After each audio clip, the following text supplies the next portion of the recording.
Hold on. Hey guys, what's going on? Real quick, we're running just a little bit behind, but we're going to get right into it here. We do have the first matches coming up here. Let me just make sure I got that all up there. It's going to be Time Gap taking on Half Wits here. Time Gap, I believe. Yes, Time Gap is the one on the left side. Once we get into it, they're going to be on the blue side, and Half Wits are going to be on the red side. Sorry, I don't get to do too much of an introduction here. I'm kind of running. I just got home from work. I'm just trying to get all this stuff put together. So let me get this straight. Blue sharks. Down. Boom. And boom. There we go. So like I said, Time Stacks is going to be on the left side, I believe. Or Time Gap. What's going on, everybody? Welcome to the stream. Sorry, we're running just a little bit behind, so I'm trying to make sure I got everything up and ready.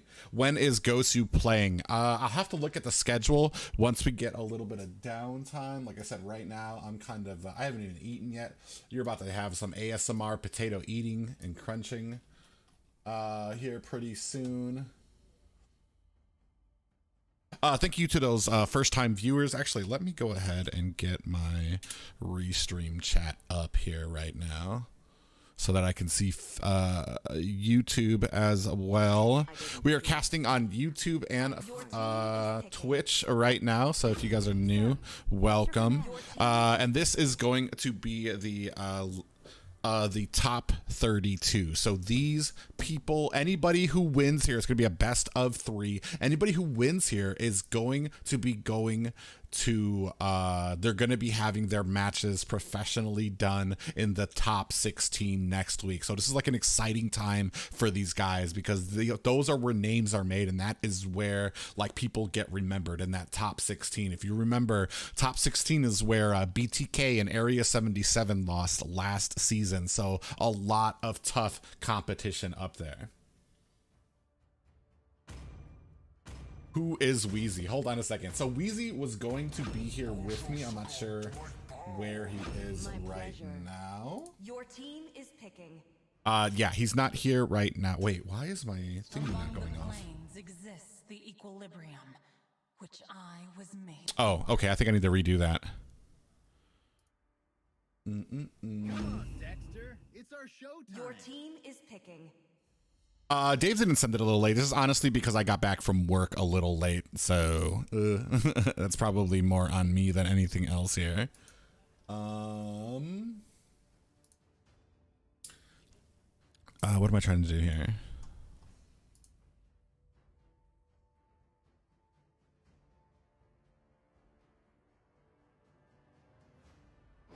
Oh man, hold on. Your team is banning. So we have to change these rangers around.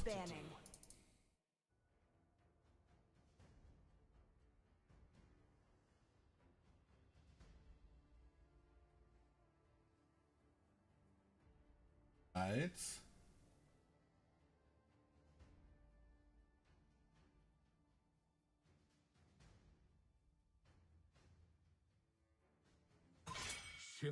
Testing, testing.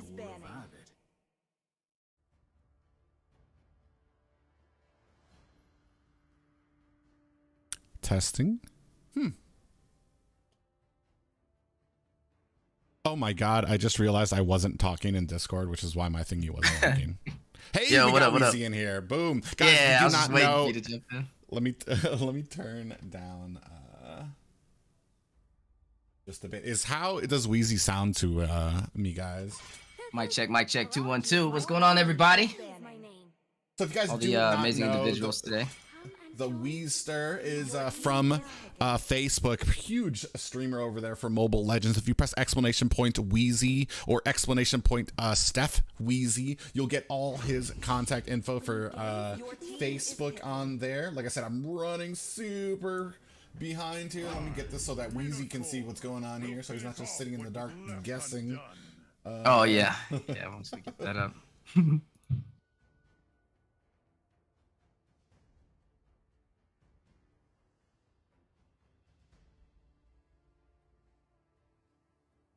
Boom, it's up for you, Weezy. Oh gosh. Hey, what's going on, Trap Factor? Greetings to all of our viewers from YouTube. I'm still getting adjusted. Why you guys didn't do an NASL channel?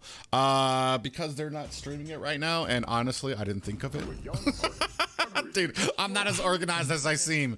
Especially I came back from work lately, tried to get this stuff going with Weezy here, tried to get his little Power Ranger, Potato Ranger. For too long. Yeah. Oh yes, it's working perfectly too. That's cool. I like it. If we're going into on the left side is going to be Time Gap, and on the right side is going to be, I already forgot their names and I feel horrible. Black Bulls, right? Oh no, it's not Black Bulls. BBs. We're just gonna call them red side and blue side. Unfortunately, you know what? Top 16 is where you get you names remembered. All right.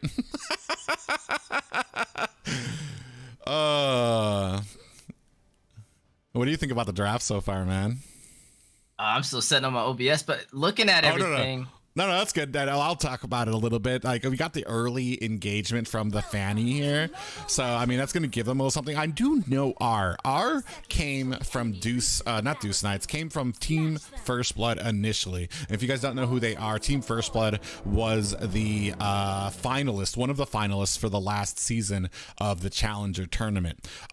He originally came from there as a marksman over there. So I do know he's got a ton of skill, especially with this Claude and these recent changes. He's probably one of the few marksmen that didn't get hit on that little ban hammer. So they have an early game. I do like the kind of spread on the blue side here, just because they've got the early game with the Fanny, they've got that engagement with the Claude, and then you can see here already coming in there, Top Global Troll coming in, getting that first kill already with that with those amazing emotes. I'm gonna tell you right now, I am absolutely in love with the new emotes that came out here. I'm almost set up private. Yeah, no problem. I'm actually stuffing my face at the moment, guys. This first match, I'm so sorry, guys, but like, bro, I am starving. Another kill for this Fanny already. It's putting on 2 on the board already, and really not much that they can do. You can see M-Boy. This is the problem when you pick an assassin for these top positions that doesn't do the damage output that Fanny has. They're able to engage early. Look at this. Like, there's nobody really that's gonna be able to, might be in a little bit of trouble. Does get picked up a little there from the Minotaur, and that's gonna be enough. Nope, maybe. Auto attack. Nobody able to get the Fanny down. Oh wow. All right, I'm gonna, that's interludes gives me a piece of pizza to eat. Oh. Nom. Sorry.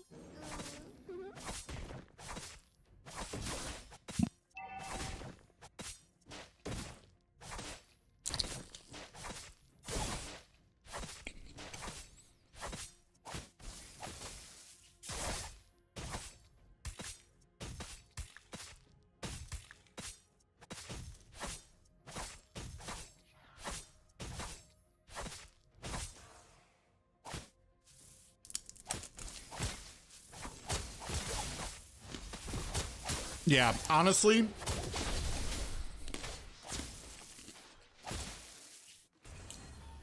I'm a little disappointed that the new emotes are temporary as well. Like, I love, especially the sheesh one. I've been spamming that so much in game. Sheesh. I love that.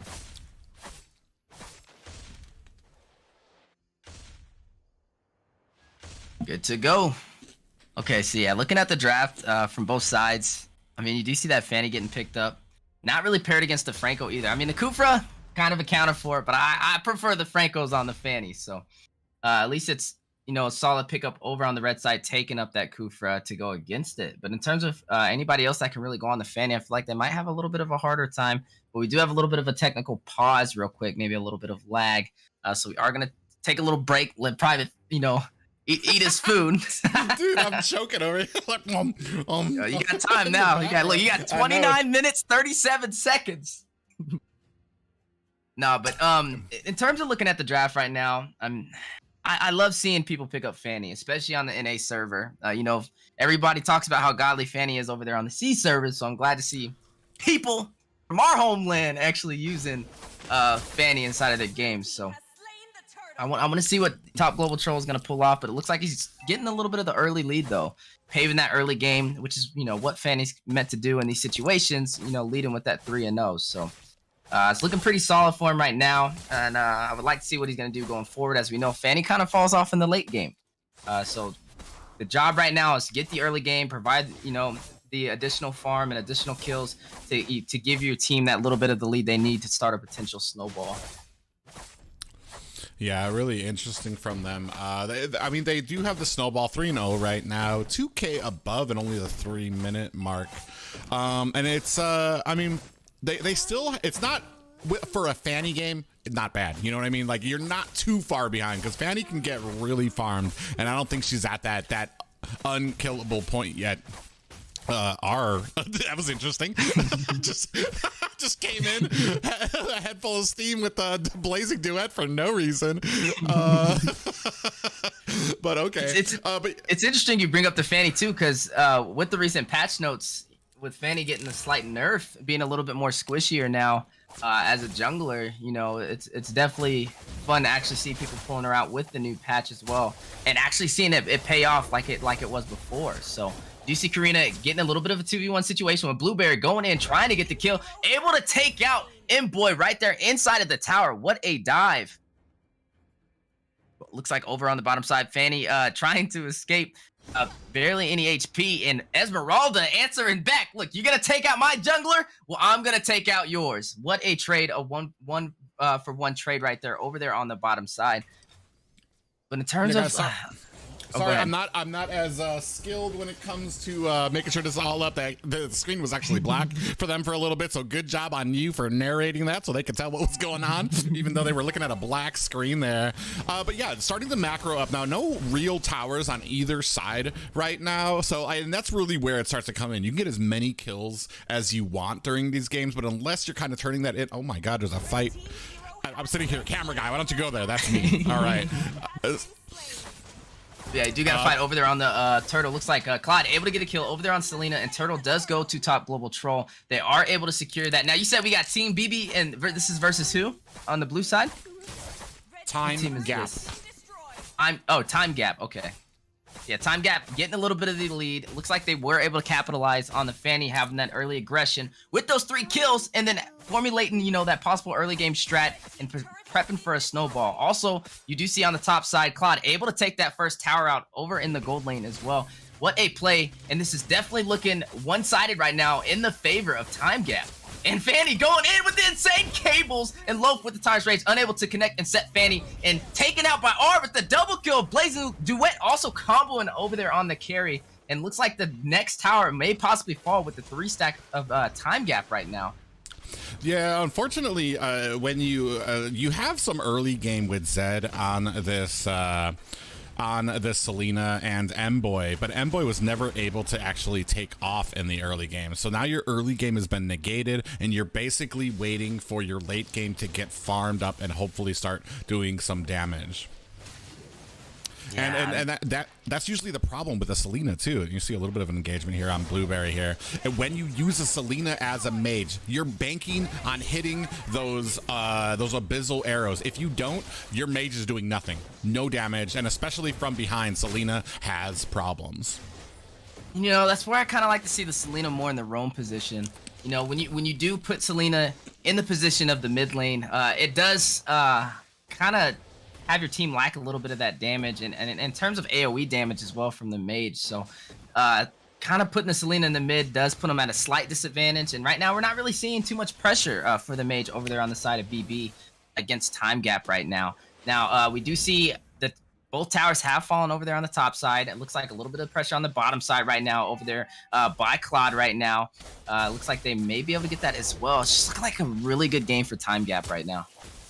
Yeah, pretty dominant here. Still haven't been able to wow, half health. Envoy actually able to go down. Loaf is going to follow quickly behind from that damage from the mage, and then a stun does land on the Minotaur, but that's really not the target you want. And honestly, at this point, Selena's just lobbing them out, hoping to create some type of opening, because this is a 13-1 game at the 8-minute mark. Yeah, definitely not a position you want to be in over on the red side. But I will say, in terms of trying to turn this game around, they have to play safe. You know, you need to get that carry farmed up. She is the late game marksman, but in terms of the early game, just not really having it for the side of a BB right now. But you do see Fanny going in, taking out the Kufra. What a play, and looks like the tower over in the mid lane is going to fall, leaving only the inhibitor turrets left for BB right now. And it all opened up because in the early game, you were basically refusing to give M-Boy any type of farm there. Let's take a look at the items right now. And it was going to be a tank Karina, but like a 3,000 gold. Basically, her gold is doubled by every member of the enemy team right now. So, I mean, it's going to be a rough game. You're basically waiting for a huge mistake from the side of Time Gap here. Just a side note, I don't know if I can watch it in Discord because it's super blurry. Is it really? Okay. Let me go ahead and see what I can do. It's like Minecraft, the Mobile Legends had a baby. Let me see what we got. What's up, D's? To see you in the chat. Got Juan's in the house as well. Mimo as well, doing a little bit of casting with my boy, Private Dancer.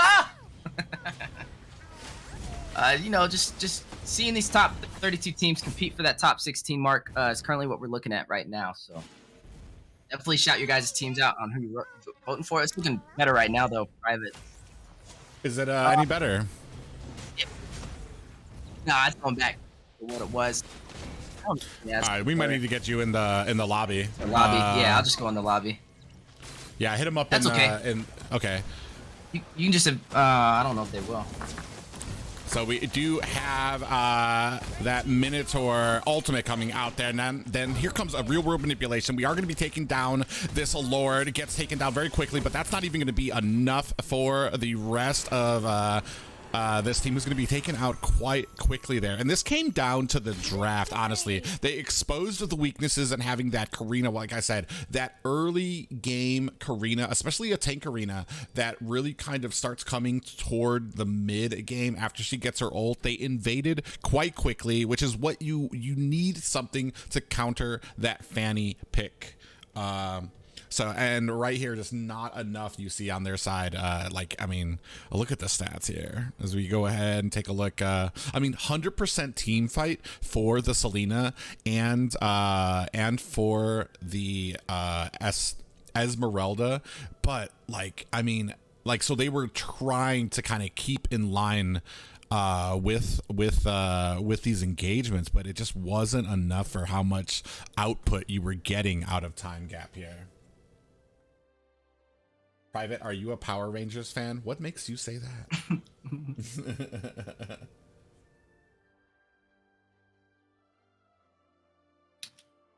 So, I forgot to share the stream. It's okay. Just in case you guys do not know, I am here streaming and casting with the one and only Steph Weezy of Facebook fame. If you press exclamation point Weezy, W-E-E-Z-Y, or Steph Weezy, you will be able to see his information on Facebook. One up-and-coming, very skilled caster, in my opinion. And he will, I just found out, we just talked about it, he's going to actually be doing his best to show up in Las Vegas over there. So you're going to be able to see him live, hopefully on the 30th. We got to support NA any way we can. Any way we can. Let's see. It's already started. So are you... I'm in. Oh, okay, cool. What's your command? Do you want me to share my screen or? No, I can, like, mine is fine. I can see on my end. I don't know why it's showing so blurry for you. Maybe I don't have enough. We'll just do our own camera angles. That's yeah. Cool. It don't matter. Okay. Fine either way. So you do see that Fanny being knocked out over there for the side of BB. Looks like they don't want to have to deal with that early game. That snowball was just a little too much for them to handle. The early aggression as well with that Fanny. It's hard to deal with, you know. It's like trying to catch a fly with 2 fingers. Well, yeah, and then if your team if you have such a late game team with somebody that's not even going to be able to, what you want to do is, because you're not going to be able to catch her early game, you're not going to be able to out damage her. You might be able to survive her with some decent CC, some decent like movement to try to get into the late game when you're going to have enough armor, enough life where she can't one shot you, and your team can kind of like jump on her. But that's a long way away when you're like, I think it was like 3-0 in the opening 2 minutes. Is to trick the Reaper. And you do see Faramis being taken out over there on the side of BB right now, and then Nakai as well. Looks like they're not trying to go for they're not trying to deal with the heavy spin in this match. He's definitely been a force to be reckoned with, even in the jungle position, just as viable in the roam as well. So Akai has been taken out from both sides. Valentina's taken out as well. Now, we are in the middle of a brand new patch. I know a lot of changes have happened after this patch, with Beatrix getting a slight nerf. Maybe not being prowled as heavy. I would say kind of right now, a lot of teams are trying to focus more for the Claude pick. So going into this draft, I don't think it's gonna be it's not gonna be what we've been seeing in the previous matches for NACT with all the new recent changes. Hey, what's going on, Crunchy? And we love you too. I'm trying to figure out why this command isn't working. Are you still I'm just streaming Team First Blood's game? Are you doing Team First Blood private? Are they all of the matches today are being there's one tournament host for it, and that is Elira, and I am just going to be on those matches because she's the only person for today, unless there's something new going on right now that I didn't hear about. Let me check because as far as I have been told, they're trying to have it so that it's been a little while. Yeah, it's been forever, Crunchy. First ban Fanny. Damn. Yeah, they're not trying to deal with that. Hold on. I'm trying to figure out, guys, why my thing isn't working right now. I will be doing Team First Blood. It's not today though. Team First Blood will be on Sunday. But we will be showing up supporting and doing a watch party for them as well. For those who don't know, I am doing a watch party with Private Dancer. Make sure you guys show him some love. I put his link to his Twitch page over in the description. Oh, you're streaming too. Okay, I just want to like, are you just yeah, I'm live too. How dare you? No. But I'm talking to him too. Hey, everybody. Hey, Weezy's chat. Twitch. All right. Ooh, there goes that Sicilian pick. Nice and early to have the late game damage from the mage. And then we do see Karina on the side of Time Gap right now. First they had the Fanny. BB did have the Karina, but a little bit of an Uno card reverse happening right here. You see the Clint, such a solid pick. It's going to scale with time. I think that's pretty decent to deal with. Claude has been banned out. There will not be a Claude in this game. Like I said, definitely one of the most proud marksmen. But BB Loaf picking up the Grok. Now, we do have a few options right here. They can go for a strong XP lane and then try and ban out possible counters. We do see this a lot with the Dairoth being banned after Esme being third pick, which might be the right mindset for Time Gap right now. And there we go. We do see the Dairoth being taken out. Now, over on BB's side.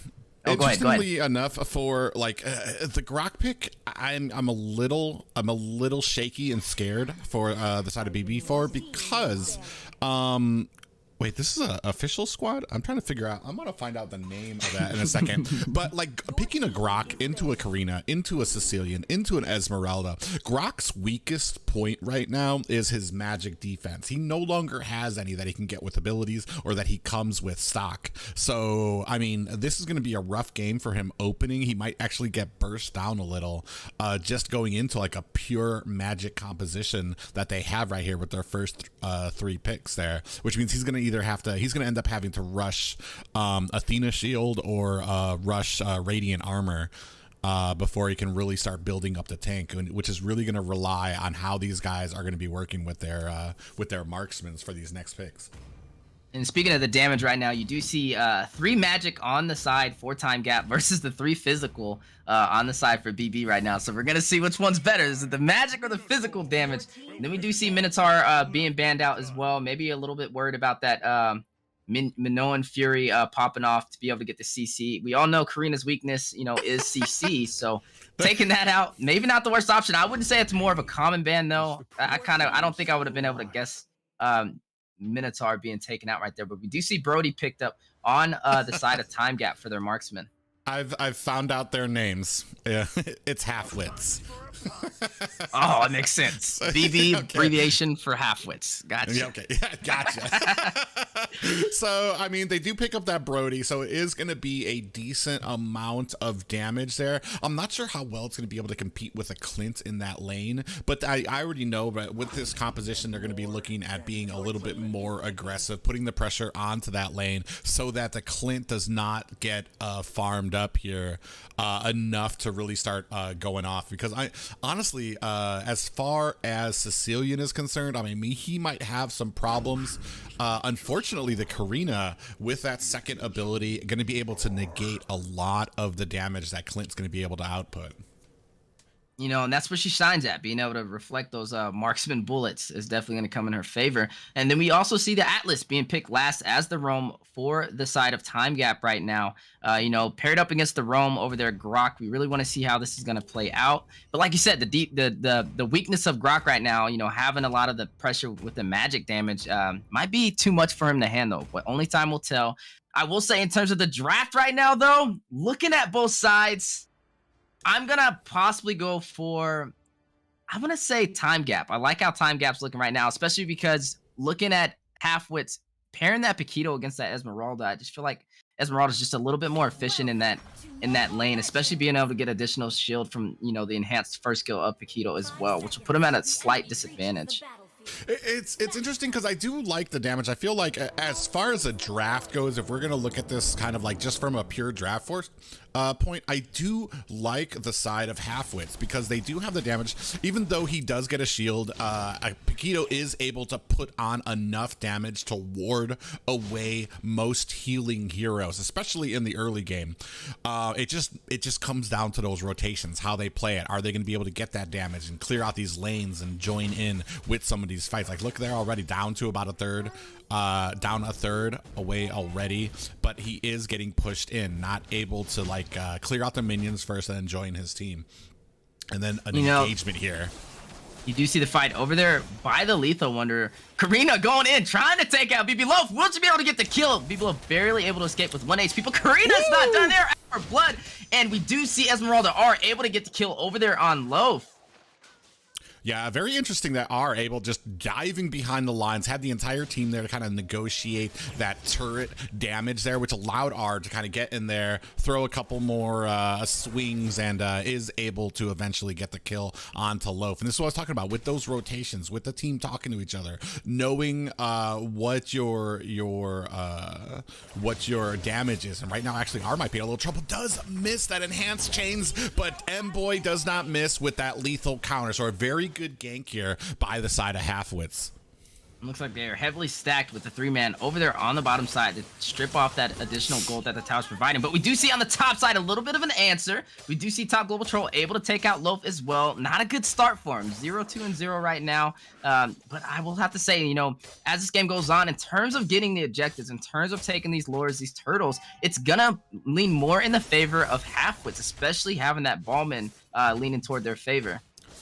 Yeah, we are starting on this turtle, and we are going to be able to secure it with that Balmond. The lethal counter and combination of that Retry going to be more than enough for him to be able to get that before any real counters coming up. But speaking of counters there, they are able to go ahead and answer it with a blue buff of their own. And again, Loaf in a little bit of trouble here. Is going to have to use that wild charge to try to get out of it. Is going to find, not able to find the escape, but this team might actually be paying for it right now. Clint trying to come in with some damage, is going to be able to take down Atlas there, and Loaf having a huge problem right now, and this is kind of what I was touching on a little bit earlier, is that there's a ton of magic damage, which Loaf and that Grok is gonna have a huge problem with in this early game before he gets any type of defense.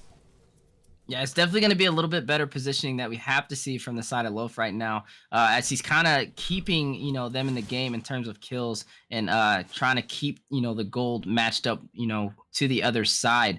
But looking at the side of Halfwits right now, having that Ballman on their side, they were able to take those objectives. As long as they can just rotate, I feel like they can pull it off. But the question is Loaf. Like, we have to look at his build. We have to make sure that he's going the Magic, defensive route, especially early in this game. That's where Karina shines. She's not only, dealing Magic damage, but she's a Magic assassin. So you definitely want to have the defense against that.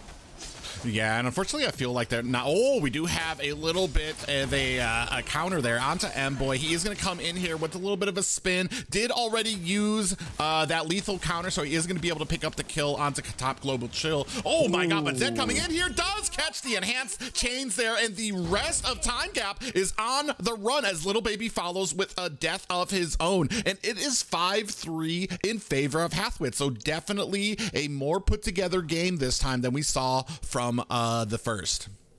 And down falls the jungle for the side of Time Gap right now, slowing his farm right now. It's going to give Ballman a little bit more of the advantage. They are going to go for that second turtle. They were able to secure the first one as well. Very hard to contest, especially on that Ballman, and they're slowly going to increase that lead. But we do see a possible clash going on in the side of the turtle, but Atlas deciding to get a little bit of pushback, deciding to go back. Not a fight he wants to take, just going to allow them to take that turtle and kind of reposition. Yeah, and as we take a look at the items, we do see that Grok starting to kind of focus on that Magic defense. Hopefully, as we move into the mid game, won't have as much of a problem as he has been having. He might be caught in a bad place here. As I say that, does get a wild charge there to pop up She Loves Liam, and he is going to be able to get away. As we look at Clint right now, does have that endless battle already built up there, while on the other side, Brody still kind of working on that first item, focusing more on the defensive side rather than the damage.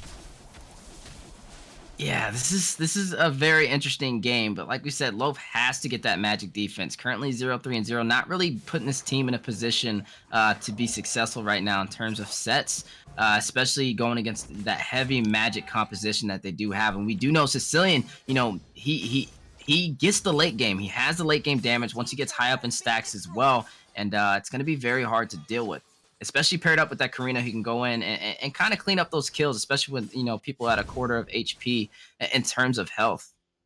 Interestingly enough, they do give up the top tower, but they are gonna go ahead and answer it with a tower of their own on the other side. So I mean, right now, not too big of a lead by either side, still kind of keeping it very even despite the kill lead for the side of half-wits. I feel so bad every single time I say it. It's like yeah, this is gonna be an interesting game. I'm not gonna say it's really one-sided right now. It's just gonna go, whoever can prioritize the right rotations. It's gonna be a battle of objectives and not overextending. And right now we see a possible clash going in toward the blue buff for top Global Troll.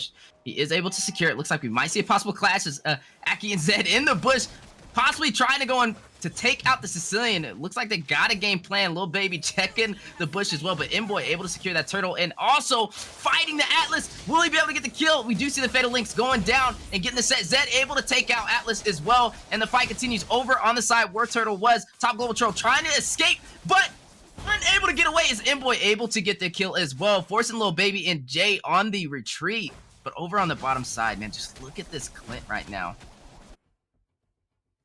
Yeah, he's doing a ton of damage right now, and especially Zed right now. On this, we were talking about before. I think yesterday I was talking with some friends about how this Julian is he still going to be a menace? And I mean, from the looks of it, he still is, especially for those high mechanical players who are able to land those enhanced chains to pop up the enemy, and especially once we move into the mid and late game, it becomes a huge issue for them. And man, and just as I say that, we get a little bit of a combat coming back from a Time Gap there. Yeah, you do see a couple of kills being picked off. Little Baby also falling on the side of Time Gap right now. Definitely got to be careful with those marksmans, especially not overextending, given the easy kills. But in terms of the map right now, I would say it's really. I still say it's kind of even. I don't know. But if you had to give it to, I don't think it's one-sided yet, Private. I don't. But like I said, I think it's just going to be a battle of Atlas able to, get those Fatal Links when needed. But also on the side of Halfwits, it's going to depend on the placement of the Grok. Yeah, and as we see in some of these engagements, we are being a little safer, kind of trying to test the waters as well. Grok has already picked up that, picked up some anti-heal as well as the resistant boots. I don't know what he's working. Yeah, he's going to still be working on some magic defense right now. Not sure if that's going to be an Athena shield or a radiant armor just yet, but he is definitely starting to kind of gear up towards this specific team. Half health on this Lord right now, taken down to about 10%. Top global troll coming in from the bottom, does get caught up there. Is he stunned? Is he not trying to move? He's gonna get popped up here, and the Lord goes over to time, got picked up by an Atlas? What happened there? Torn Apart Memories also able to get a kill over there on Aki, and Lil Baby able to escape with barely any HP. What a play, but Atlas was able to secure the Lord. What a clutch moment from the roam of Time Gap. Yeah, able to pick that up there, especially with M-Boy still there. So I'm really I wish I had replay set up on here, but we do see a pop-up onto R here. The rest of the 4 members coming in here, probably looking for a little bit of a Fatal Links, not able to get it as we are spinning away on M-Boy, trying to find himself some clearance to be able to run away. We do have a Lord pushing up at top, and it does look like these teams are going to go ahead and reset on the map. Now we take a little look at, the gold right now, 27,000 to 26,000, not too much of a difference. So both teams kind of about even, even with this Lord right now, there's not really much that they can do with this. Not too much of a gain over there for the side of Time Gap, but they will be able to get a little bit of farm, and also be able to get a little bit of clears on the lane and possibly take a tower. Looks like they are going to take that mid lane tower. It does fall in favor for the side of Time Gap right now.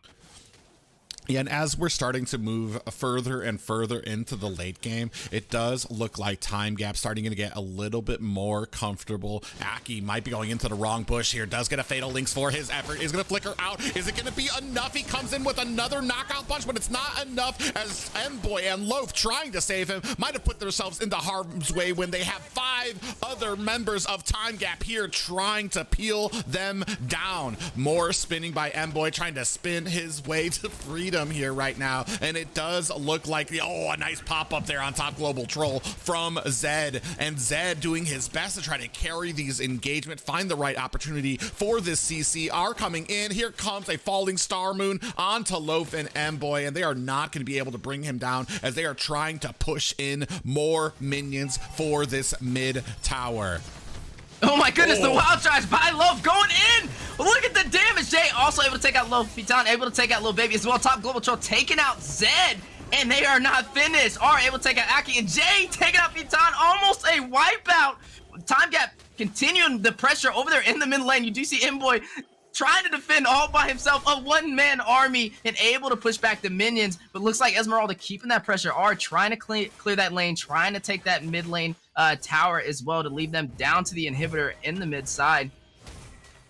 Yeah, and unfortunately, with that wild charge, I think a lot of the players got a little too close. She loves Liam, able to come in, land the Fatal Links, which really helped to kind of bring the rest of the team together. And then Jay on that Sicilian with the Sanguine Claws collapses them all together and then just unloads an immense amount of damage onto them, which, I mean, even though it was a great wild charge, Halfwits ended up paying for it. She loves Liam. I'm trying to get out. Does get caught with the lethal counter there.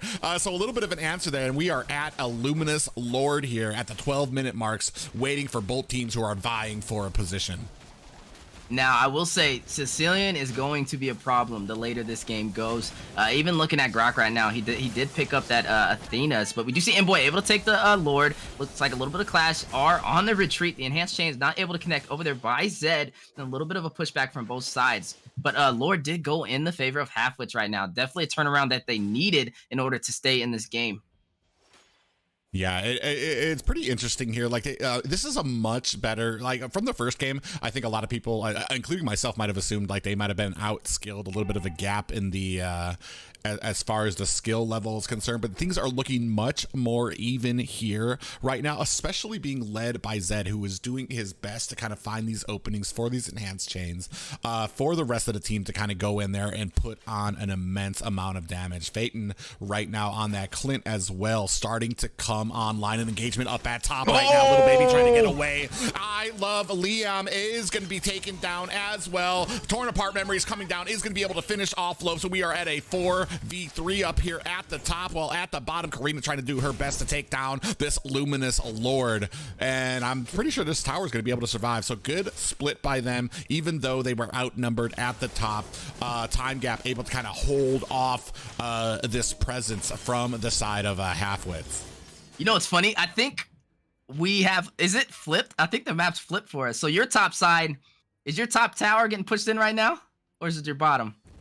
The top. My top the bottom tower, wait, yeah, my top tower just got lost.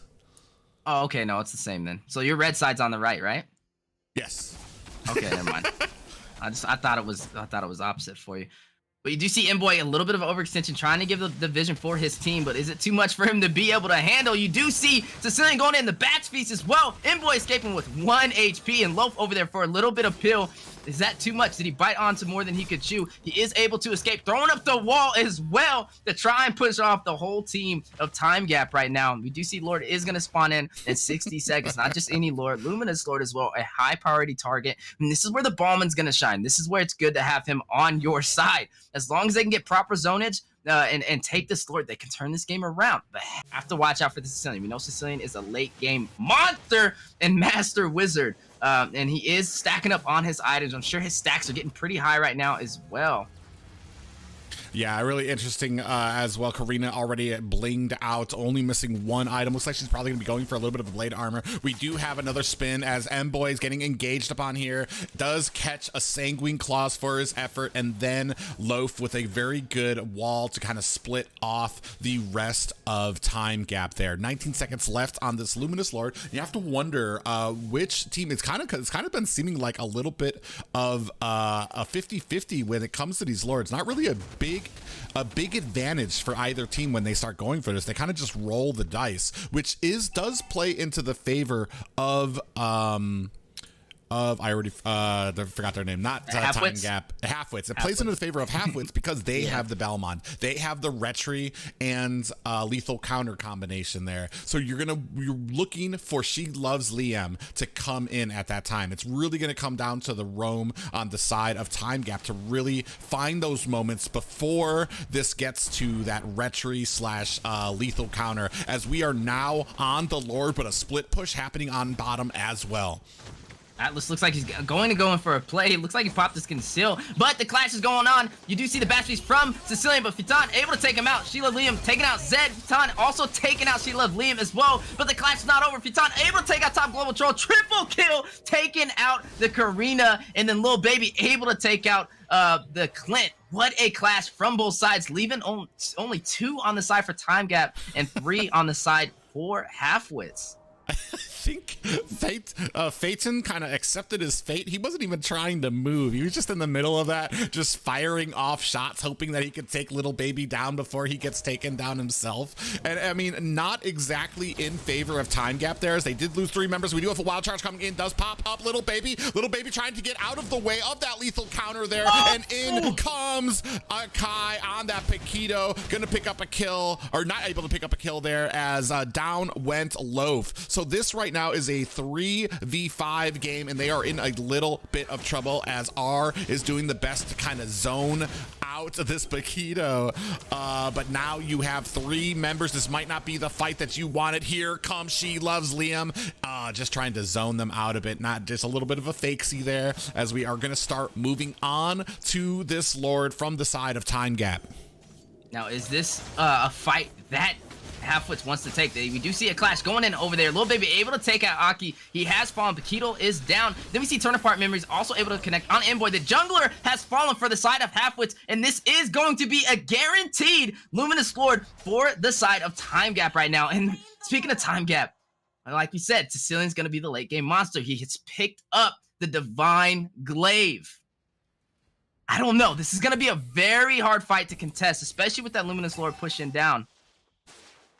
Yeah, thankfully it's not the 18-minute Luminous Lord, so they do still have time before you get that ultimate power, and we do see them going ahead using that very new, I don't know if you guys realize it, but that lights Oh my God, what is it called? There's a new little ability that happens here right at that top wall where you can now see the vision and get vision from your buffs once your lane is starting to get pushed in there. I think it's called a light sentry or something like that now that you're able to execute there while defending. And we do see this Lord starting to push in more, is down to about half health, a ton of damage coming in, but we do see the team getting taken down. Time Gap is pushing in right now. There goes 3 kills on there. This is going to be game number 2 for Time Cap, and that is a sweep, unfortunately, for them. So they're going to be moving on to the top 16.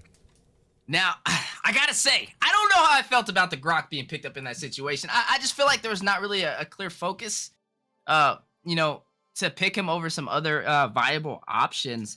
But you know, he was picked up. I didn't see really a strong presence, though, from Loaf over there on the Grok.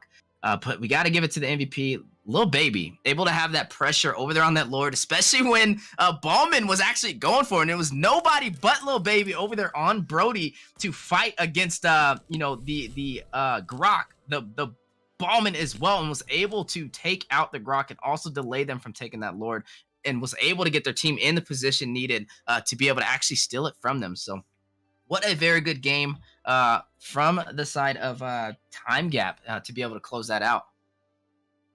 Yeah, and unfortunately, like I said, it comes down to maybe hero pool or what your decisions are. This game is very much right now, this meta revolves around the draft phase. You have an Atlas there, but you had no real way to kind of counter that. As soon as you came in, you could probably maybe thwart that Fatal Links with a wild charge, but that's only a momentary thing. You're telling your team to kind of come in and try to stave off this pressure, and then Atlas wakes back up and he's like, oh, that's right, I was about to smash these dudes with a Fatal Links, grabs that, and then you've got the rest of the team kind of clamoring in there. So I mean, maybe something a little bit better might have been like in a Kai, a Diggy. I didn't really remember seeing what the bans were there. Diggy wasn't, a Kai was banned, but Diggy was still available, and they also like. And I would just say placement of when you're picking your roam, especially somebody like Grok. I would not pick him as my second pick, especially when you don't know who you're going into. You know, it's not really the best option. I feel like they could have waited a little bit, especially with that Atlas being out there, knowing that that was a possibility. You know, you don't want to show, you know, some of those trump cards a little too early. Yeah, and that's exactly what it was. You pick your roam too early. You picked that Grok. You told them, all right, they're not going to be picking Diggy, so we're going to go with Atlas. I mean, honestly, at that point, if I would have made that mistake, technically, I probably would have tried to pick up Diggy anyway. Maybe throw Grok into a fighter lane, because he does still do a decent amount of damage if you build him and go off that passive, where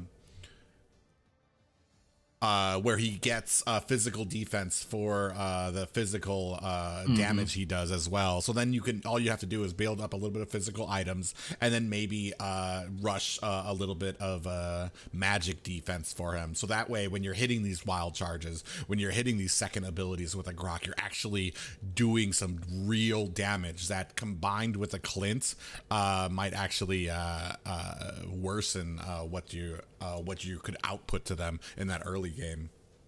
Now, you know, with Grok, like, I like to put him in, like, if I see an Akai on the enemy side, okay, wild charge, you know, you can kind of negate the heavy spin, kind of cancel that out. Or even if you see an Eve on the other side, it's not that bad of an option. But yeah, like you said, just a little bit, it's too early. It's too early. You don't know what you're going against. You know, you got time. You have time to show what your roam is going to be. Take your time. Be patient in the drafts. That's what we see with a lot of teams. You know, it comes with experience. It comes with time to kind of properly know how to counter and win in these draft situations. But just right there, we were able to see a little bit of a slight advantage from the side of Time Gap.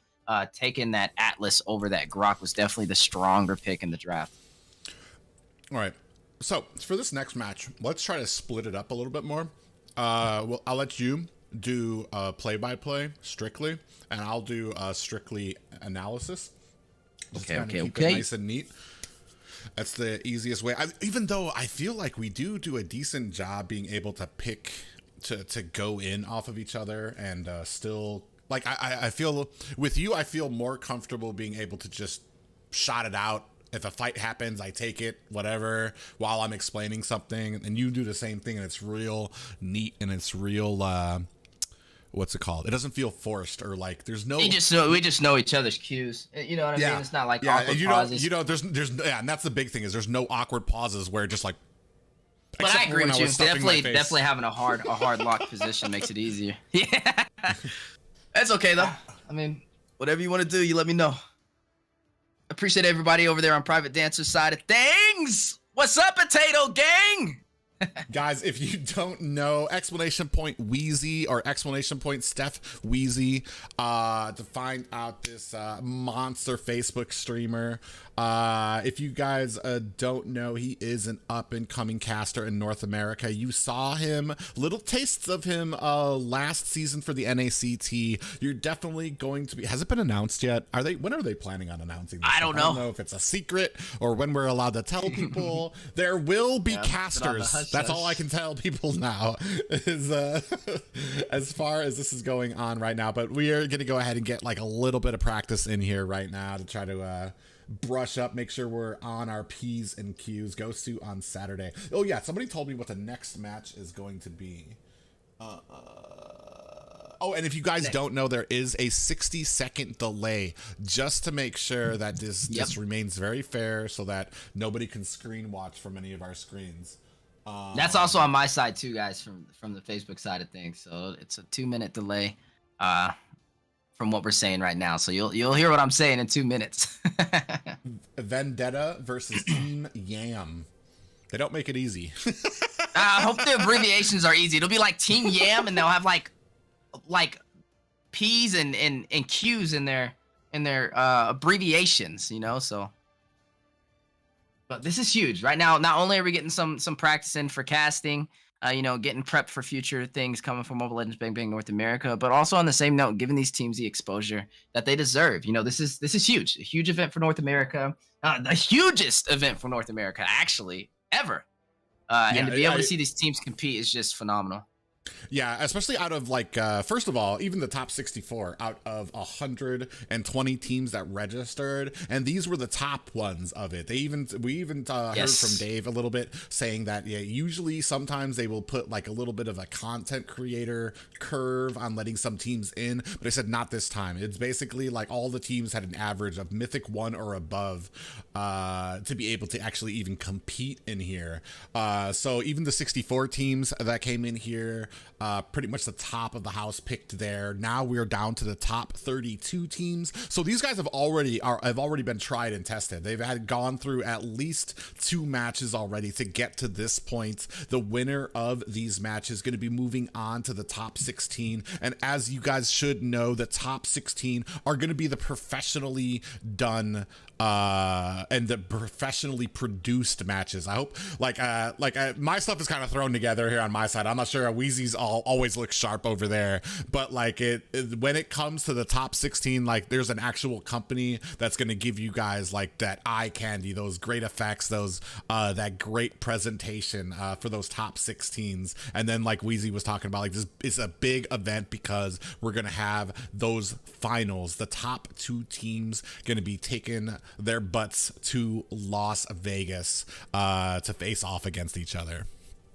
Oh man, we just got to really appreciate all the time, you know, Mobile Legends put into the North American community, and also all the time these teams have put into putting on a good show. And you know, they definitely deserve it. Everybody's been working out really hard for this event, from players all the way to, you know, the Moonton staff, from casters such as Private and myself, and others that you will see shortly going in future events as well for the NACT. So, you know, it's just like it's an amazing time, and we're just glad to be a part of it. Me, myself, my team is registered. We are in the NACT, so definitely be rooting for us. We are going to be going against Ackerman on the next match. So that's going to be, you know, a sight to see. But I need y'all's energy, man, because they're a tough team. So a little story on my team. The first match we played, we lost. We got stomped out. Okay? So, you know, we regrouped, and then we got knocked down to the losers bracket. Okay, I know. Like, oh, he's in the losers bottom bracket. We don't use losers bracket. We don't use that. We don't talk about the bottom bracket. Still in it bracket. The in it to win it bracket. And yeah, we were definitely in it to win it, but we were able to take the 2 wins. So we got out of there. Now we're top 32, which is awesome. And now we get to go against Ackerman on Saturday. So it's going to be a fun time to see. I think Private, maybe not so sure, but he might be able to catch that game live on his channel. So people on my channel, definitely be checking in with him. His description or his channel is in the description of my video today. So make sure you guys check him out. You know, drop he's over there on Twitch. I haven't been over there in a while, but it's a subscribe, right? Because I'm on Facebook terminology. For over here, you can just follow. Subscription actually takes money, and we don't really like pressing people for that. Okay. But and on my stream too, if you guys are interested, exclamation point Weezy, just like the name down below says, you'll get all his information there as well. And exclamation point Steph Weezy in case you want to type more. So, and of course, as always, exclamation point NACT if you guys are on Twitch, to go ahead and be taken to the Discord and know all about the North American Challenger Tournament and what is up and coming, as they keep constant updates in the announcements, letting you know when teams are going to be fighting and how this is going to be working for them. And if you don't know, this is part of a 4-day event. That's kind of why I didn't stream yesterday. It's going to be part of a 4-day event from Thursday until Sunday. A lot of content creators are in it to just basically give you guys the matches that you don't usually see in the Challenger Tournament. A lot of this stuff is usually done offline, or not live, but like offline where you can't see it. But thankfully, Moontoon's allowing us to go ahead and show you guys this, get a little practice in, just to show you what's going on with NA, build that hype up until that event in Las Vegas. But all these matches are good. Like we said, this NACT compared to the last one, like the level of difficulty with how high the teams are, you know, the elo and everything, it's just it's very different, man. Even as speaking from experience, competing in this tournament, round 1 was hard, man. It was very hard. Like, and this is just round 1, so I can only imagine, you know, as we get closer and closer, you know, today working toward that top 16 and then that top 8, you know, and then so on down to the grand finals in Las Vegas. It's definitely going to be a time for everybody to be able to enjoy and see some high level of gameplay from players that you probably see all the time. Like, honestly, I feel like after this North American Challenger Tournament is done, when all these players go into ranked, everybody's gonna know everybody. You know, it's gonna be all the NACT teams playing on this server for North America. What's going on, Benny? Also, I was gonna ask you anyway, Weezy, because I know you've been playing a lot as well. What's the what do you think is going to be the biggest change, maybe a hero that might be coming into the meta now with these most recent we'll just call it the new patch, the Beatrix nerf. Beatrix was the main nerf. Everybody else just got caught in the crossfire of that hella nerf she took. Well, that was a very big patch though. Like I sat there and I read it all live on stream when it came out, and they changed a lot. I will say the Beatrix thing was definitely needed. I know a lot of people are happy about that, not having to worry about her being prioed as heavily. But we did see a buff over there on Bruno, you know, giving him additional movement speed, you know, while he's fighting. It's definitely going to be seeing him be picked up a lot more, maybe even prioed for some teams. But right now, I think everybody's main focus is to try and lock in that Claude. Like Claude right now he's the new Bia. You know, he was up there with Bia before, and especially as a late game marksman, but definitely in terms of priority for getting your gold lane, I think a lot of people are trying to lock in that Claude. It's either ban the Claude or take the Claude. Yeah, especially now because he wasn't touched through the these last little nerfs. We saw a bunch of nerfs going out. Juan was hit, Beatrix was hit, even Julian was hit. But as we saw there, like, I mean, still Julian still feels very strong. But I mean, though, just a little bit of an example of those Beatrix nerfs. You didn't see her banned or picked at all that last series. It's over. I don't. People they don't want to deal with those patches. They're like, I'm not sure about it yet. You know, you got trial and error, but definitely not while you're competing for a top 16. I think they're just gonna let that walk.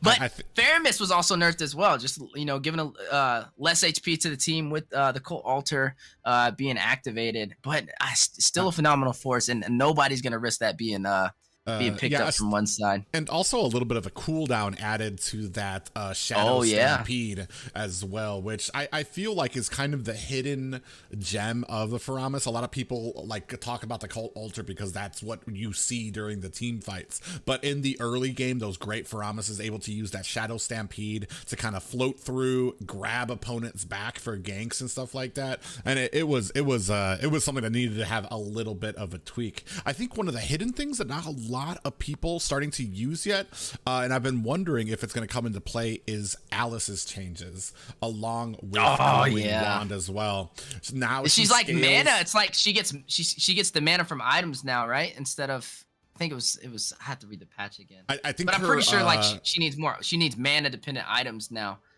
Well, she starts to scale more with her orbs. She gets mana as well. With that, she increases her mana, which for things like lightning truncheon are really helpful with scaling damage with your mana pool as well. Glowing Wand now has a little bit of a kind of it's like a mini genius wand now, where it increases the magic damage you can do. It's just not magic pin; it's magic damage on the wand, and that was an interesting change as well. That's what I say. There's a lot like this. Is why I tell people you gotta read the patch notes, man. Because things change all the time. Like if we see teams prioritizing Beatrix, you probably can tell they didn't read the patch notes, or they did, and they, maybe they got her down, and maybe she's still meta. But time will tell. Time will tell. We'll definitely see it.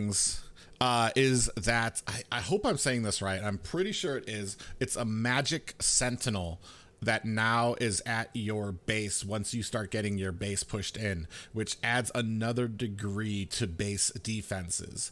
What it does is, you know how you have those two walls at your inhibitor towers. Behind those walls in your base, I forgot how it works. I think once they get to your inhibitor towers, it opens a part behind that wall starts glowing, where if you stand on it long enough, the magic sentinel's gonna go out and it's gonna give you vision to that parallel buff area, so that you can see if there's people camping there, if they're trying to take your buff, how long they're on your buff for, or even when there's a Lord fight. Who has to stand on it? Is it the full team, or is it like... No, just one person. Just one person, okay. Yeah, that's some good stuff. Honestly, I didn't even know that part. I didn't see that anywhere. I seen it last game. We seen it last game though. Well, I mean, in the patch notes, I didn't remember reading about it. I was playing a game with my girl, and she's like, "What's this?" And she stepped on it. And I'm like, "What was that?" And I thought maybe it was just something while we were in classic mode, but it's. I confirmed it with Leo yesterday that it's an intentional thing now for rank to kind of help with those base defense, to give you vision, or when they're all on the Lord, because you go towards your buff and you just get 4-man ganked from the bush and you're gone. I mean, it comes in handy. It's I don't remember reading about it though. I don't know when it got implemented. Yeah, that's interesting. I actually want to take a look at Magic. I think it was called Magic Sentry. Some cool features in the game that people, take advantage of. They definitely overlook those things, and they're very important. Yeah, it is Magic Sentry. I'm trying to see when it comes out here. They caught me by surprise because I don't remember reading anything about it, or maybe it came down at the bottom when there's all that blurb about some of the items that I don't care about, or some of the little tweaks to some spells. A lot of spells got nerfed as well, to where they only last, I think they last 1 second less now for a lot of battle spells as well. Okay, I seen they like slightly nerfed Moskov as well. Moskov with the Inspire. There's a lot of things changing. It's an interesting time. I will say I'm okay with where we're at right now in terms of patches. I'm okay with it. I kind of like the way this meta's been for NA. So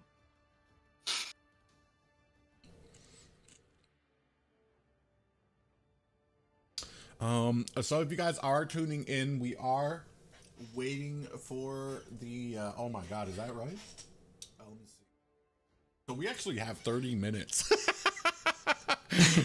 to Oh yeah, they're late kill. or we're early. No, yeah. yeah, we're early because of that. Those 2 matches, a sweep. Wait, Yeah, it was a there's fast series. Yeah, guys, let me go ahead and link you to. I'm gonna link it inside my chat, and then let me see. Oh wait, what the hell is that? Z. Control C. Control V.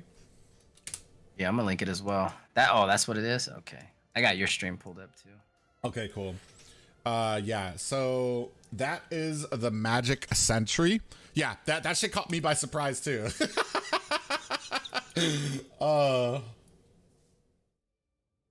Like, it's not the most OP thing, but for organized teams and organized play, I feel like it's going to change the landscape of defenses for bases, and it's really going to hammer in and punish those people who start getting cocky toward the late game when there's no towers. When they think that they got the entire push ready. Vendetta got this game. Vendetta, I saw somebody else say that Vendetta is Insomniacs. Is that true? Do you know that? Are you coming in, Trex? Because if you're coming in, I got a potato I got to get ready for you. A potato Power Ranger or just a potato? A potato ranger, of course. Oh, potato ranger. Okay. Yeah, is this possible, Insomniacs? A revamp? That's what Vendetta is? Maybe a mixture of their players? Somebody saw I saw somebody say it in YouTube. Oh, okay. Scroll back. What about Team Yam? I have no idea. No idea. Yeah, a lot of these, unfortunately, I was trying to do stats in the background for it, but a lot of these teams' names didn't match their, what it was in the, start.gg, so it became too complicated, and I was like, meh. Yeah. Dang, I actually want to kind of get it on my Smurf.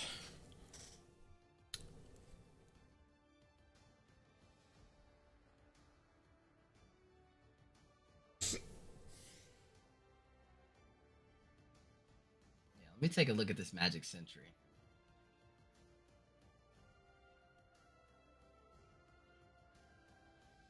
Oh, okay. Oh, I didn't even know that was there. Wow. Yeah, guys, I posted the link in the comments for those who want to look, and Private did as well. This is an additional feature where you can see people hiding or trying to take your buff, your blue buff, and possibly your red as well. I'm guessing maybe both, depending on what side you run to. Yeah, it looks like it's on both sides. That's a feature I didn't know about. You only need one hero to run up to it. Oh, but it's not in effect right now, is it? I thought we just seen it though. Wasn't that what we seen? It is. With that little... It is in effect. Oh, that's what that was? Okay. Mm-hmm. This is an old article, I think. Yeah, all upcoming changes in the next update. Yeah, this is an old article, but this is the first thing that came up in Google. It can only be used after one inner turret on the battlefield has been destroyed. Okay, so that's when you can use it. So when you lose an inhibitor. The question is, how often can you do it? I think just once. Oh, just once? Like the whole game? Oh, I wonder. That's a cool feature. Yeah, so we definitely won't be seeing Beatrix as often now. I'm curious to see how many Fanny players we still see, especially with Fanny being a little bit more squishier than she was before. So it's definitely going to take even higher level of gameplay from the Fanny players out there to be able to pull that off. Well, I was talking about it. I mean, I feel like this kind of opens it up a little bit for some assassin players, especially if they're able to rotate and clear their jungle quickly. Maybe even, well, Natalia got nerfed, but if they're able to rotate fast enough, Beatrix was like a big thing standing in their way.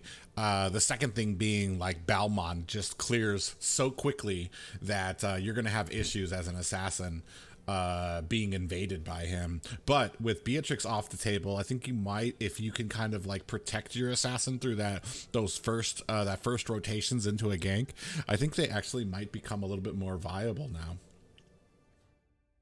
Yeah, this is like, and that's the hard thing, especially when you get like a patch note in the middle of a tournament. Like everybody's trying to figure out like, oh, is this still something good to run? You know, it changes up the drafts as well. So yeah, it's definitely an interesting time. I mean, we did see the Fanny being picked up though, and it worked out for time gap actually. So Oh, they said it has a cooldown, 90 seconds. Well, that's oh, broken. okay. Jesus. Yeah, but you don't want to step on it too early. Yeah, I know. Definitely didn't know about that though. That's a cool feature. Now the question is it 90 seconds? Like if I want to check the blue buff and you know I run up to it, is it 90 seconds so I can't check my red? Or is it 90 seconds for the blue, but I can still check my red and they have separate 90-second cooldowns? That's the question. Like, do they share a cooldown or is it like individual cooldowns from when you run up to it? Hmm. And how do you even know? Like, where's the timer at? You just gotta 90 seconds. Where's this cooldown at?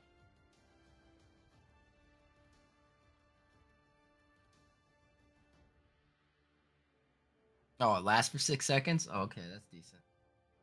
What's up, And Ike? How you doing? it basically lights up the entire quarter of your jungle, or entire half of your jungle. Yeah. I guess it's good. You can get some nasty conceal plays off from your base. So you catch somebody by themselves on one side.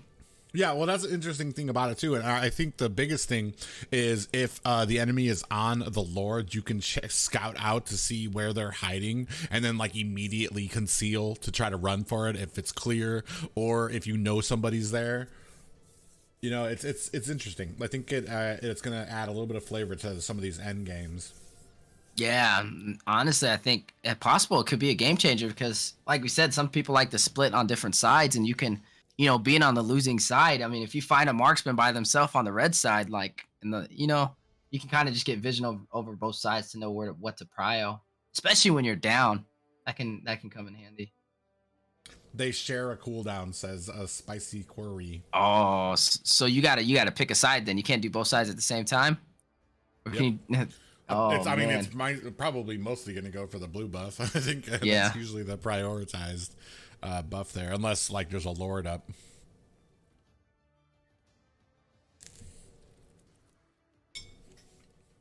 Yeah, that's I mean, it's definitely something good to know. I feel like a lot of people don't even know about it. Yeah, like I said, if it wasn't pointed out to me, I wouldn't have even known about it. I probably would have seen like the glow and assumed it was like a it was just like some added detail to the map. Yeah, I seen it. I was like, "What is that?" And I was like, "Is that like the game glitching? Hold on, what is That's this?" neat. Walk away. Like if people that don't know, they'll just see the map and they won't even know that they got vision on all of them if they don't you know read up on the patches. So I said I think it's separate cooldowns. I don't know. I guess that's something you got to test out. I mean, you can't do it until you lose your inhibitor an inhibitor turret. I guess the time to know is when you know when you're in that losing situation. So guys, in case you want to know, the match will be starting in 20 minutes officially. So go grab yourself a snack or something if you want. Unfortunately, I feel like I should have been better prepared to have something to entertain you. We have that map showing in League of Legends, but the League map is much bigger. You know, I've actually seen that in League of Legends. Like, there's a little plant that if you hit it, it does the exact same thing. It gives vision to the rest of the map, but it's a plant, and you can kind of aim it as well. I guess we could take a look at the brackets. Let's see what we got going on today. It's going to be hard for those camping noobs. Okay. Okay. Somebody, I'm somebody not was gonna camping. I'm not gonna lie. I get frustrated with that sometimes, but I mean, it takes everything I have not to start bitching at people. But because like it's valid, camping. I mean, and being It's able a to hide in strategy. bushes, dude. There's been times where Annoying, I though. was running back to my lane as like a marksman, and like a Gujin was hiding in that bush in between the first and second tower, and I was just like, bro. I was Oh my fuming, but I'm like, I can't gosh. even be mad at him because I'm just like, bro, the fact that he was able to get into our jungle and just sit there, I don't even know what to do anymore. Well, I've been seeing him picked up a lot more with his recent changes as well. Inner turret means your second tower too, not the inhibitor. Oh, you're okay. Okay, so it's your second tower. Oh, I mean that's good. So it's not late game. Like that's okay. That also, honestly gives you more. You can use it even earlier than in the game.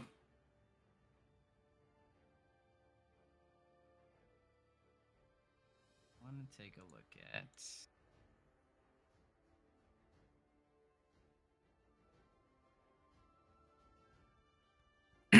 So looking at the bracket right now.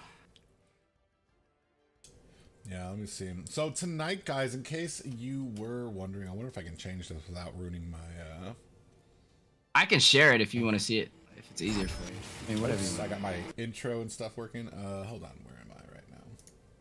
Okay, yeah, sorry guys. You guys can see the bracket right now. We just had Time Gap taking on Halfwits. It's going to be Vendetta taking on Team Yam tonight. After that, it's going to be Yorkies taking on Ventrix Pro. And then probably, I'm going to assume, we're going to treat this, I mean, it's like basically the main event of the night. It's going to be Bloodhound games. If you, Bloodhound, if you don't know who they are, that is, Boca Roscoe's group, I believe. It's his squad. I believe Riles took back the name Aether Explicit. Unfortunately, Riles and team did not make it this far, so congrats to Boca Roscoe already there from that point right there, able to make it further than his old teammate squad. there. Yeah. So with this new group, and they look strong too, and they're going to be taking on Black Bulls, who do have a decent history here in the North American Challenger Tournament. That's going to be happening at it says 11 there. If you're on Central Time, that's going to be about 10 o'clock. Wait, yeah, that's going to be about 10 o'clock in Central, I believe. Wait, is that right? Because right now it is. Yes, that's correct. Doop doop doop. Yeah, this is Insomniacs. There's Galaxy. So maybe it is Insomniacs. Yeah, Boca Roscoe game is going to be the last one of the day. I'm really excited to see how they do it. Just like when I was watching Weezy, I tried to make sure that I could at least get their last game. I assumed that you were gonna win the game before that, so that I would be able to see the last one you guys had on my stream. Oh yeah. Because I was trying to like plan around all these freaking all these matches. There's so many good matches going on. It's Yeah, insane. it's like, do I want to see this or do I want to see that? Let's just assume that I they're going to totally win. They're going to go on to understand. the next round. Yeah, I totally understand. We got knocked out by the Yorkies, so the Yorkies is the next match. That's the team that actually beat us in our first game. They're pretty good, so I like to see them. I don't know anything about Ventrix E-Pro, though. I don't think I've played them before. You know anything about that team? Not really. And I even checked some of their roster list too. I didn't recognize any of the names off the boot. So my other account got suspended for no dang reason. Said every person who got their account suspended. I'm sure you were just there, Shinzo in the house. traipsing along in the field, absolutely doing nothing but minding your own business, and then those mean old Moon Tune decided to ban your account. So there I was, helping orphans, and So yeah, guys, this match doesn't start until 14 minutes? Yeah, 14 minutes, and then we'll be starting up. So these are hard slotted times for this tournament. So we are going to be casting it. Me and Private Dancer. His Twitch is in the description of today's video as well. So make sure you guys check him out. He is casting alongside me as well, and also an amazing content creator for Mobile Legends Bang Bang. So But like I said, these are all hard slotted times, so can't go any earlier, any later. You know, you have to go on that hard time. So definitely grab your snacks, get your drinks. If every team stretch out a little bit. Yeah, teams like it's hard enough to kind of like try to get these teams together, but so they've agreed and they know what time they're supposed to show up, and a lot of teams just they wait it out. They're like, yeah, and you never know, like any earlier, and you never know because also you got to predict teams going to 2-1. You can never just predict teams getting swept. So you know, kind of having to manage the time you do get. But you know, sometimes when you do have a team that gets swept in a very fast manner, it does open up a lot of times between the matches. Oh, Twitch banned you. Even worse, bro. What were you doing? Twitch banned you. What do you? Maybe he's yelling at Nightbot. Nightbot was beefing with him. Sometimes Nightbot be beefing with me, and it's my own Nightbot. I'm like, come on now. Telling those hot I tub birthed streamers for the 15th time how beautiful they are. Twitch just got tired of it.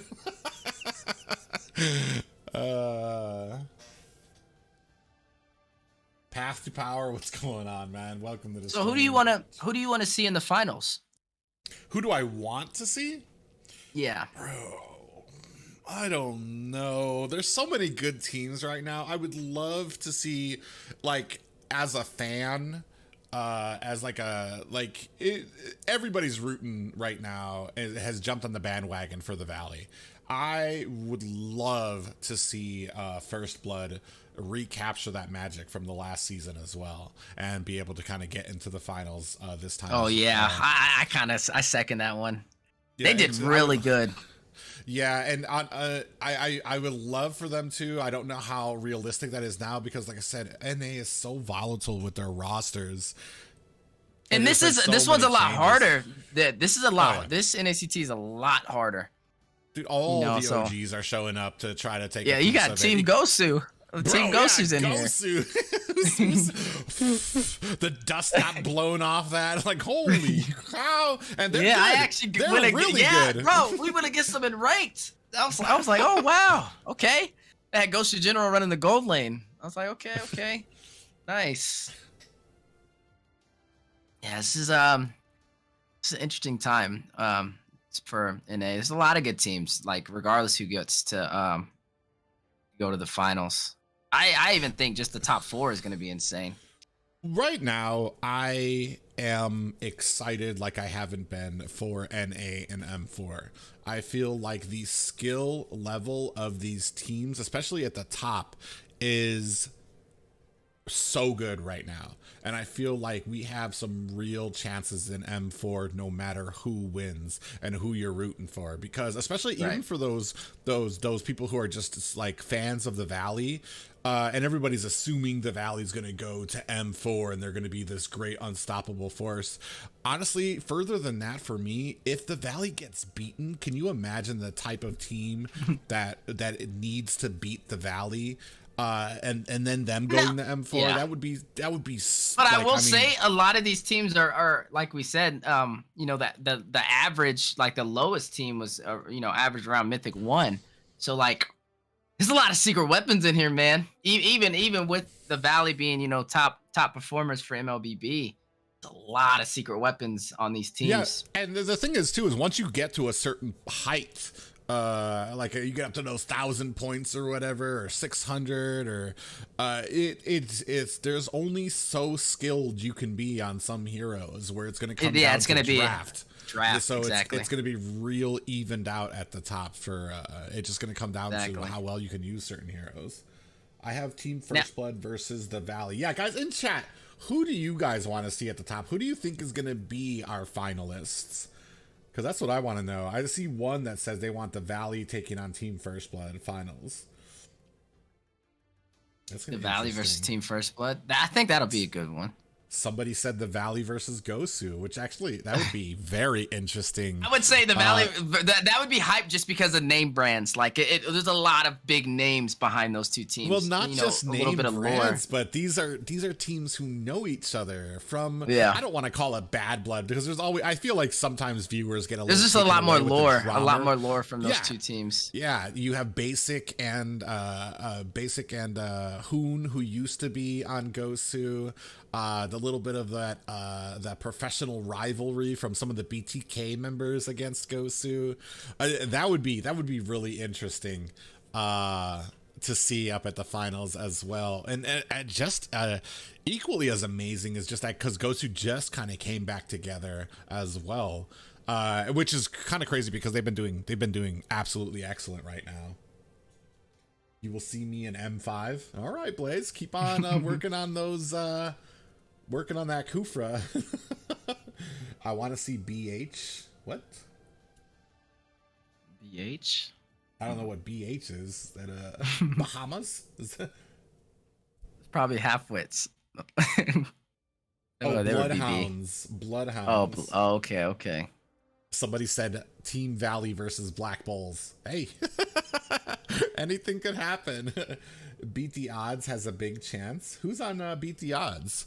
Let me check out that I'm rooster. not sure. Now, I would say, like, there's a lot of, and that's why everybody's so interested. It's like, we seen, obviously, with the last NACT, we saw BTK, get knocked out pretty early, reform into the Valley, and then also a little bit of Ackerman as well. Like, this is gonna be a crazy time, man, and I really want to see. Like, could you imagine if the Valley and Ackerman both got knocked out?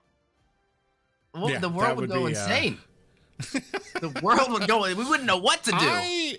I feel like, well, Ackerman's always kind of been on their top, tried to be on their top game, but like I feel like the Valley, bro, I don't think you're gonna get a more serious 5 players than you're gonna have in the Valley right now. I don't think there's gonna be any type of like all these matches. I was talking about this before. Like I kind of pity any team that has to go up against the Valley just because of last NACT, like where BTK basically got embarrassed because they were messing around during the game and ended up getting beat where they thought they couldn't be beaten. I don't think you're gonna have that problem from the Valley here. Ackerman, I think I was talking about it. Yeah, Ackerman's gonna be going up against only the squad. Only the squad, is that right? Only the squad? Yeah. Mm-hmm. Okay. That's my squad. Yeah, they're gonna. Good luck. It's gonna be hard. It's gonna be a rough game. They win on scrim and even ranked games versus the Valley. Yeah, you can't really say much about scrims as well. It's a lot of people learn some things or don't pull out like everything that they want, or they experiment in scrims as well. Fucking BTK. What was the talk when BTK went to M3? 90% of the talk was how BTK was getting whooped in scrims over there, and they weren't gonna make it, and they got 3-0'd or they got 7-0'd by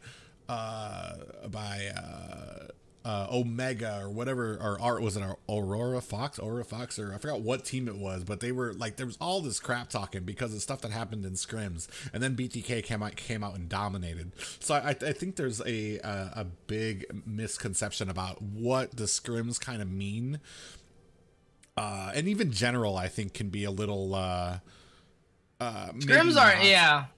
I think people Scrims- underestimate what scrims don't necessarily mean winning the game is what's best for you. Like scrims is testing things out and testing new strategies, seeing, this is when you experiment and you see new things that can possibly work. And if you win, I mean, that's great. But if you lose, you still win in terms of knowing like, okay, we can't pull out this comp, on this level of elo against these type of teams. Or you might be able to, reinvent some new meta, but it's not necessarily, you're not scrimming as if you're trying to win the grand finals. You're scrimming to practice rotations and also, try different comps out. But it's more of a trial and error thing. It's not that you're not going to be scrimming and running just your main heroes every single time. you know, you're going to try new things. You're going to let certain things walk sometimes and see how your team can kind of go against it. Like they might even let a Fairness walk in a scrim just to see if their team can actually, you know, fare off well against the Fairness. Team is banning.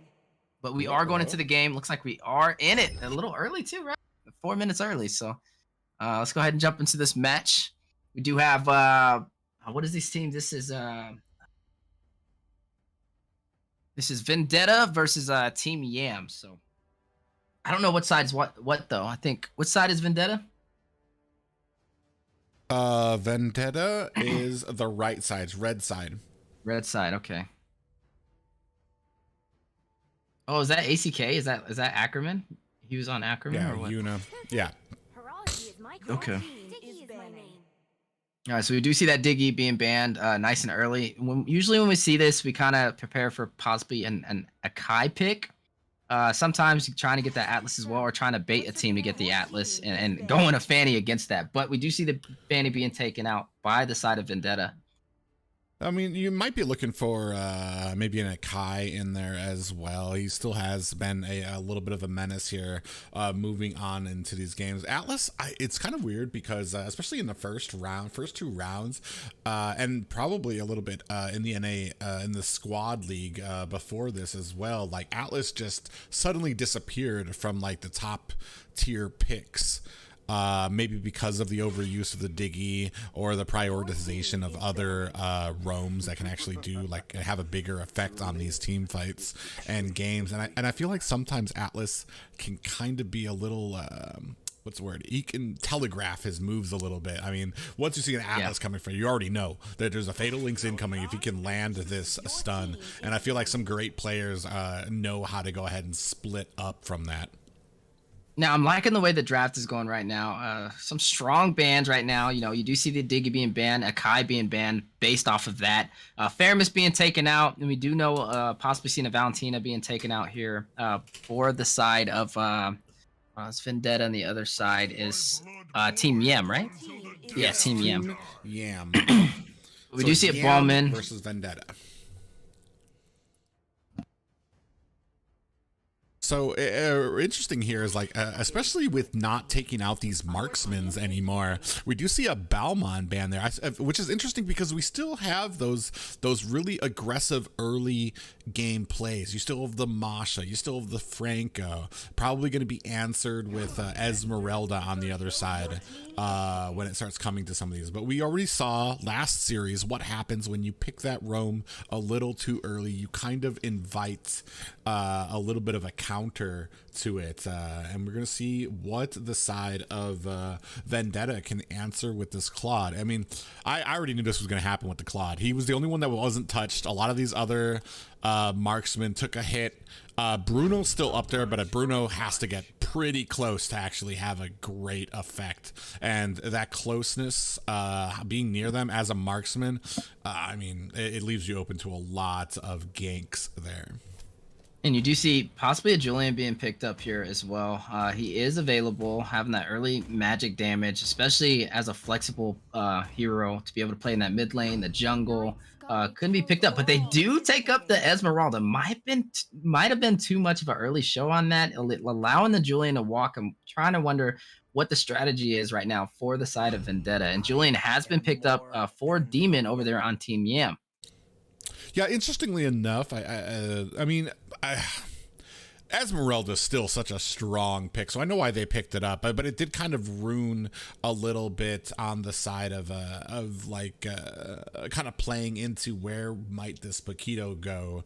Either because he can be played just as great in the XP lane as well. So I mean, decent enough for them. I mean, I'd like the early game from the Paquito. You do have that sustain and that tankiness as you start going into the late game with Esmeralda. I feel like the only thing that's really missing is a decent amount of CC from their team, and we do see that Atlas being picked up there, which is going to be interesting to see what kind of counter we have with a Diggy ban already on the board. Yeah, you do see Atlas being picked up. That's kind of common, especially on the third pick. Not having the Diggy or the Akai to worry about kind of canceling that Fatal Links or giving him a hard time to get in there and get those sets. I do like the Uranus pickup, though, especially on the Esmeralda. He's a hero that has the mobility to be able to pair up with her and also be able to have the AoE damage for clearing the lane and sustainability as well. Now, we do see Grok being banned over there on the side for Vendetta. Possibly wondering what they're planning here. Not really sure about how I feel about the Grok just yet, but Beatrix actually being banned out right now for the side of Team Yam. Yeah, interesting to me to be banning that out. I don't feel like she's as strong. Maybe, I mean, still the shades of old of people still being kind of afraid of her, and maybe just reading out that a great marksman player on the side of Vendetta there as well. Right now I do like on the side of Team Yam, I do like what we have here. Basically kind of the same thing. You've got that early game and CC coming from this Julian pick. You've got the sustain and late game coming from the Uranus, and then that late game the shredding ability from Claude. I still want to see how we're going to be able to kind of wrap some of these picks into an Atlas and what we're going to be going into. I mean, maybe a Franco. We do know that a Kai has already been taken off the board, so a good draft on the side of Vendetta, because they got the bans out that they wanted to kind of cover for this Atlas pick. Yeah, definitely a good draft from both sides right now. I'm liking how Team Yam is kind of stacked up, just like you said, with the late game, with the early game, with the magic from Julian, paired up with that Uranus as well. But we do see Lilia as the answer for the early game magic damage, especially against those, up close and personal heroes such as the Uranus, such as the Julian. So this is going to be an interesting match. Both teams still have a very strong lineup. I wouldn't say it's a one-sided in terms of this draft, but Atlas definitely having superiority in terms of getting sets right now.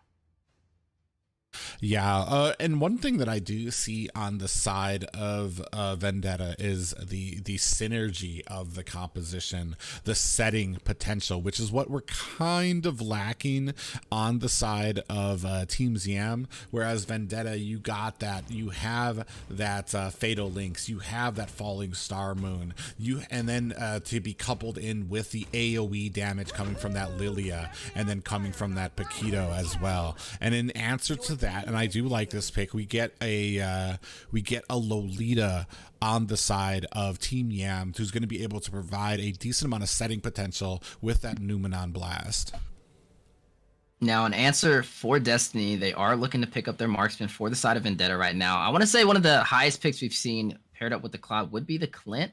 Just kind of something more common that we've been seeing teams do recently, but they do have options over there on the playing field right now. Like, we do see the X-Board being picked up as a jungler for the side of Team Yam. It's an okay pick. I feel like the Esmeralda will have a little bit of an easier time in the situation. But we'll see. Like I said, Julian is definitely a game changer, especially in the early game, being able to have those enhanced skills at only level 3. So looks like they are going to pick up the carry, going for the late game marksman to be able to go in and pretty much burst down the board, burst down the Uranus. It's going to be a very, very good game. But they do have the Lolita to kind of slow down that carry when she does rush in.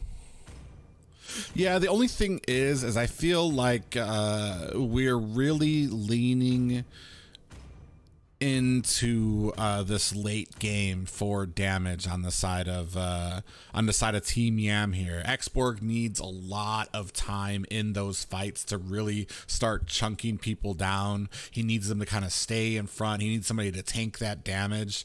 It just depends, especially as we get later into it. I feel like that speedy light wheel on the carry is going to be able to burst down the X-Borg or whoever else he's going to be working with before he's able to get those stacks he needs to be able to do that true damage.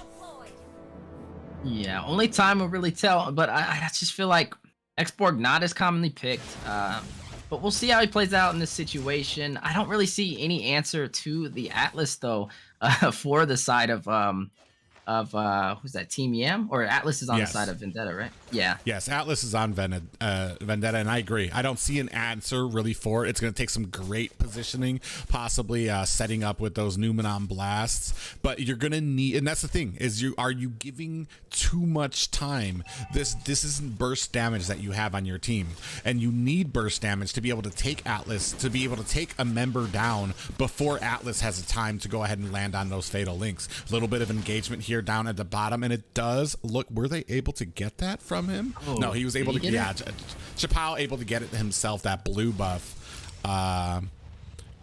So even with the engagement, No, they got it. That was red buff. They took it. Oh, it was red buff. Yeah, it was. Yeah, it was red buff. They were actually able to steal that nice and early too, to delay the jungler over there, Chappelle. Like you said too, with the X-Borg having more of the slower start, and especially if he's gonna be getting invaded, it's gonna kind of slow him down even more. So I feel like it's gonna be a little bit of a harder game with the odds being against Team Yam right now. Yeah, like I said, they have more of a sustained damage. We do see a little bit of engagement up at the top, but Dave's able to get away to safety. Did I speak too soon? He is going to be able to dash away from that, thankfully, as Galaxy was way on the chase there. Little battle of mobility right there between the Esmeralda and the Uranus. Now, looking on the bottom side, we do see the paired matchup of the Claude versus the carry, both, you know, more late game marksmen as well. But over in the mid lane, we do see a possible clash. Enhanced chains going down. Will they be able to take out Theo? Theo falling over there to Demon over there on Julian, and we do see Turtle leaning in the favor to fall for Ure over there on the side of Vendetta. Yeah, so able to get that first turtle there, starting to come up just a little over 700 gold lead by the side of Vendetta here. So doing a very good job with the macro. And like I said, some of the sustained damage. Here comes the Falling Star Moon, is able to get out of the way, but get pulled back in with those fatal links and a nice pop up, enhanced chains to pop up the rest of them, but is able to get away.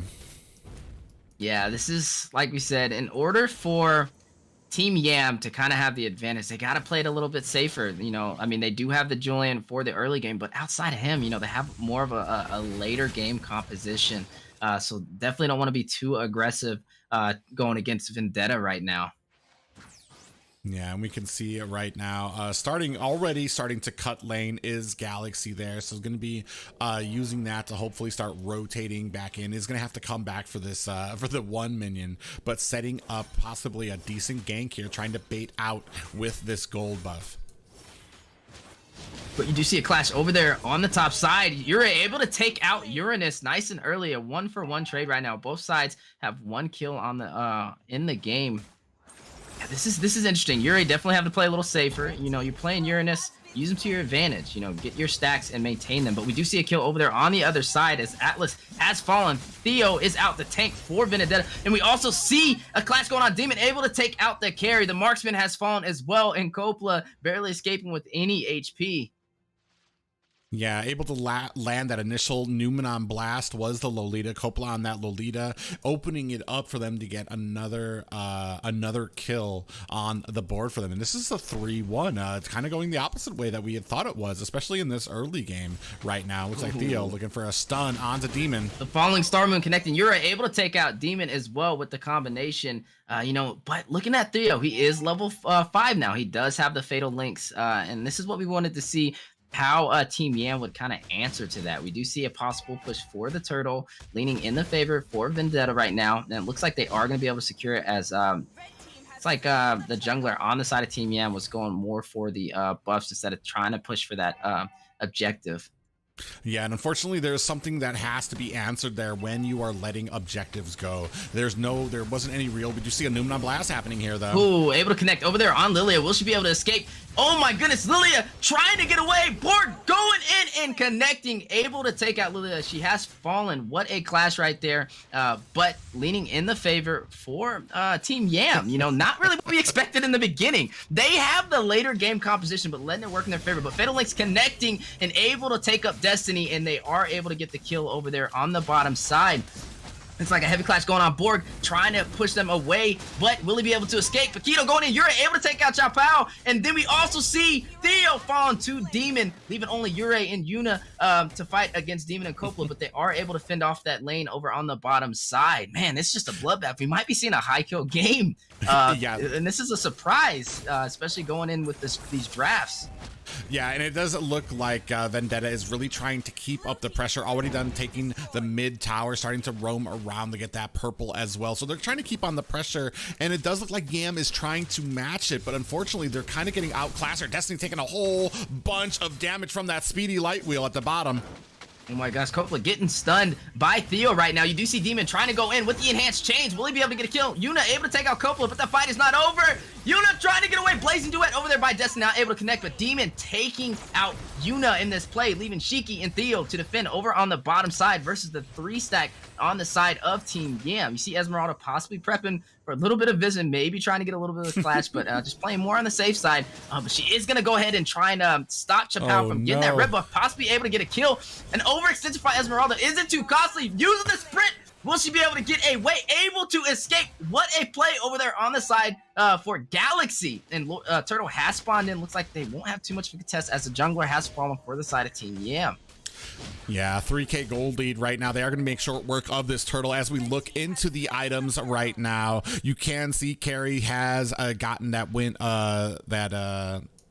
oh no, we do see a fatal link side. I don't know at the bottom there. Destiny does get taken out there. Just as I was saying there, the Demon Hunter Sword picked up for the Claude there, but not able to do much there as Coppola gets taken down as well. And man, this is all for the side of Vendetta. They are really just enforcing their will here, able to put on the pressure without much of an answer coming from Yams right now. As I mean, it just completely flipped on them. Yeah, and this is what we kind of said, especially with Vendetta having more of the early game, and it's working toward their favor. Not having an answer for Theo over there with the Fatal Links on Atlas as well. He's been getting some decent sets in here without really too much of contest from the side of Team Yam. It looks like they're able to take up pretty much all the objectives they want right here. Taking that inner turret over there on the mid lane as well, and prepping for possibly an early finish. Yeah, it's they're really kind of pressuring on this jungle right now. We do see a little bit of a falling star moon onto this bottom lane, a little bit of trouble. Ooh, Fatal Links, and then you see the Blaze Duet. Yuri able to take out Destiny, but the clash is not over. Coppola trying to escape, a Galaxy able to take out Coppola. The tank has fallen. The marksman has fallen for the side of Team Yam, and looks like the bottom inner turret has fallen as well, leaving only the inhibitor for the middle and bottom lane for Team Yam. How will they answer to this heavy push from the side of Vendetta? Over on the top side, you're able to take out Dave's Premium as well. What a play right now, and able to take the top tower to combo with that.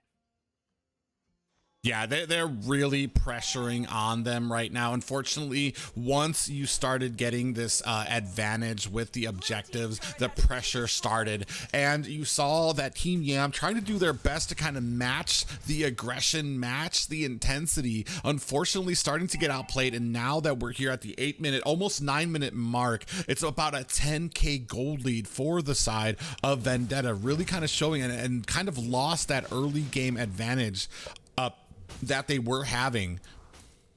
Now, I will say, if I was on the side of Team Yam, you gotta play a little safer. They're too far ahead right now to really win in the clashes. And then, speaking of clashes, you're right, going in, taking out the jungler. Chop Out has fallen. You do see Numenon Blast connecting, only stunning Atlas, and everybody rushing in, trying to take out Coppola from the side of Vendetta, and Coppola has fallen, leaving only Uranus to defend against the full team of Vendetta. Ure going in for the pushback as this team will rush for the early finish. Will they be able to clear the lane in time? Oh my goodness, a savage over there by Ure to close out the game. A wipeout, but the question is, will they be able to end? They do not have any minions to be able to push this tower, as Chappelle does spawn in. Demon spawned in as well to fend off the full team of Vendetta.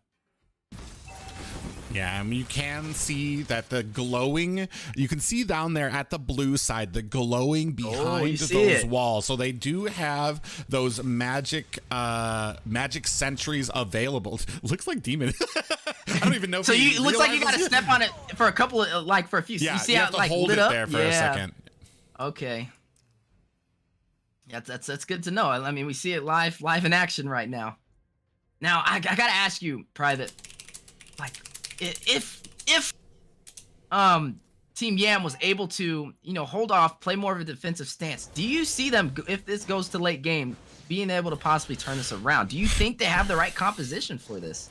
Well, my problem is that you have this sustained damage. We don't have any burst on the side of the Yams here. The longer these fights go on, the more of an opportunity for Theo. There we go. We see that Magic Sentry is going to go ahead and give vision down here toward this red buff as the turrets are starting to be clashed upon.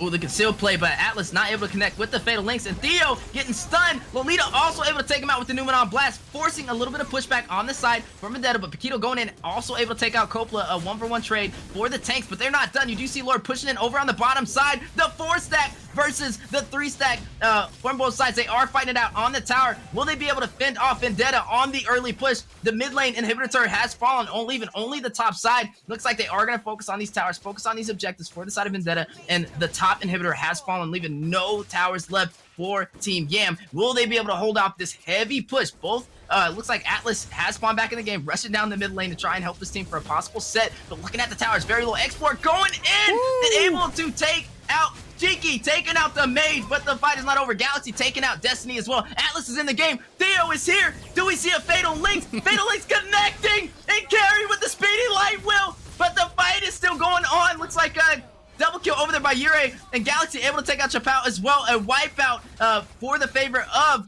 Vendetta, and they take game 1. An amazing game there. Even when they had lost the advantage, all I had to do was turn around, and I feel like some of those engagements that were pushed by Yams were only pushed because Vendetta wanted to bait them out from the tower to kind of turn around on them. You saw every single time all they did was turn around and then just start bashing their heads in once they got a little bit of an advantage there. As we take a look here at the stats right now, I mean, man, Yuri on this Paquito, 35% damage, going 17-0-5, absolutely dominating from, I want to say, a little bit past the early game, not quite the mid game, but from that point on, he was absolutely crushing it. Even, unfortunately, Uranus not able to withstand the amount of damage, and that's why I say this burst damage that comes from the Paquito is one of the better counters to a lot of these sustained heroes who need time to get those stacks, who need time to get their health back. He just puts them down so quickly. Yeah, and also seeing, Team Yam allowing the Atlas to walk and not having an answer in their composition for it definitely made it a harder game than necessary. I feel like if you're going to have, if you see the Diggies ban, if you see the Akai's ban, you had to have a plan. Maybe run some heroes that can easily get out of Atlas's Fatal Links, or just ban the Atlas and not allow it to walk, or even better, pick it up. But looking like just a little bit of a battle of draft right now, and I would say just lean more in the favor of Vendetta. But speaking of draft, we are going into game 2. This is best out of 3, so they're not out yet. Team Yam still has a chance. We do see Diggy being picked off, kind of like last game. And like we said, we see this usually when a team's prepping to go for the Akai route, even possibly an Atlas route. But both kind of work, especially taking out that Diggy nice and early. So a strong ban going into game 2. Yep. Give me 1 second here. Waiting, trying to get Trex in here as well. Hello. Hello. Yo. Hello.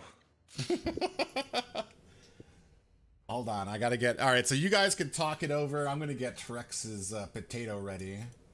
This Ooh, is Vendetta Team Yams, right? Yes, it is. Vendetta's up 1. Yep, they took game 1. They picked Atlas, no counter for Atlas. Kai was banned. It's pretty similar bans, actually, compared to game 1 as well. So, but it was more one-sided. I'd say game 1 was more one-sided. Who won the last series? The last series between the two teams, it was time gap. Time gap? 2-0. Yeah, 2-0. Who'd they 2-0? Halfwits. Halfwits, all right. And they go up against Team Gosu in second round, all right. Mm-hmm. So you do see Faramis being picked off, paired up with that Valentina. More of a standard, traditional ban. Teams usually doing this in NACT, not too much out of the ordinary. And there we go. We do see the Ballman being picked off as well. I think the Ballman's solid. Right now, I think a lot of teams are scared of it, or just don't want to have to deal with it. But with them banning off, meaning they maybe don't want to prio that right now, even them banning out the Akai as well. You said they picked up the Paquito jungle last game, correct? So kind of getting rid of any other bulky, tanky fighter junglers and making it possible for that Paquito jungle to possibly thrive again. Or if they need to, also hunker down, pick up a strong marksman in the front in their prio pick as well.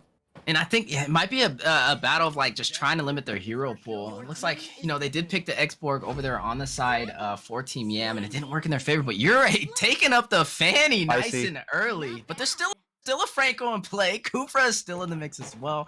They kind of give her a harder time. Masha is also available. So I would say, is it too early to kind of show this? Time will tell. I think it's a little early. I think like putting a Fanny up front like that is definitely dangerous. I think at this point either they feel really comfortable that like they can just play around. I mean, a good Fanny can definitely dance around even her counters.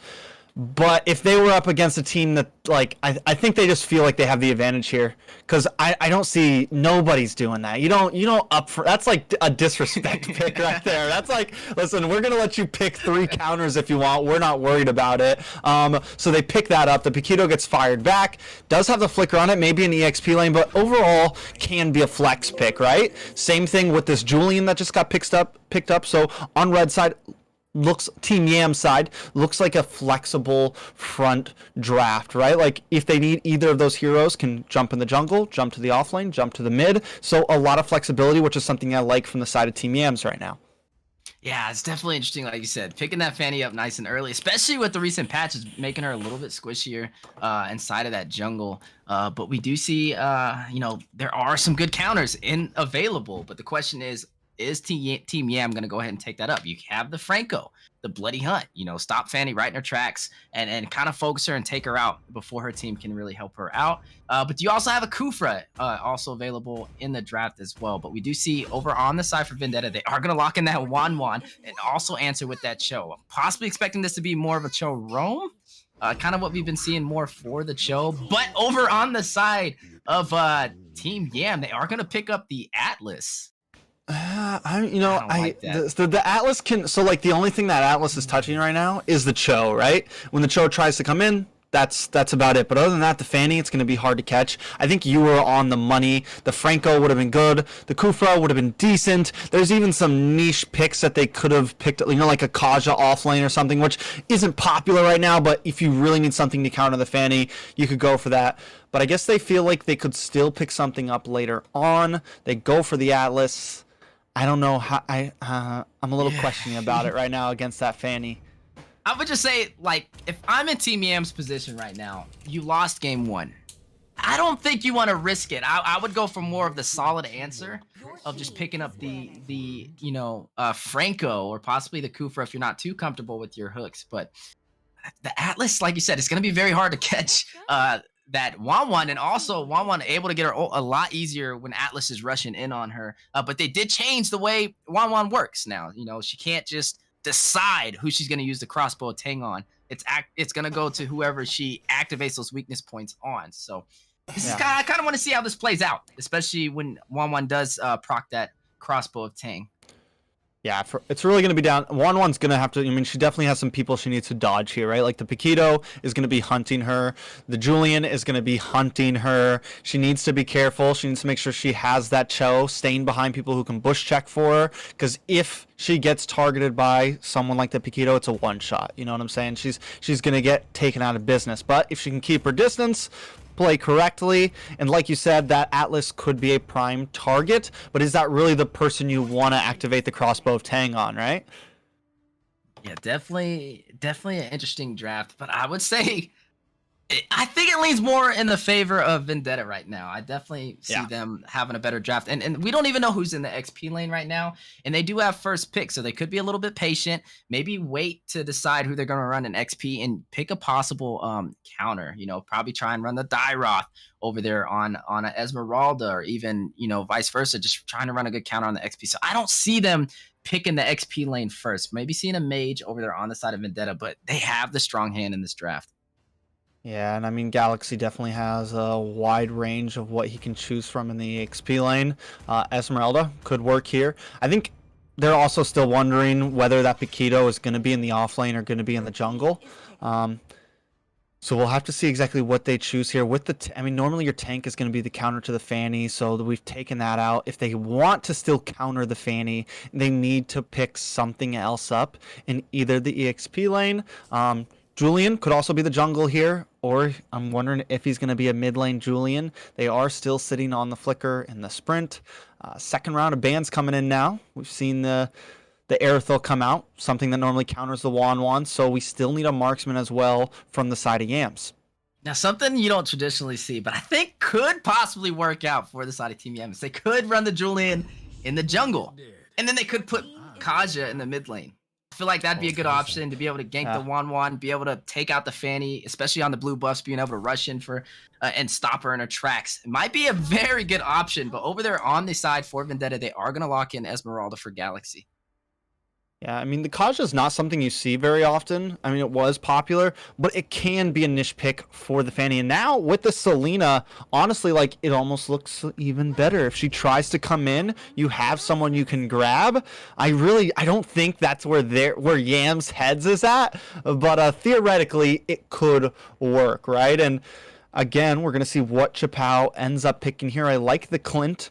I think Clint's an underrated marksman right now. I think he has the burst potential, especially with Beatrix not really on the list anymore.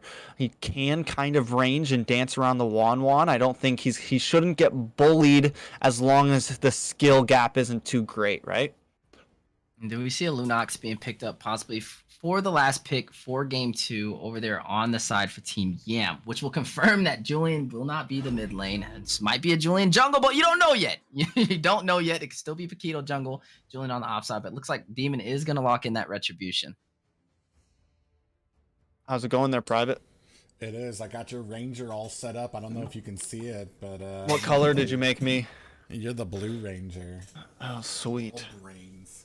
They said you had a fishing rod. I don't know if they think they know what a pole staff is, but you're up there looking glorious. Ah, yes.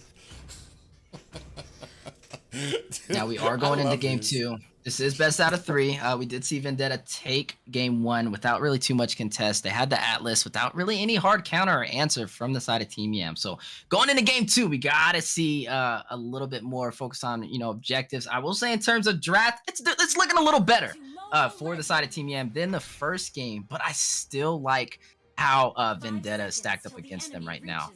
The problem here is with assassin jungles here into a Cho roam, you're gonna have problems getting isolated by that Cho. Is going to be able to dive in there, isolate you out from a lot, and help his team to be able to disengage a lot of your engagements. I think the major problem for Yams right now is really just going to be that Fanny, and you can already tell. I mean, look, they feel aggressive. They're bringing in the invades. A nice stun coming in there. Yeah, you're being aggressive on the Fanny, going for that blue buff, cutting the red right now, taking, the traditional Fanny rotation. But look at these cables right now from Ure. Will he be able to secure the kill on Demon? Demon able to escape with barely any HP. Ure looks like they are going to try and go for that blue buff possibly, but pushing off, not biting on more than he can chew over there for Ure. But, man, like you Esmeralda. said, Fanny can be a problem.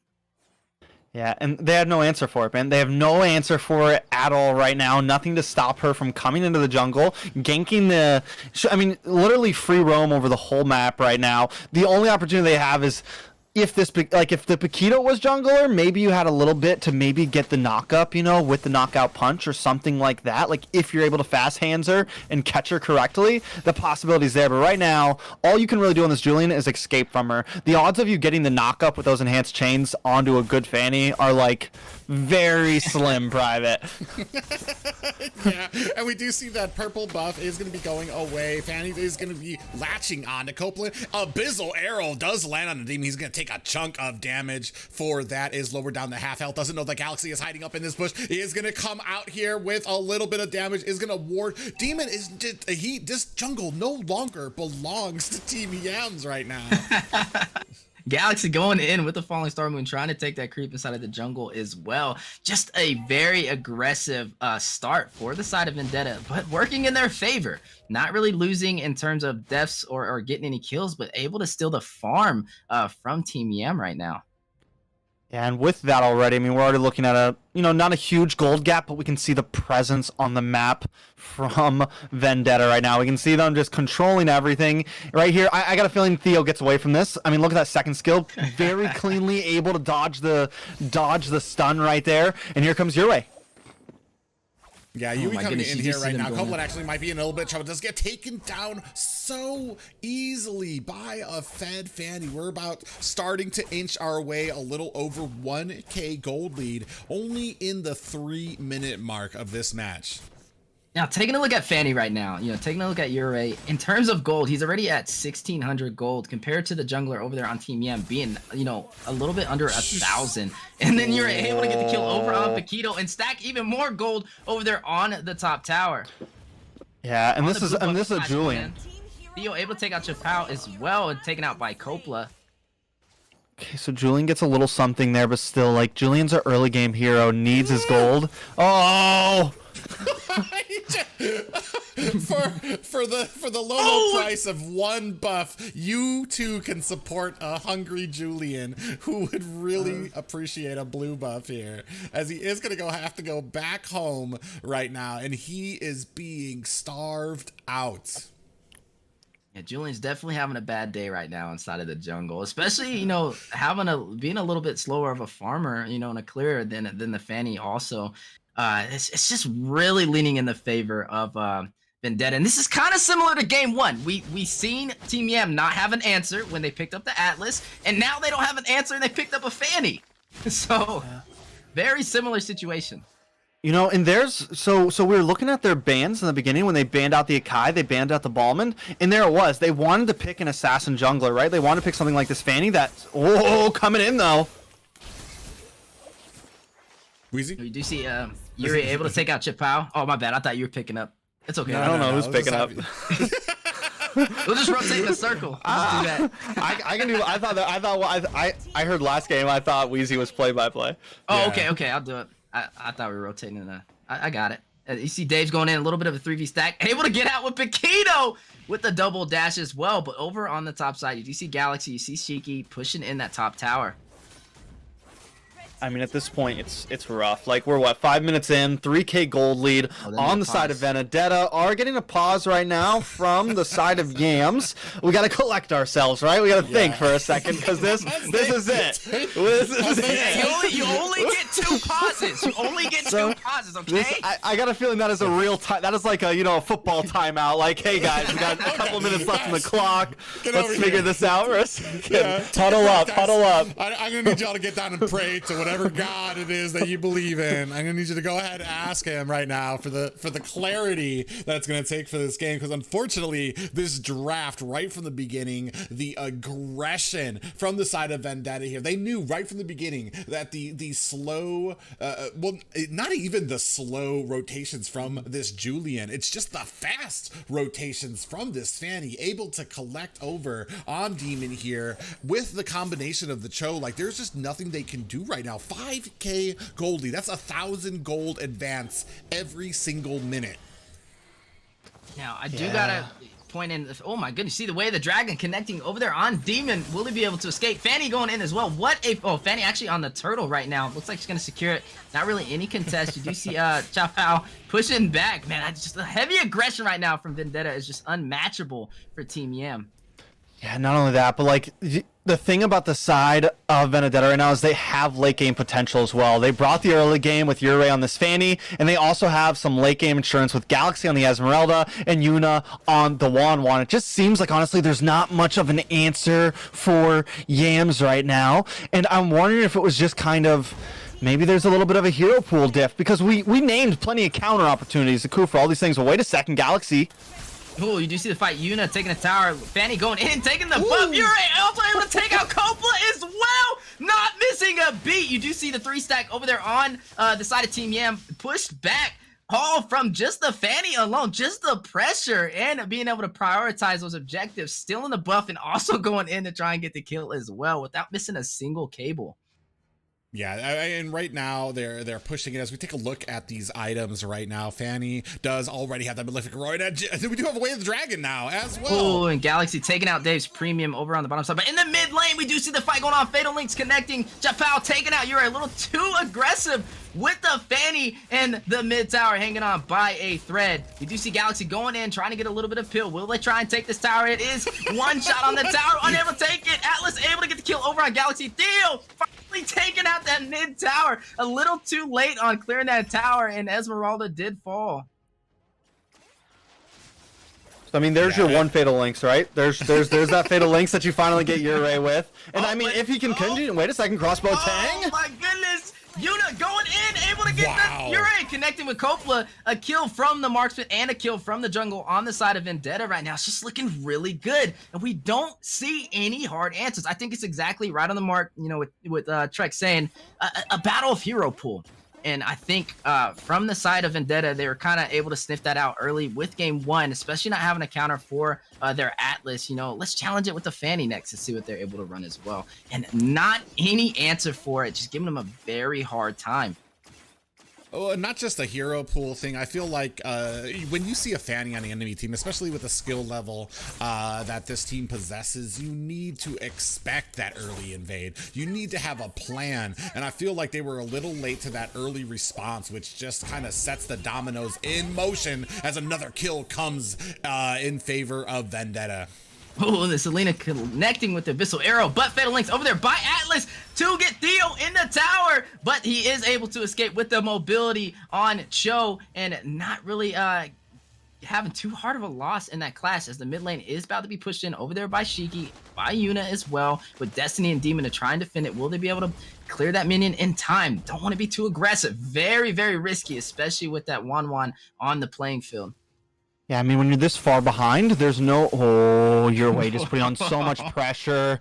Like, when you're this far behind, like, Atlas can't even go and bush check. Atlas can't even do anything to create space for for this Clint, right? To create space for the Julian. There's nothing he can do right now. Anytime one of them tries to go in, they're getting instantly deleted. So, or they're getting picked off by the Wan, something of that nature, right? So there's just no real answer for Yams right now. Maybe they can haul this game out, get this Lunox skilled up, get Clint skilled up to where some of the damage is there and your team is bulky enough to hold that front line. Eventually the Fanny will fall off, right? So, but that is a long road ahead of them. You do see Theo going in on the 5-stack and able to flicker out just in time. Yeah, able to flicker out from 3 members there, so they're not even able to latch him down there, and this is a little bit of a bait here. There's no way you're going to be able to get Galaxy down. You're actually wasting abilities as this team is pushing down. Oh my goodness. Land. With the falling Thormoon combo, able to secure the kill over there on Demon, and they are going to fight for this inner turret in the mid lane. Yuna able to secure it as well. We do see a 4-stack from the side of Team Yam to try and fight off the full team of Vendetta. Will they be enough to stop them? Yuri going in on the tower and taking out Dave's premium on the Paquito. But looking at the top side, barely hanging on by a thread. That tower will fall shortly without any contest on the side from Vendetta right now. Just looking very solid and more of a one-sided game for Vendetta. Yeah, Way the Dragon connecting. Shiki able to take out Coppola as well. Yeah, they're not, as soon as they come out from their towers, they're getting ganked in here. They're really utilizing the space and the jungle allowance here that is provided when you take down these towers and you open it up, and now another engagement. Ooh, you do see on the bottom side, Wan also able to take out the marksman, but falling to the tower. But over on the top side, Dave's premium trying to escape, but Galaxy taking him out with Esmeralda. The Queen of Shield is here to stay. You do see Coppola going in, trying to get a little bit of freeze, trying to stun Galaxy in place, but unable to stop him for a kill. Man, what a play right now for the side of Vendetta. Yeah, and they're just taking full advantage of the gold gap right now. Galaxy holding this front line, zoning off. At this point, the Lord is definitely going inside of Vendetta, even with these few deaths happening, with Yuri taking a death here and there, Yuna taking a death here and there. Still, I mean, still just such a huge difference. They know that they can play extremely aggressive and even die once or twice and still control the map, still control the game. Now, they do need to, I think we're getting to a point now where they need to be a bit more careful, either try to finish this quick or they need to at least kind of not play too aggressive, because as I mentioned, Fanny is starting to die a bit more. She's not going to be able to just run in there, be crazy like she was in the first 5 minutes at this point. And same thing even with the Selena. Selena can't, I mean, she's 4-0-4, yes, but in another 2 minutes, if she goes in there and Clint catches her or Paquito catches her, it's over. So they are going to have to start being careful if they want to let this game drag on for another 4 or 5 minutes. Looks like the plan over there for the side of Vendetta is to kind of wait for the Enhanced Lord to spawn and then get possible zonage right now. Now, the question is, how is Team Yam going to respond to this? You see a lot of teams, especially when the Enhanced Lord comes into play, try and be a little bit more aggressive and fight more than they can handle. And especially having that Wan over there by Yuna right now, it's a very hard thing to deal with. Let's see, in here, they already used that magic sentry. We were just talking about it, so they still have time before it actually comes back. And there was no real reason to use it earlier. Right here, you could have used it so that you could see where the team was, maybe catch a concealed play to go in and try to contest the Lord. I mean, it's all about the timing of this. We have another Way of the Dragon landing on to Copla. Speaking of concealed plays, there goes one right there. Way of the Dragon catches them off. I think a lot of teams are going to have trouble. Wait, arrow coming in. Yuna able to take out Dave's Premium as well. Fanny going in! And also able to secure the kill over there on Destiny, but the fight's not over. Chapao taking out Yuna. Chapao going back into the base to get some HP. Also, Demon left to defend against the 4-stack from the side of Vendetta. They don't really have the minions in their favor right now, but they are going to continue for the fight. They do have 1 minion in the base, and they are going to try and get some more kills. Will they be able to take out Demon? He is trying to rush back in to get some HP. You do see Copla with the Fatal Links and taking out Theo. Was this too much of an aggressive play? Copla has fallen to Esmeralda, leaving only Demon to defend against Fanny. Jeez. Oh my goodness, and Galaxy, and you're able to take out Demon, but Dave's Premium and Destiny spawning just in the nick of time and forcing Galaxy on a possible retreat. But the mid lane inhibitor turret is being pushed in. Bottom side, we do see Luminous Lord working his way to that tower. Will they be able to fight? You see Galaxy with the pressure on the 3-stack from the side of Vendetta, and Dave's Premium able to take out Galaxy. Fanny going in, taking out Destiny as well. The marksman has fallen, a double kill, taking out Dave's Premium. What a clash, but you see, they are trying to fight the minions off. Can they push them back in time? Chapao and also Copla. You do see Demon in the mix as well, but Wan pushing in, trying to go for a possible crossbow of Tang, but pushing off. A little bit of a retreat, 3 basic attacks. Very close call from the side of Yam to almost a game winner. Yeah, I don't know if they're going to be able to defend this one. Literally just a few basic attacks, but it does look like Vendetta wants to try to end this as fast as possible. Fanny coming in. Oh my god, the cables! Gets taken down. Copla taking out Ure, and you do see more of a heavier stance for the side of Team Yam right now. They do have the 5-man to fight off against the team of 4, but you do see the fight continuing. Shiki taking out Destiny. The marksman has fallen for the side of Team Yam. A 4 versus 4 right now. And minions are pushing in on the middle side. They are going to be working their way on the top side as well. And we do see a 4v4 fight. Ladies and gentlemen, do we see a possible finish? 2-0 sweep for Vendetta. Crossbow tank from Yuna. Taking out Davis Premium. Taking out Demon as well. Taking out Chapao. And the game. Oh my goodness. Atlas just not able to do anything in that situation. And GGWP. Ali, what a clean finish with the 1-1 too. What is it? Almost got the Maniac there. Just complete dominance, and that's what I meant. Like when we saw the Fanny pick up front, Vendetta's like, all right, we're comfortable. We know we can play with our food here a little bit, and they just up front pick the Fanny. And that was it. There was no counter. There was no way. Nothing that Yams could answer with. From the draft to the game, I don't know if they just felt confident about it or if they just didn't feel like they could correctly bring an answer in the draft. But they end up losing for that choice right there. I feel like that's what they end up losing this game on. And I kind of feel like, especially the early game, there are a lot of options, especially the early game. Hero pools be damned here, but like there just wasn't enough CC to even be able to withstand a Fanny. I know, like, I mean, the worst thing that a lot of people try to do is try to fight the Fanny. You can run or you can CC them in the early game. You gotta wait for that late game to where you're able to kind of withstand, not get one shot by her, bring on a little CC to be able to take her down as she is trying to latch onto one of your heroes in the late game, but they never got that opportunity. The immense pressure provided by a Selena, by a Cho, by a Fanny coming in there as well meant that the side of Yams were never able to catch a breath here from the early game on. And I mean, and when it comes to a Fanny, when she's going to keep getting fed, when you have these people who don't make mistakes like Yuri, I mean, well, yeah, 11 and 3. I mean, so I mean, we might call those the 3 deaths, a few mistakes there, but like, I mean, there's just not really anything you're gonna be able to do to stop them once you get that insurmountable of a lead. And like, it could have, I think it was the only reason it went as long as it did is because they were kind of like you guys said, playing with their food a bit, just kind of stacking on a little bit more of their KDA there.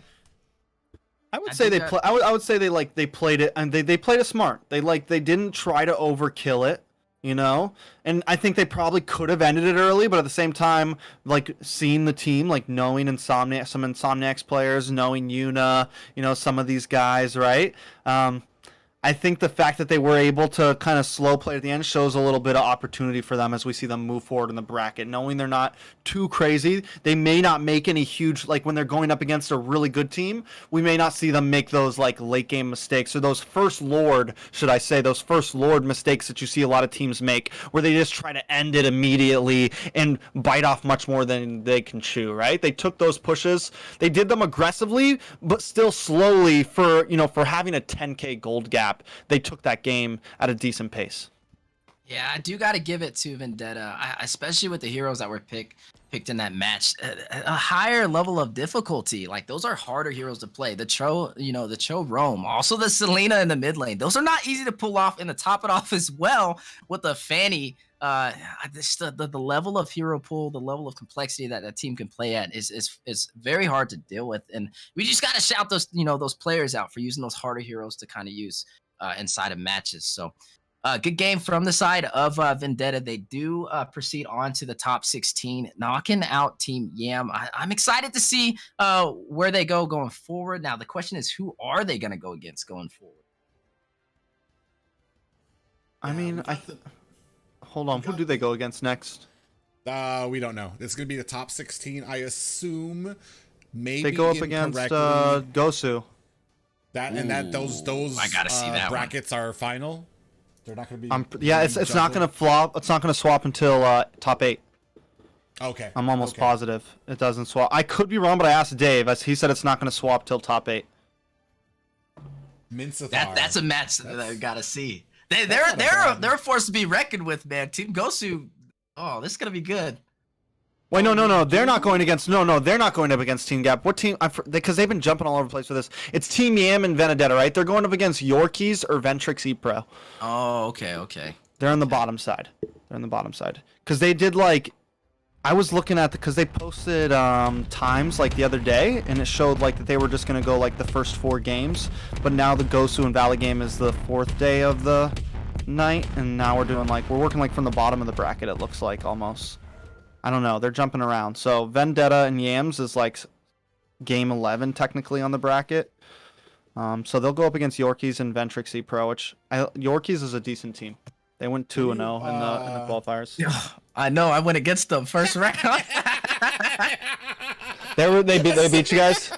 They beat us, yeah. I don't know who that first team was, but Yorkies took them. I don't know them, but from personal experience from playing against them, I think if they go against who was that? Vendetta will beat them because we didn't have too much of a hard time. The issue we had against them was I feel like I had Masha XP versus the Esme, and I feel like they just outcut me with the Esme. But I feel like ones are hard. Yeah, I feel like against like I feel like even if our team didn't make that mistake, I feel like we could have took them. But seeing the way Vendetta plays right now, like I feel like they just have a lot more pressure as a team. Yeah, but no offense to Yams, I would say like I don't know, like I think like for example that Fanny pick up front, like I think there was a lot of answers for that, and like Yams just didn't call. So like I don't think we've really seen Vendetta tested yet. I think Vendetta, knowing Galaxy, knowing Pogi, knowing these players, like I know that they're a solid team. I think they have the upper hand, but we'll see.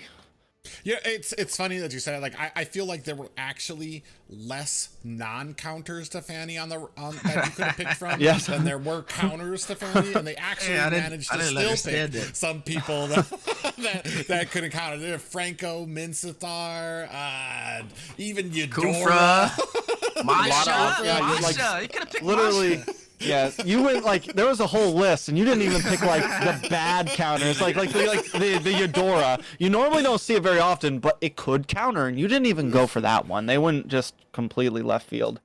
I feel like even the Paquito would have been a better jungler there, like because at least you have someone bulky that the Fanny can't exactly bully in the first minute of the game, right? Yeah. And he can dash through walls, and then if he does catch her. Like, Fanny has to be a bit more careful the way you try to bully a Paquito, right? It's the reason why Vendetta banned out that Akai and banned out that Ballman, because they wanted to be able, they knew that like those would be problems if they wanted to front pick the Fanny. So they banned those out in the very beginning because they had that Fanny in mind. They insta picked it once they got their pick, and they got rid of strong junglers that the Fanny can't do anything against. And then like Team Yam literally just like played it into the hands of them. Like they pick up one of the squishiest junglers in the meta right now with the Julian when they even have another possibility under their belt throwing the Paquito in there. So some definite like shout out to Team Yam for making a top 32, but still you can see the skill, the draft difference, I would say. Yeah, the battle starts in the draft, you know. And I feel like the way that they set it up, even if they would have picked the Franco on the Fanny, I mean, like you said, like a good Fanny can weasel her way pretty much through anything. Some Fannies require a whole team to counter the Fanny. And so what do you want as a link for your name? Sorry to interrupt. I just want to make sure. You can just put @Trex. @TrexCast. Follow me on Instagram and Twitter, baby. Insta and Twitter @TrexCast. Doop. Yeah. And the funny thing about everyone knows where that NASL is, so they could have banned Diggy, they picked Fanny.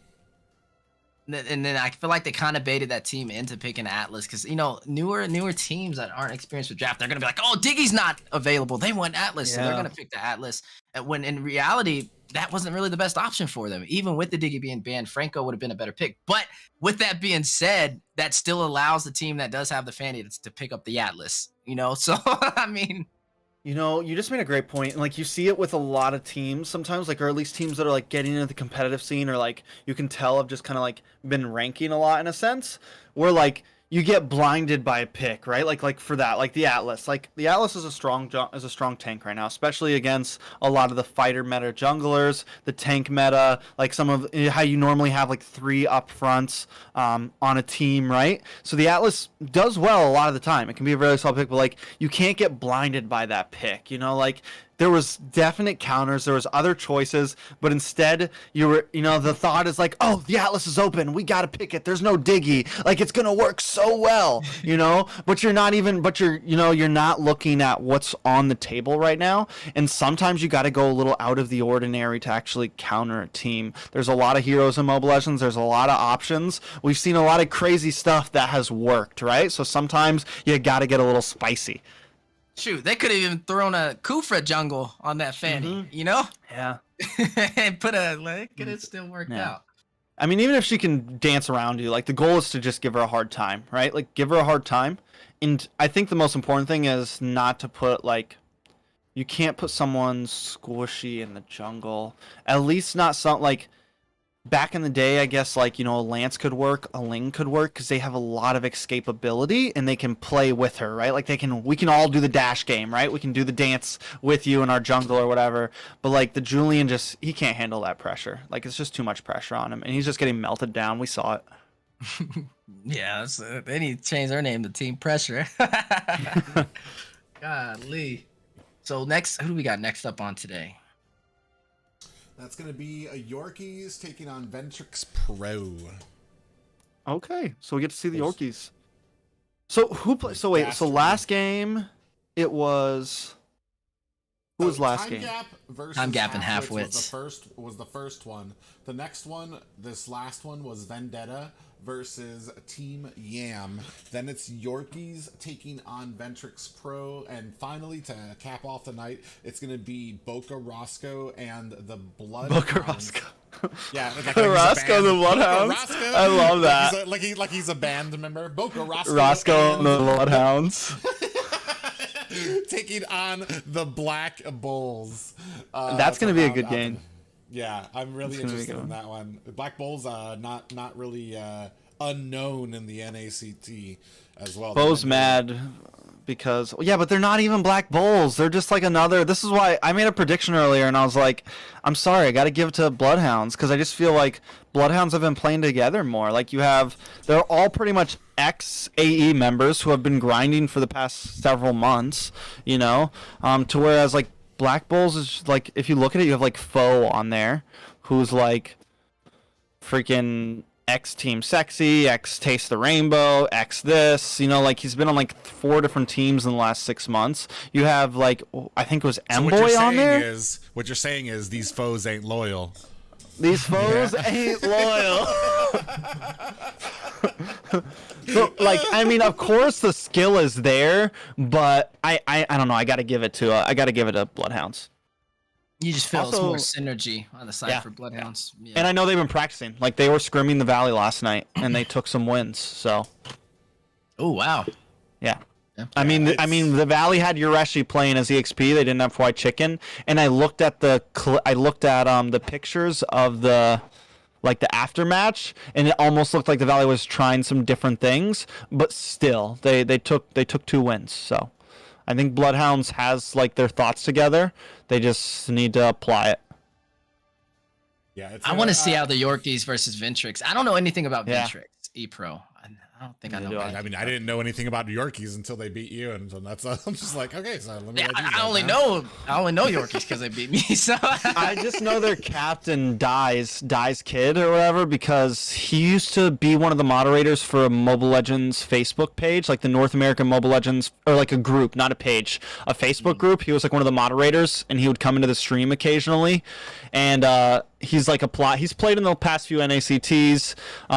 He's another team that's just kind of hungry, and I want to say this may be I think it's second time making it to top 32. But I know they're not like a team like, Team Sexy or any of the other team. I would say they're close on the, like, kind of like you, Weezy, like they're, a newer team just getting into everything, making it top 32, but they seem hungry, and it's nice to see guys like your team, like their team.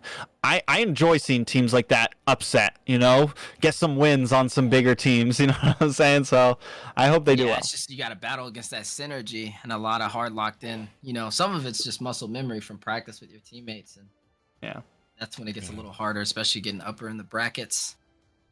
Some of these teams have been together for a while, and like I said, it shows, and it's been one of my biggest point outs is like you see a lot of the same teams over and over and over again because of what it does to be able to face people at that top of the peak. The same squads and names that you see in the squad league, you start seeing do very well in the challenger tournament because they're constantly week after week going up against those same top teams. It might not be the same anymore as NA has started to grow these scrims. Like I don't remember a time when there have been so many scrims going off at once. Like freaking, I don't even think G sleeps anymore because it's like he's like 90% running scrims for teams now, and I like the life that is in NA right now. I wish more teams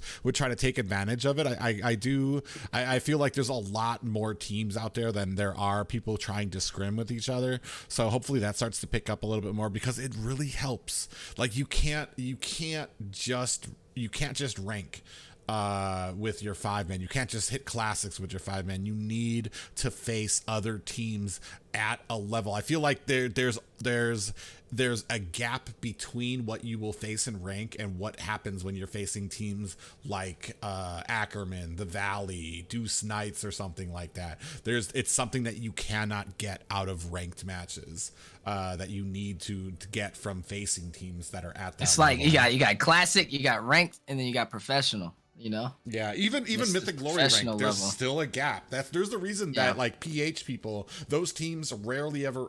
In fact, I don't think many of those teams rank as a 5-man. Most of them are just like 100% scrims, because it's almost They look, the way I look at classics as a waste of time, and I like to rank, is the way a lot of those teams look at rank as a waste of time and would rather scrim with other teams.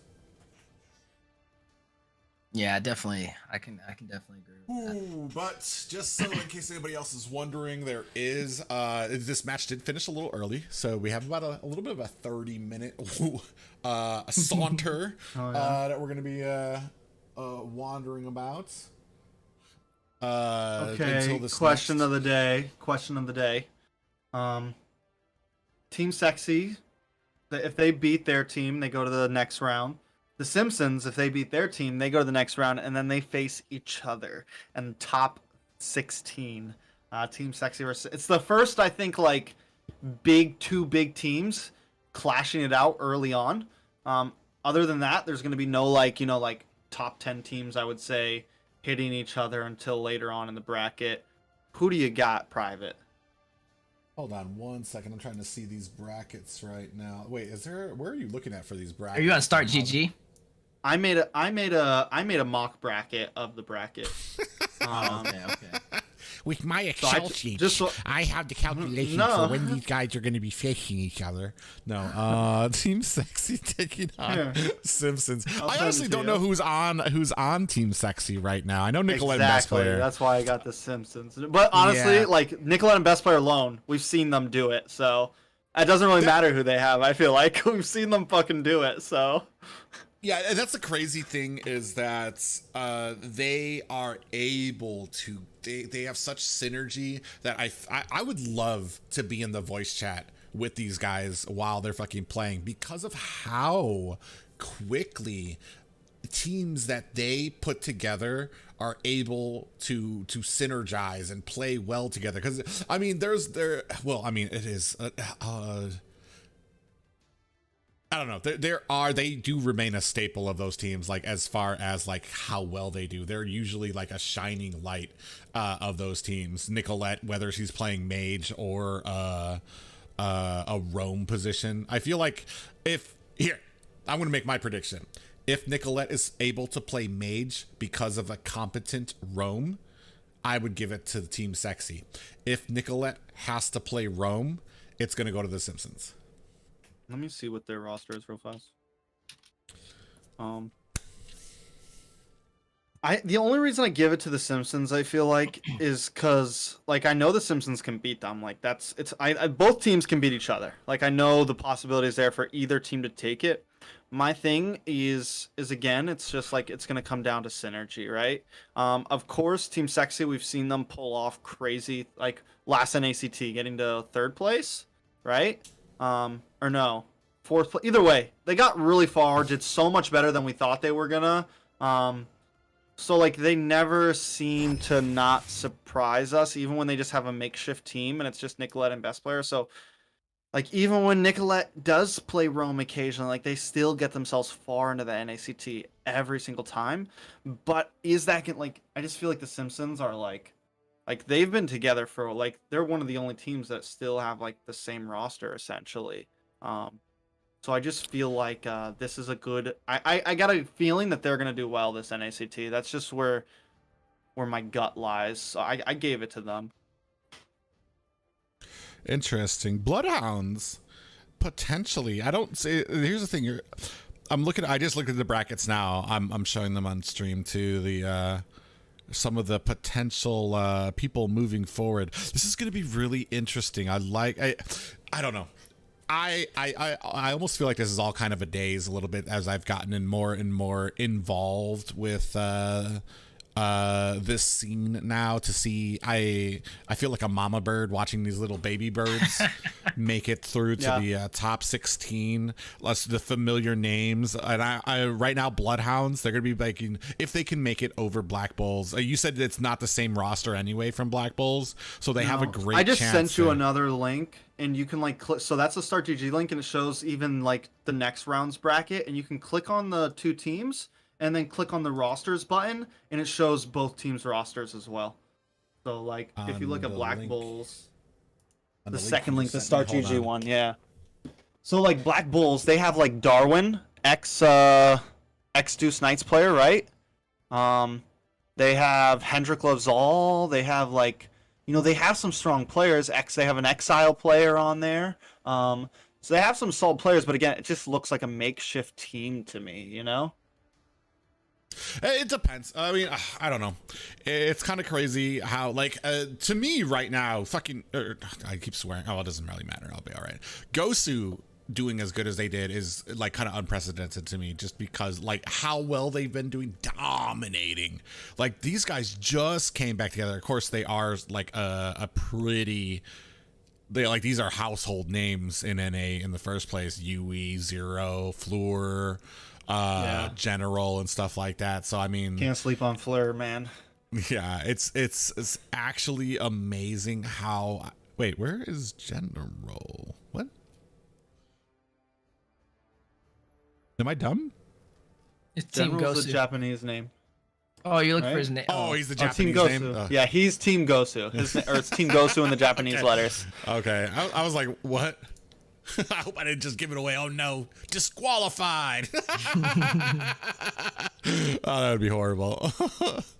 Honestly, about Team, I feel like Fleur and JC are gonna be like, I know everyone's gonna be raving about seeing General and seeing Zero and seeing Yue, like some of these guys play, but like Fleur and JC are the ones that have been like Regrets as well, but mainly Fleur's been playing for the Valley for the past, Fleur's been playing for Deuce Knights, right? For the past like 2 seasons of NASL. You have JC, who's Gosu Yuzi, who's been playing for the Valley for the past 3 seasons of NASL. Like, those are the 2 players that have been, like, competing the past year. And I feel like those are 2 players that, like, when we watch Gosu play, I think they're really going to shine. I think they're going to, like, really kind of be glue that holds that team together a lot. And, like, I'm not putting General or anyone down. I just think, like, when it comes to the competitive scene, those are 2 players that we're going to have to keep our eyes on because they've been playing against a lot of these teams for a while now. Thank you for the follow, Brian and Trap. Thanks for joining us on Facebook. Been here for a bit. Yeah, it's gonna be, I don't know. All right, so me and Weezy talked about this before you got here. Who do you want to see at the top for the finals? Who do I want? For the finals. Yeah. Who do I want to see? Yeah, want. I can't say that. I won't. I don't know. No, like I'm not gonna want, do so a- regardless of who you think is better, who would you like? I don't know. So if you want the reality of who I want, because whoever All right. I the want, mothership. who I Give it a want to go to M4, right? You hear me? the Mike's cut down, mothership. The mothership is calling you back for a second there. Hold up. Are we good? Yeah, you're Yeah, good now now. you are. Now you are. All right. So whoever I want, let's say this, is who I want. It's not like, it's going to be more of who I want to represent North America and M4, right? Meaning there's like 3 choices. The Valley, Team First Blood, or Ackerman. That's who I think would do the best in M4. Yeah, I would like and to see even Team in First Blood. Ackerman, I'm honestly nervous about it. Like, because they have Zia, but I just feel like, I guess if Yureshi stays on them, he's used to the pressure. Zia's used to the pressure. I honestly might trust Team First Blood more going to M4 than, I don't know. That's hard. But one of those 3 teams. That's who I feel like. The breathing is scaring me. So that's one of those 3 teams. I just feel like they would all. Those are like 3 teams I think that have a solid opportunity to like do well over there. Team Gosu probably as well. I think Team Go for some reason I'm not even really, they're not. It's because I haven't seen them in any events all year, so they're kind of like not in my mind as much. I think Team Gosu could probably do well over there too. But yeah, I don't know. Well, like I'm not gonna do I'm not gonna do a top 8 for the hell of it, just for fun. I don't know. I think we discussed too, like one of the big things is the best match for NA for the finals here. I think comes down to like Gosu in the Valley, just because of the what did you call it? Popularity. Popularity. It's like the story household behind names, it. the lore behind their teams. But I think in terms of if you're really gonna shoot for who has the best, because it's like the whole goal of this is to find the best team to win, To represent in America. You know what I'm saying? Yeah, like we don't want people to look at our server and be like, oh, you guys came in 3rd place. Like, no, we want to take 1st place. And 3rd place would be good. 3rd place would be I want good. to comment on people's streams that are from the Philippines and say, come to the NA server. You know? Yeah. I want to be able to do that. So Exactly. That's where my head's at. that's why we got to have the most optimal team. And honesty, I think everybody wants to see Gosu versus the Valley just because the household names, the lore. But I think it's right on the money on it, like the most optimal chance. I would say would be, in terms of who I think would kind of deserve it. I'd like to see Team First Blood versus the Valley. I would like to see one of them to move forward to him. Yeah.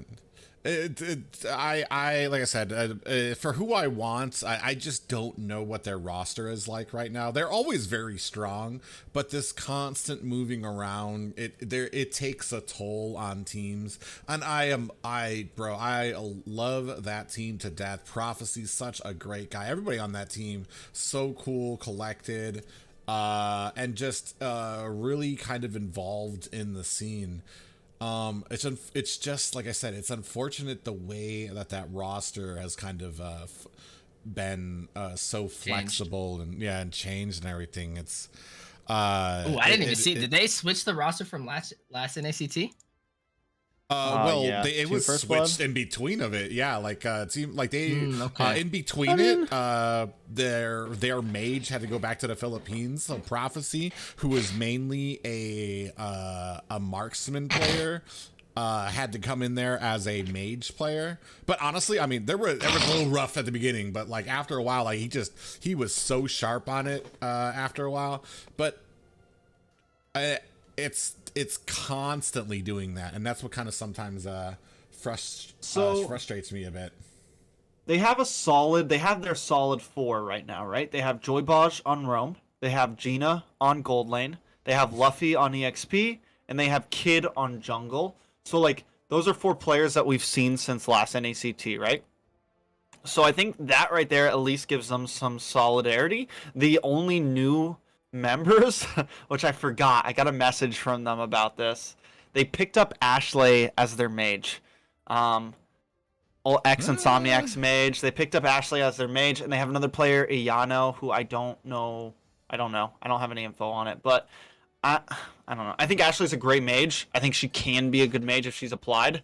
Like, I think she can be really good. I think her hero pool is weak, and her, like, when Julian came out, she never wanted to practice it, from what I heard. From what I know, we never saw her play it once in the mid lane. There's a few things like that can be a weakness to her, and then also I worry about her like dedication. Exactly, dedication. Yep. And that's why I said, like, right now I would love, just because I'm such a fan of First Blood, and I would love to see them recapture that. I was saying it earlier, I would love to see them recapture that magic. It's just there's a lot of things right now. There's a lot of great teams in NA. This has basically been like the horn, the call to battle for like almost all the great teams. Gosu came back. We've got this monstrous Valley team. Ackerman stepped up during the squad league, became this took what would usually take like an entire season in 2 days, like transformed into this team that was able to go toe to toe with the Valley for the most part. It's not the time for these juggling acts, but I mean, if anybody can pull it off, the Valley, or not the Valley, the Team First Blood would be able to kind of come back here with they've shown, like I said, it's almost a forte of NA teams to be able to juggle a roster around and do so well. It's like almost like you can't even be an NA team unless you can do that and do that well, and they really shine at that. Same thing with Team Sexy, being able to take like these have like a good core of people, but then be able to kind of switch it out with people and be able to make that work and build that synergy so quickly. Man, it's gonna be, I can't wait, honestly. Like next week starts the 16, and then man, it's gonna be big. Yeah, so wait, live stream starts next week? Top 16 is getting live streamed, Right? or top Isn't it? 8? It should be top 16. Top 16 is getting Top live 16. streamed. Yeah. So that's next week. I think the first. Yeah. The 29th and 30th. 29th and 30th. Yeah. First? Next week. iMac from YouTube is asking if you guys are gonna cast M4. That's something that you gotta talk to Moontoon about there. Yeah. Hashtag Trex for M4.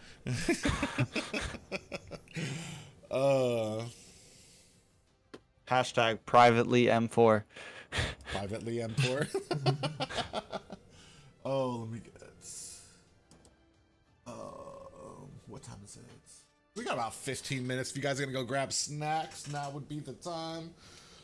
Oh, No it's snacks kind of, till Brooklyn. Yeah, right. Oh, let me see. I'm still getting calls. Send me the link to your stream.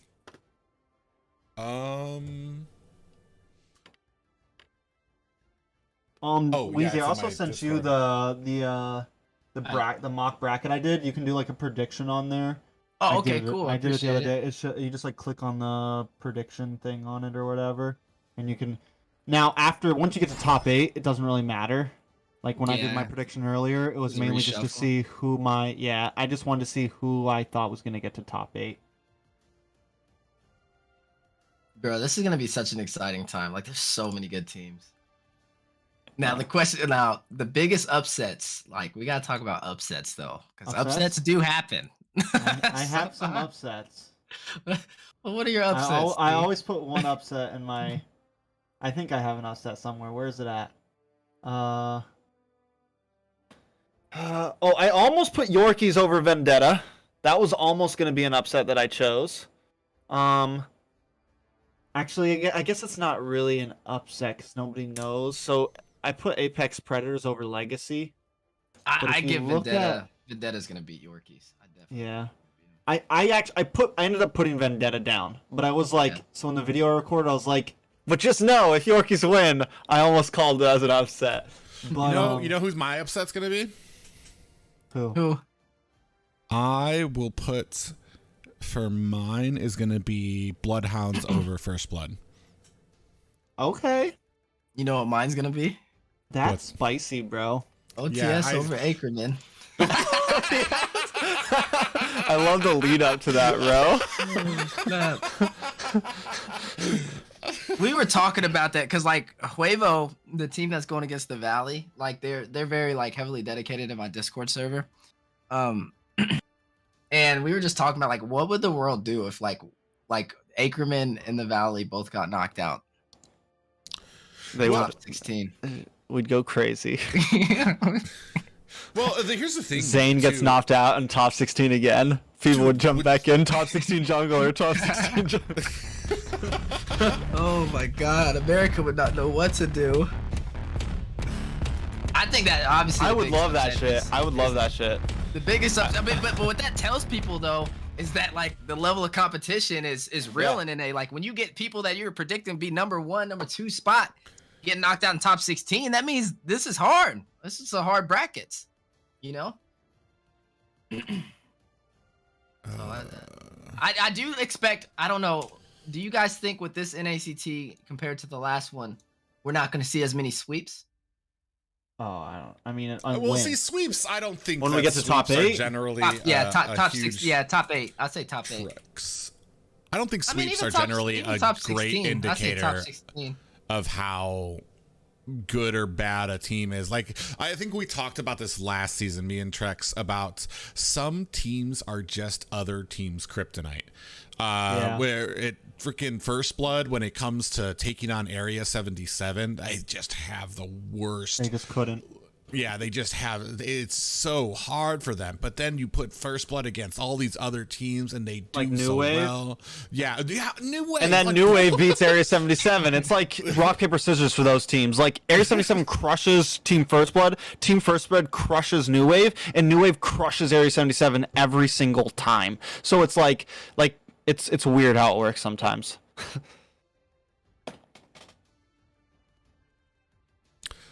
I'm a little upset. Okay, damn it, Milk Tea. You had to break the. They almost all had the same tags. I was a little excited. It looked all professional for a second in the lobby. And then Milk Tea That's had to come definitely spicy. Bloodhounds. I mean, I think Bloodhounds could do it. I mean, we'll see. We'll see how they play tonight, right? Yeah, I definitely want to see This how they is play gonna be the tonight. test. I unfortunately haven't been able to catch many of. I know Boca's hungry for it. He's been really trying. Yeah. He's been trying to put this stuff together. I almost think I it's think kind of. they- Yeah, Didn't I they almost think it's kind of. play Black Bulls last NACT?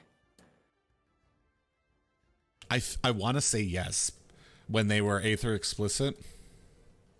Yeah, I want to say they beat because they beat Gosu Regrets and I'm trying to remember what team they played against in the top 32, and like they were stressed. I remember congratulating him after his game because I watched that game. I was in VC, or I was the lobby maker for that game, and I remember them being like stressed about it or something. I can't remember how it went, or I watched the game.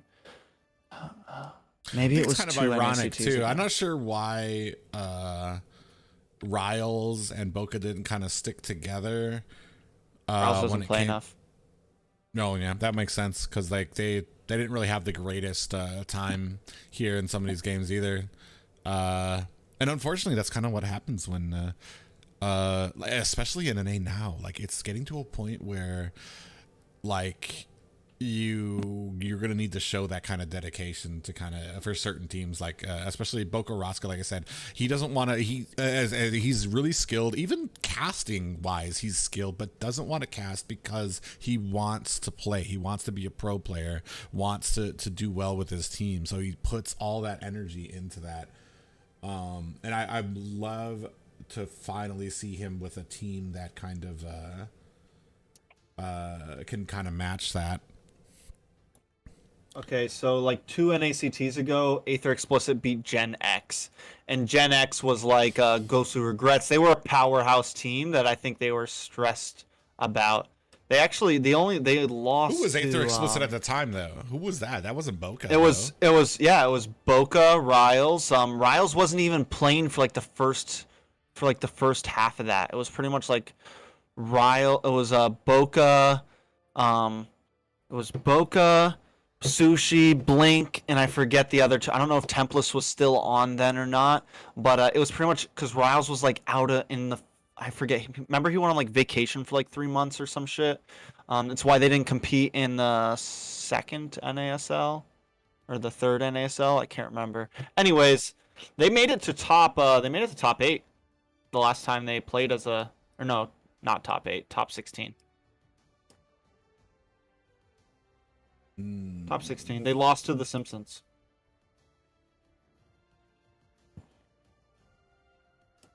They lost to the Simpsons.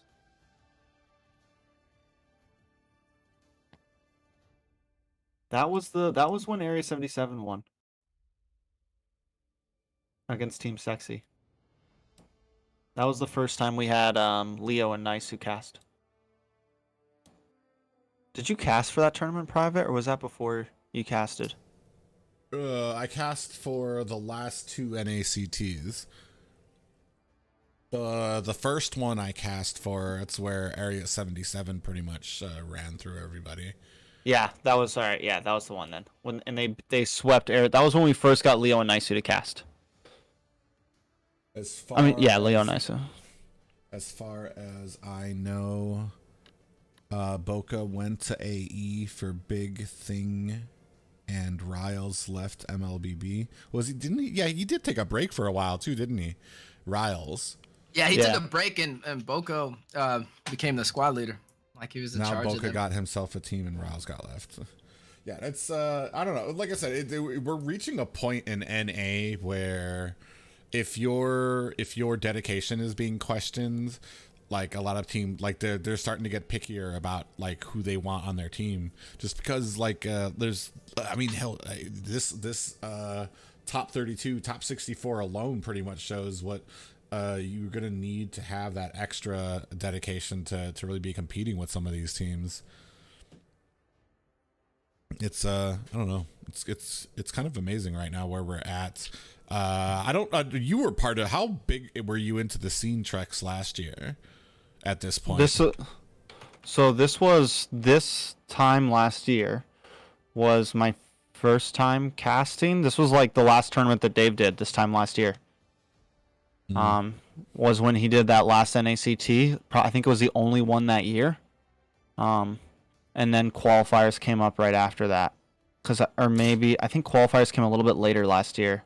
I want to say to fall off around that time. Do you remember? Like, because I'm trying to remember. Like, I know while BTK did win and did go to M3, I feel like at the time the scene was really fragile in NA because people were leaving. I don't remember if I'm remembering that correctly. The timeline for that. Like, I know at some point a lot of teams and content creators were leaving because I don't know. They thought it was going to be a dead game. I don't remember this much going on last year at this time, as far in the pro scene, as far as like scrims, teams getting involved, hype around stuff, and I mean, given a lot of that is, well, Gosu was involved, so it wasn't really like they weren't. No, Gosu wasn't involved. Yes, they were last year, weren't they? Am I crazy? No. Last year, no, they were just more for content, not professional. Yeah, they didn't even go to qualifiers. Yeah, they just make content, like funny content. They've competed in like one tournament in the past like year and a half, 2 years. Honestly, I don't feel like Gosu. This is their second tournament playing.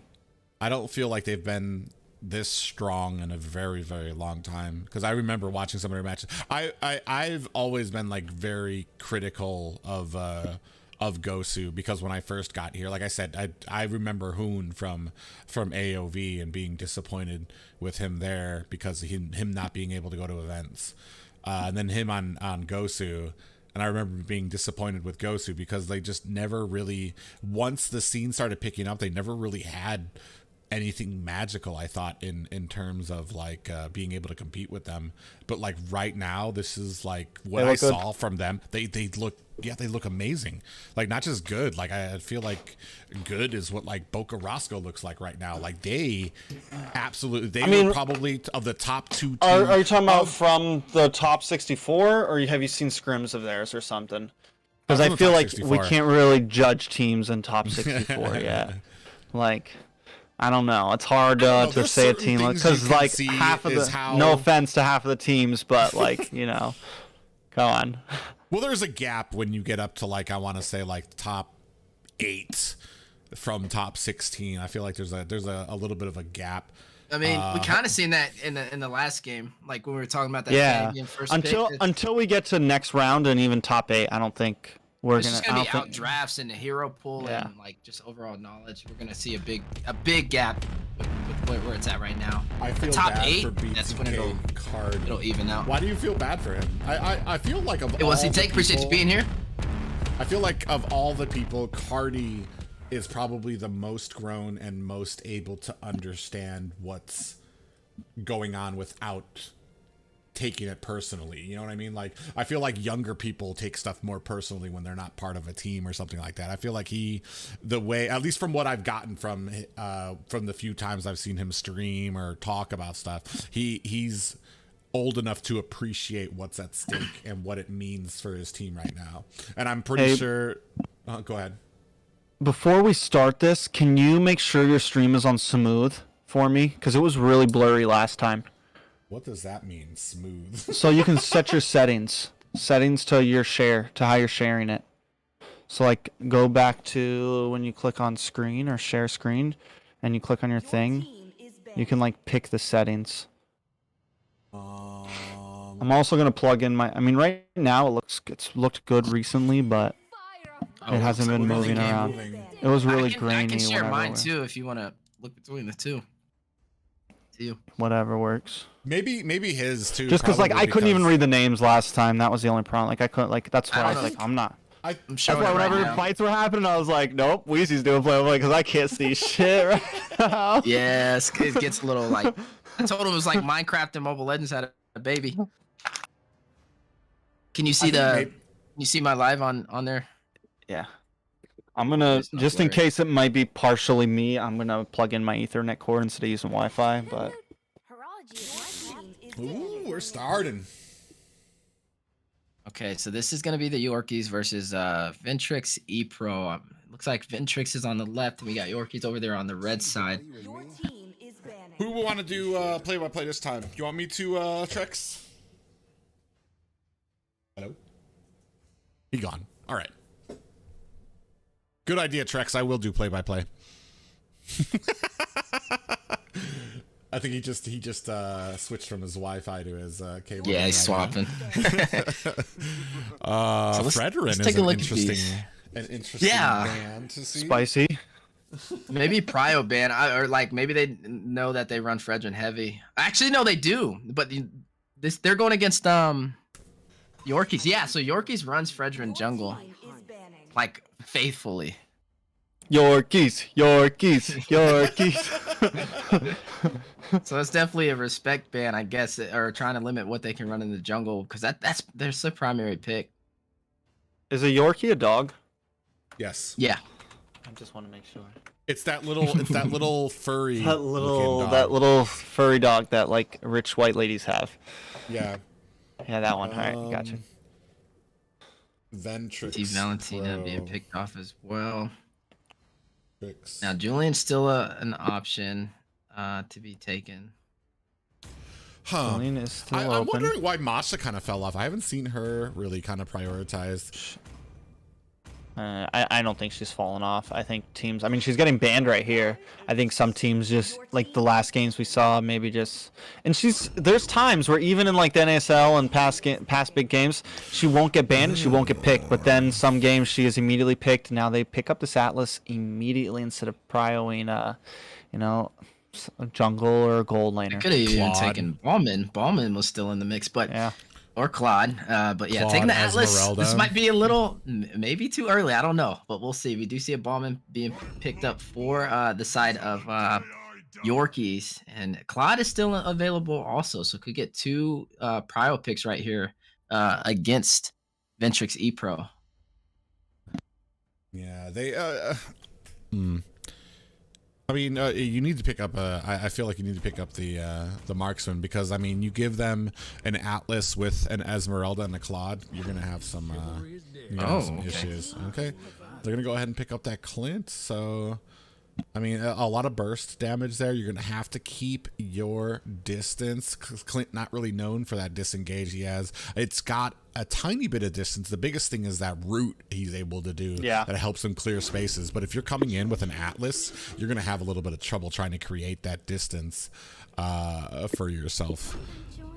Well, you have the flicker. Now, I have a question, to you guys. Since you've been watching the games tonight, who have been the marksmen? Right? I didn't see Beatrix banned at all. I'm guessing. I mean, we were guessing that she was a dead hero. It's true. She is, at least for the team so far. Last game we saw the Clint get picked up. Has Claude been getting picked up? What have been the marksmen? I mean, the Juan still viable right now?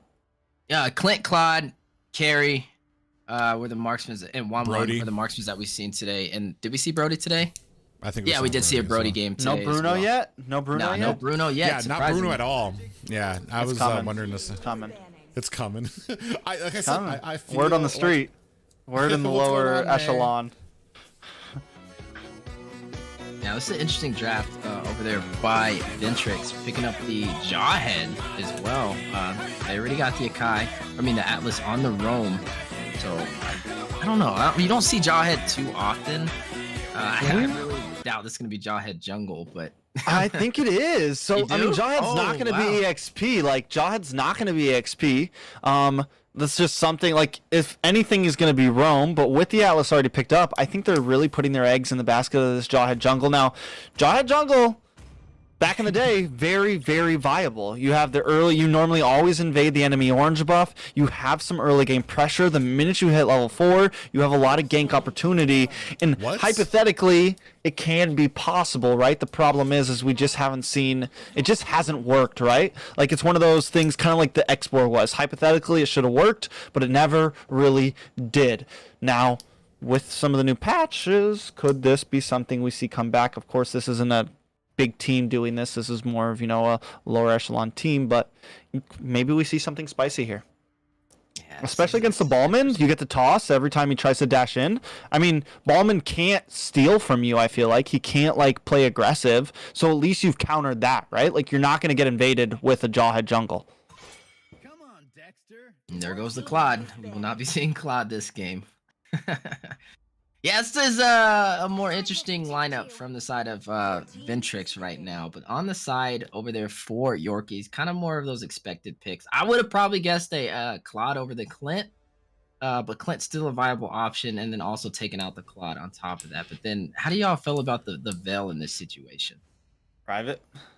Well, I mean, it depends on how fed he gets. The Veil is one of those circumstantial mages in my eyes. You definitely need to get the kills or the supports, the assists on there to be able to get that movement speed, to be able to get in and out of situations. Without that, it's gonna be a problem for him. I feel like early game, if he's able to kind of collect in with a couple of Belmonts, maybe early kills. But I mean, here's the thing. Is Belmont even so early game here, especially because you're going to be going up against a Jawhead, with a Jawhead who does have that ejector, who can throw you up into the air, stop your spin immediately. I'm really eager to see how this Jawhead's going to do into this. He's going to be, he has an amazing amount of burst damage. This is interesting. The Mincetar.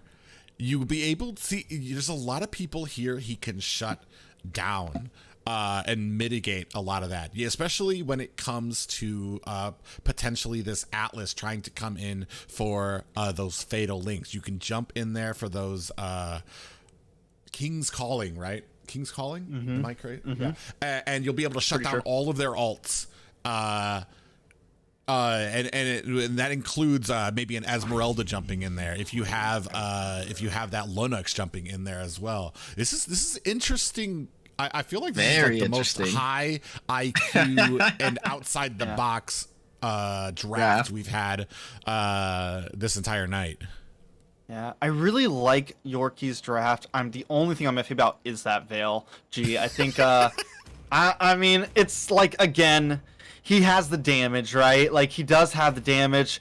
If you go, he has CC as well. There are some possibilities. If he goes for like a full CC build, some possible combos, but he is always just a sitting duck, right? And even though, he gets those speed boosts with his passives, things like that, he's still, for some reason to me, just kind of, he's a glass cannon.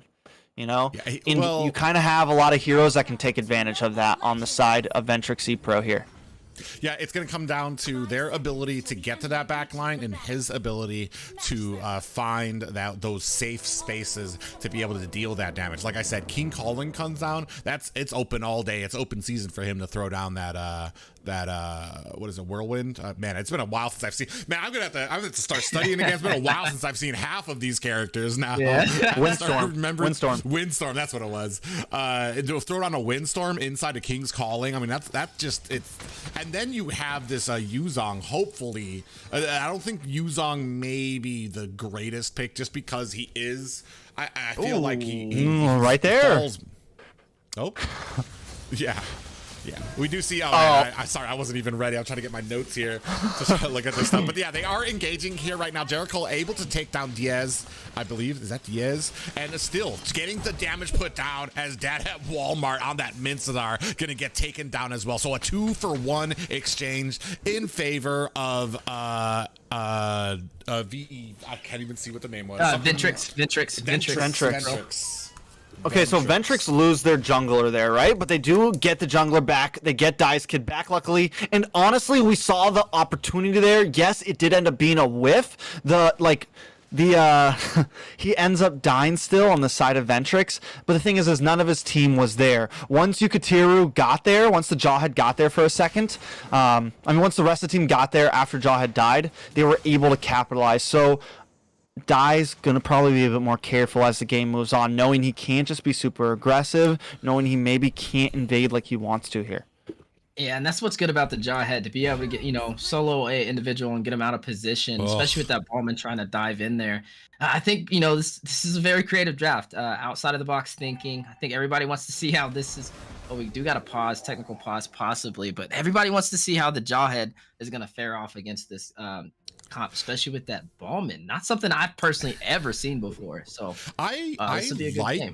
It on paper, just taking on the stats of what he does, good. How fast he's able to take jungle creeps, how fast he's able to rotate, and then his kit to be able to use that ejector to stop Belmont from using his spin, and then potentially stopping him from or launching him a safe distance during these for objectives. Yeah, exactly. Just throw him away. Holy shit! It's like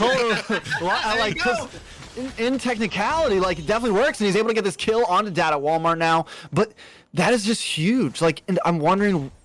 There has to be something about it, because like you just said, on paper it sounds so good, Private. Looks like they are going to be able to take that turtle as well, and slowly increasing the lead for the side of Ventrix right now. You gotta see a little bit more pressure over there from the side of Yorkies. It looks like they're trying to create the possible snowball in terms of farm and in terms of gold right now. So this is working out really well. I'd say Jawhead right now is looking pretty solid in the jungle.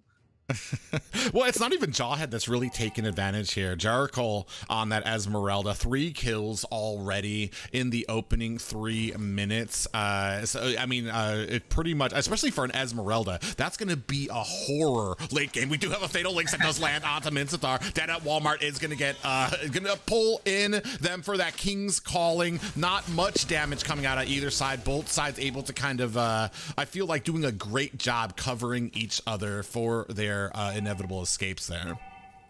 Yeah, I feel like the Yuzong pick is a comfort pick, right? There's a lot of options to deal with the Esmeralda. You put Chandra on this Yuzong, and I feel like it's just something that we'll put this in the XP lane. But when you're going up against teams that know what they're doing, it's not a good play. Yuzong,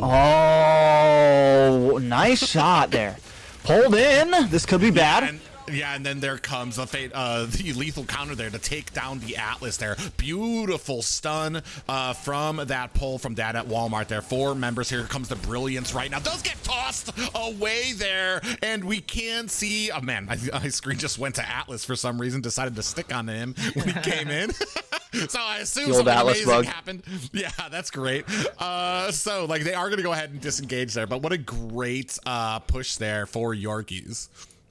I definitely say on the side for Ventrix right now, just highlighting the Esmeralda, definitely a very solid XP lane with the mobility, sustainability, and also being able to cut lanes in a very quick fashion is working in her favor. But if you look at the Yuzong, kind of seeing her do the heavy cuts and kind of going to answer on himself to be able to cut as well, to not allow her to have easy plays for ganks. But she's just a little bit faster. Like you see right there, going in on that bomb and almost still in that blue buff as well with the falling star moon. I feel like little possible pick on this turtle. Here. Yeah, they are trying to get disengaged there. Black Dragon is out right now for half health on the Dragon. We do see a pop-up on 2 members of Ventrix Esports. This turtle's going to go over to the side of the Yorkies here as they are not done. Jakarl going to have to get out of dodge, is running back to the safety of this bottom tower. So a great engagement, great objective there for the Yorkies. Yorkie's doing a good job when they're grouped up, right? Yorkie's had a little bit of trouble in that first minute, that immediate laning phase. We saw them try to be aggressive. It kind of backfired on them in the beginning. A little bit of something happening down here. Should be able to get away from this Esmeralda. But still, now we're starting to see the Yorkies kind of group up on these turtle fights. Had the advantage when it comes to some of these micro plays, and they're going against them head up, 5v5, 4v5, things like that. And Melty, I have to argue, might eat. Both gold laners have taken a death. Both gold laners were pretty much at a standstill. Yes, Brody has taken that tower already, but I do think that Claude scales a little bit better after taking a death like that. Ooh, we do have a Fatal Links coming in here now. Brilliance is activated as we go ahead and eject child support to safety. That's an interesting statement there. But we are continuing on this spin into Vectrix E-Pro, and they're going to be able to disengage alongside Yorkies as they are now starting to push a little bit deeper into mid lane.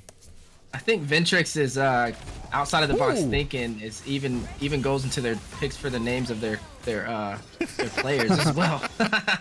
Yeah, we do have a Falling Star Moon that does latch on to Yorkies. They do have a root and a pop-up. Lot of damage onto Jakara. Will have a little bit of trouble. Is he going to be able to get away? Does not have that lethal counter and does put himself into harm's way. Might not be able to get out of this. We see the damage going onto it, trying to spin his way to safety. And it does look like the torn apart memories are going to be able to finish the job. A beautiful finish at that. Now, game's pretty even, right? 1,000 gold lead, but it's been going back and forth between both teams. The one thing I can say, though, is Ventrix has taken those 2 offlane towers, and we're seeing the work it's putting in, right? We're seeing this Brody being able to rotate in. We're seeing Esmeralda being able to rotate in a lot more. Is that going to be the difference as we move into this game? Now, looking at Ventrix, you do see the phenomenal start from Esmeralda, but you see the turtle going to the favor of Ventrix right now. But a clash in the mid side, Private. Yeah, Fatal Links did land down there. We do have that King's Calling coming down, but it is not enough to save Dad from Walmart and Milk Tea as they do get taken down there. It is now 10-6 in favor of Ventrix E-Pro. Just couldn't save Dad at Walmart, man. Always spends way too much money. I gotta say though, for the side of Ventrix, like they've already taken both towers over there on the top side, and I just feel like they don't have much contest. You're allowing them to take these towers, but at what cost for the side of Yorkies? Yeah, definitely. I mean, you've lost a lot. Like Yorkie's falling behind a bit more. They were holding it together for a second there, but now it seems like Ventrix Pro is just scaling above them in this mid game right now. It is not going to be easy for them. Oh, yeah, Fatal Links does come in, does take down 2 there, and we do see another one. Diaz gets taken out as well. So Ventrix E-Pro now going to go ahead and push their way into this mid tower, and there's not really much that Milk Tea is going to be able to do here. So they do have the pressure on their side. Speaking of pressure, the towers are falling left and right now. Milk Tea and his team over there, the Yorkies, having a very hard time contesting against the pressure of Ventrix right now. You looking at items right now, even looking at the Ballman or the Atlas not building. Looks like it doesn't even have the anti-heal. I'll probably, as the roamer, would build anti-heal a little early here, especially against the Ballman and the Yuzong. It's just interesting to see. But right now, a clash going in over there on the blue buff.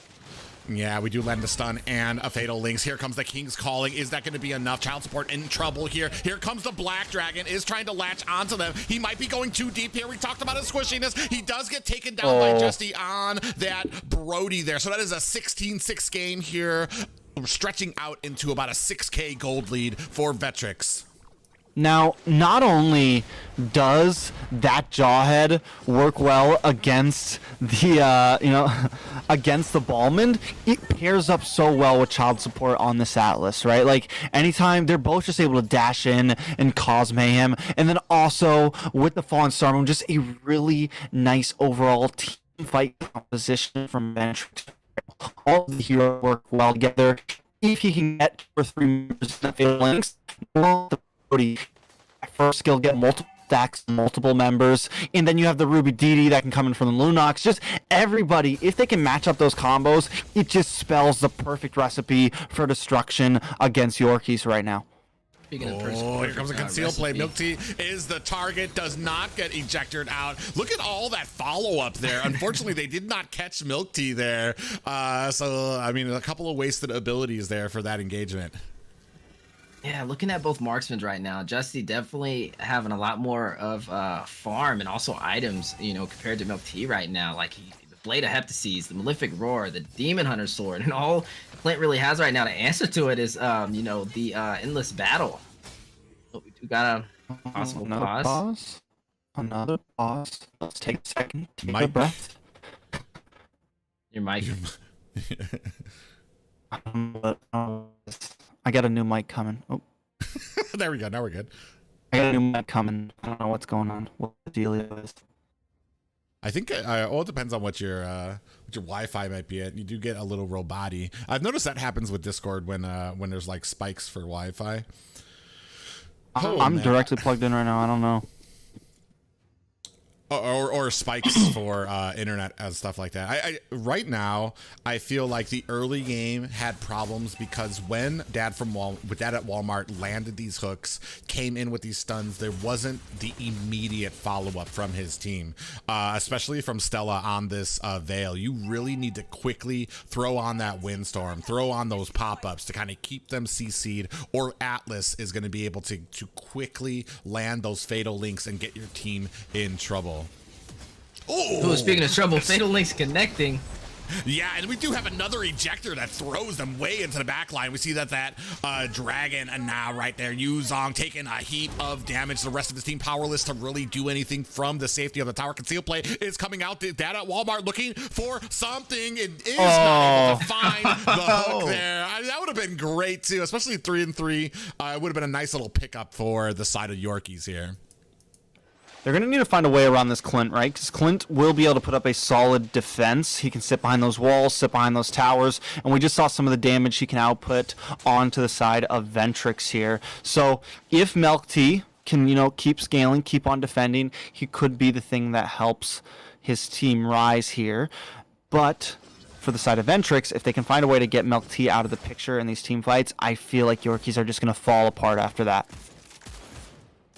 Yeah, right now we are seeing more on the side of Ventrix right now, pushing in all the towers, leaving them down to their inhibitors right now. So they got to be very careful on what fights they choose to take right now for the side of the Yorkies. We do see Lord spawning in 20 seconds. This will be a Luminous Lord. So is this a fight that they're going to take? They do have the Black Dragon to be able to drop in and kind of focus either out the jungle or go for more of the squishy backline. So this might be a fight to have, and also having the lethal counter on the Ballman to be able to secure those objectives. But like we said, having to worry about the ejector over here on this Jawhead right now might be a little too much to handle. But playing it slow, though. Lord is up now. The side of Ventrix Pro do have a nice graphics on the map, and even look at Esmeralda off in that side lane. Going to help distract them, and this is what Ventrix Pro is looking for, and they had the Atlas positioned beautifully as well, just waiting for the engages. They melt down that Lord in a matter of seconds, and they're going to push in home, try to sync up these lanes, hopefully.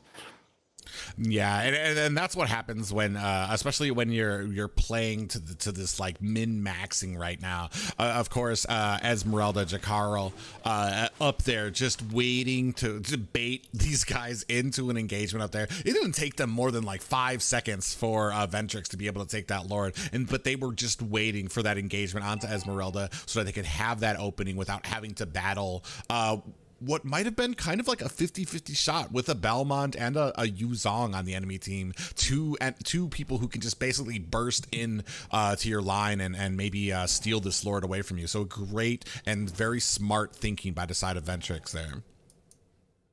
Now we do see the lanes being synced in. Luminous Lord is making his way down the mid lane. Now the question is, how will the Yorkies respond to this heavy push from the side of Ventrix? Yeah, big damage from this Lord coming in, and we do see a little bit of an engagement. Not much yet. Waiting for this Fatal Links. Here comes the Black Dragon. Fatal Links not going to be able to connect. We still are swooping around on this Yuzong. I don't know if he's going to go to a nice pull into a King's Calling. Maybe not. No, they're going to go ahead and disengage here right now. The Lord. Oh, here comes the Fatal Links, though, with a flicker on there as well. Does take down Milk Tea, and now we are putting on the damage onto the core. Icy is able to get a kill from himself, and this core is going to go over to Ventrix Pro. What did I say, guys? The moment Milk Tea went down, it was a clean cut. But even then, like, the Lord got melted down pretty fast. They were able to defend that. But what a wonderful play from Child Support. It looked, I mean, we thought Ventrixie Pro was leaving. We thought they were like, all right, we got an inhibitor, let's back off. Child Support makes a call to flicker back in and get a insane Fatal Links there, able to catch Milk Tea and just rip them apart. Vetrix E-Pro trying to disengage. Child Support's like, I didn't hear no bell. Dives in and catches 2 of them with a Fatal Link. Just a great game from start to finish. Unfortunately, I feel like maybe the synergy on Yorkies definitely, I mean, they have synergy. We've seen it before, but it's just at this point got a little outclassed by the side of Ventrix here. Yeah, a very solid game, but we didn't see too much of a presence, from the Yuzong there, not really being that effective in the XP lane for his team. And then also, I really wanted to see what Misithar was going to do for the team, but I feel like, I don't know, it just wasn't the right answer. I think it was a draft problem, and the Yuzong, it's just not super viable right now. It can come into clutch very occasionally, but against an Esmeralda, you just get diffed, and that's, I mean, look at Jakar. I mean, from the beginning, Jericho, you called it, what was it, 3-0 in like the first 2 minutes. That was a major problem. Then you have Stella, who yes gets the MVP here, but I would say it's more just because you're in the back line and you're able to play safe. And I mean, I think those 2 picks are kind of what brought the team down there a bit. And I hate to like pin it on to just that, but I think there was everything else looked great. But then when I see that, it's like, oh, this is a little iffy. And the other team, Ventrixie Pro, yes, they picked that 1 pick that was a little off meta, the Jawhead, but it worked so well, especially against the Ballman. But everything else in the team is pretty typical, pretty regular, right? And I think it just, the solidarity of it worked well, because Yorkies, they had some solid composite, like they had some solid team fights. They were able to pull themselves together in the beginning, but eventually they just fell off. I kind of wonder, Dyroth wasn't banned, was he, last game? No. There's a lot of good Uranus things to play into that. Yeah, Uranus, even I Uranus. probably would have did Uranus just because of the physical, magical, like to Uranus counters Esmeralda in the end game all day. Yeah.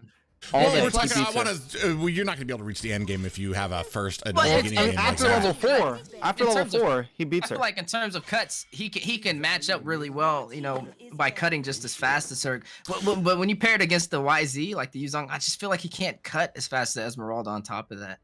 Well, he can't even fight her. After level 4, he loses to her, like point blank. There's nothing he can do 1v1. Cutting, yeah, like he still can keep up. The Uranus literally can outbeat the, like she procs his passive. She gets into like max stacks in like 5 seconds. So like there's nothing, she just can't kill him after level 4. If she can get a kill on him before that, then like yes, but if both the players are equal skill, the Uranus is going to win. Uranus wins out. Now, if there's just a skill gap, the Esmeralda can win, but the Uranus, it beats, I don't care what anyone says. I've talked to some big players, the Uranus beats the Esmeralda. I love putting Uranus, like, I think it's a good option. It's better than the Yuzong, I would say that. And I don't know, they just didn't, I mean, Misithar, honestly, I don't even play him that much, but I'm pretty sure he's physical too, right? So that's... Who is? What, 4? Minthithar, isn't yeah, it? he is physical. So that's 4 physical, 1 magic, I just feel like they could have balanced that comp out even more. Yeah, like I said, there's. I was kind of hoping for something that would answer in a little bit early there to kind of help them, especially with those early engages that got Esmeralda those 3 kills. I feel like a lot of people forget Esmeralda, especially in the early game. Clear out that lane, be able to rotate to help your team, because Esmeralda is not really a counter to. I know you're looking at this draft right now. I'm looking at this draft. I'm sorry, Private. I'm sorry. Yo, but the crazy thing is the Yorkies is the one that pulled off this draft against them. So I don't know. I'm not sure how this one played off. Yeah, I think it's going to be a 1-1 as well. Well, it depends on how they play it. I mean, are they going to have that? Like, I liked the draft that they had in the last game, but they just weren't able to pull it off because Minthithar would get his pull, and the team would not capitalize fast enough. And that's where it started. Once we start climbing up here, starting getting up to the top 16, it's going to come down to those reaction times, those little hesitations that you make, that where your team is going to be able to capitalize on that type of stuff. So I mean, it doesn't draft. I like the draft too. I like seeing an Akai, but it just depends on what we're doing with this Akai. If we're able to land, we're able to pin people rather than just using it as a disengagement tool. Well, the Fermis as well. I don't know. Have we seen the Fermis tonight? Have you guys seen the Fermis? Is it still hot banned? No, this is the first one. It's still been hot banned. banned, all right? It's been banned out. So Yeah, I it's guess been this will banned. be a good test here. See how it's doing. But I mean, it looks solid. And I don't know. I think that they played. I think there was a couple Ministar hooks that were missed last time, but I feel like they didn't play horrible last game. There were some plays from Ventrix E Pro, like that final Fatal Links, that I think caught them off guard. And it was like, I think at that point there was not much they could do with it. So I think depending on how this draft moves on, I do think they have the skill to beat Ventrix. Like, I don't think they're getting completely outclassed here, you know? If they lose with this, then yeah, they're getting outclassed. But Yeah, because I was saying right now the draft is heavily, in the favor of Yorkies right now. Like, even if I was Yorkies, like, even for the XP lane, I would put Uranus on right now. Like, I'd put the Uranus against the Esme. I wouldn't go Dyroth. I don't really think it's necessary. Dyroth's banned, so Oh, it's banned anyway. So yeah, I would definitely take the Uranus on this. But I'm curious to see what they put on that Esme this time around to probably have an easier time. But like we said, in terms of overall draft, you having that Akai paired up with the Fermis, and especially going in on the Bowman, like, they are winning by far in the draft right now. Yeah, it's I mean, the thing is, I feel like Faramis really shines with a lot of those bursty heroes, where you can go in, burst, still have that safety net of the Faramis ult to bring you back up to pretty much clean up what else your enemy actually has left there. I don't like a Uranus, while it's good into this Esmeralda, I don't really think he really shines. He's just got too much sustain. I feel like the Cult Altar would be popped and Uranus would still have like a little bit of life left before he actually went down, depending on how long that Cult Altar was lasting. One thing though is we haven't really seen too much utilization of that what was it, the Magic Sentry yet. We saw it popped a few times last bit. I want to start seeing, that's just such an amazing little tweak to the map. I really want to see. Don't pick Yuzong again, please. You know what that is? I'm sorry to say it, but that's a draft gap. That's a hero pool gap right there. That is a problem. And like I said, I put Yorkies as the winners for this, and I'm kind of upset right now. But like, you just, whether you lost to her one-on-one or not, you got out-rotated, you lost on the map. Like, even if you're in your head, you're like, oh, I can take her 1v1, like, you didn't win the lane. You know what I'm saying? Like, there's a problem. You need to adjust. You need to do something different. A Thamus can at least stalemate her and keep up in rotations. Like, there's a lot of options. EXP lane is not just, like, Esmeralda at all. There's a lot of it's rock, paper, scissors over there, and they're not playing, they're not playing the hand right now. Now, Oh, go ahead. Mm-hmm. No.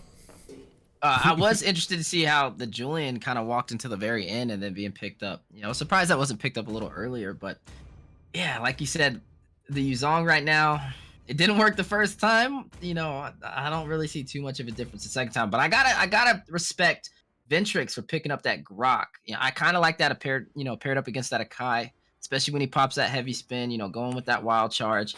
It can really mess that Akai up. So yeah. I like what Ventrix is thinking right now in terms of draft, but in terms of both sides, I don't know. Who would you guys say it favors toward in terms of draft? Well, for me, I feel like Vetrix has the early game advantage. They're going to have that Grok. It's going to have a decent amount of damage. Balmond, of course, we already know how fast he's able to clear and be able to invade in front. But, I mean, are we going to be able to utilize this Faramis and Akai properly? That's where I think the big question is going to be coming out here. Yeah, I think the the winning condition for the side of Yorkies right here. Your only damage is Milk Tea and Stella, right?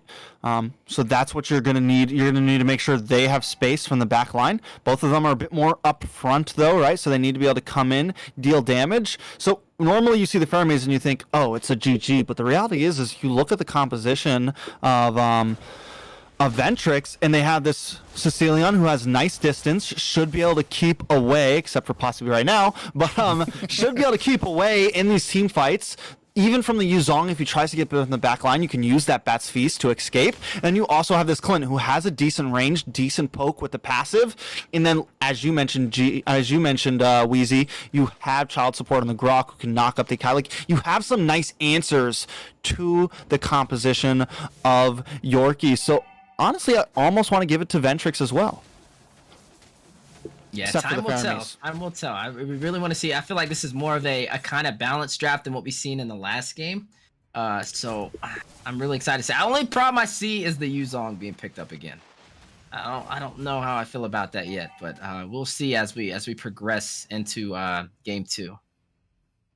Yeah, neither team really kind of taking too much here. We do see that Ventrix is starting to kind of press into the enemy jungle. Now going to be looking, oh, nice little pull there from that Shadow Stampede and a pop-up. Stella actually might be in a little trouble. Here comes the heavy spin, and Child Support actually might be in a little bit of trouble here. Is taking a heap of damage, down to 10%. Is going to get taken out by Stella there, but in comes the Black Dragon. I guess a little late to the party. He's going to go back to his lane there, but they do pick up that one kill and are going to be able to zone out the rest of Ventrix and get this turtle. Hold on. Falling Star Moon though, giving a little bit of pressure over there on Sundrax, and Yuki Terra able to take the turtle as well.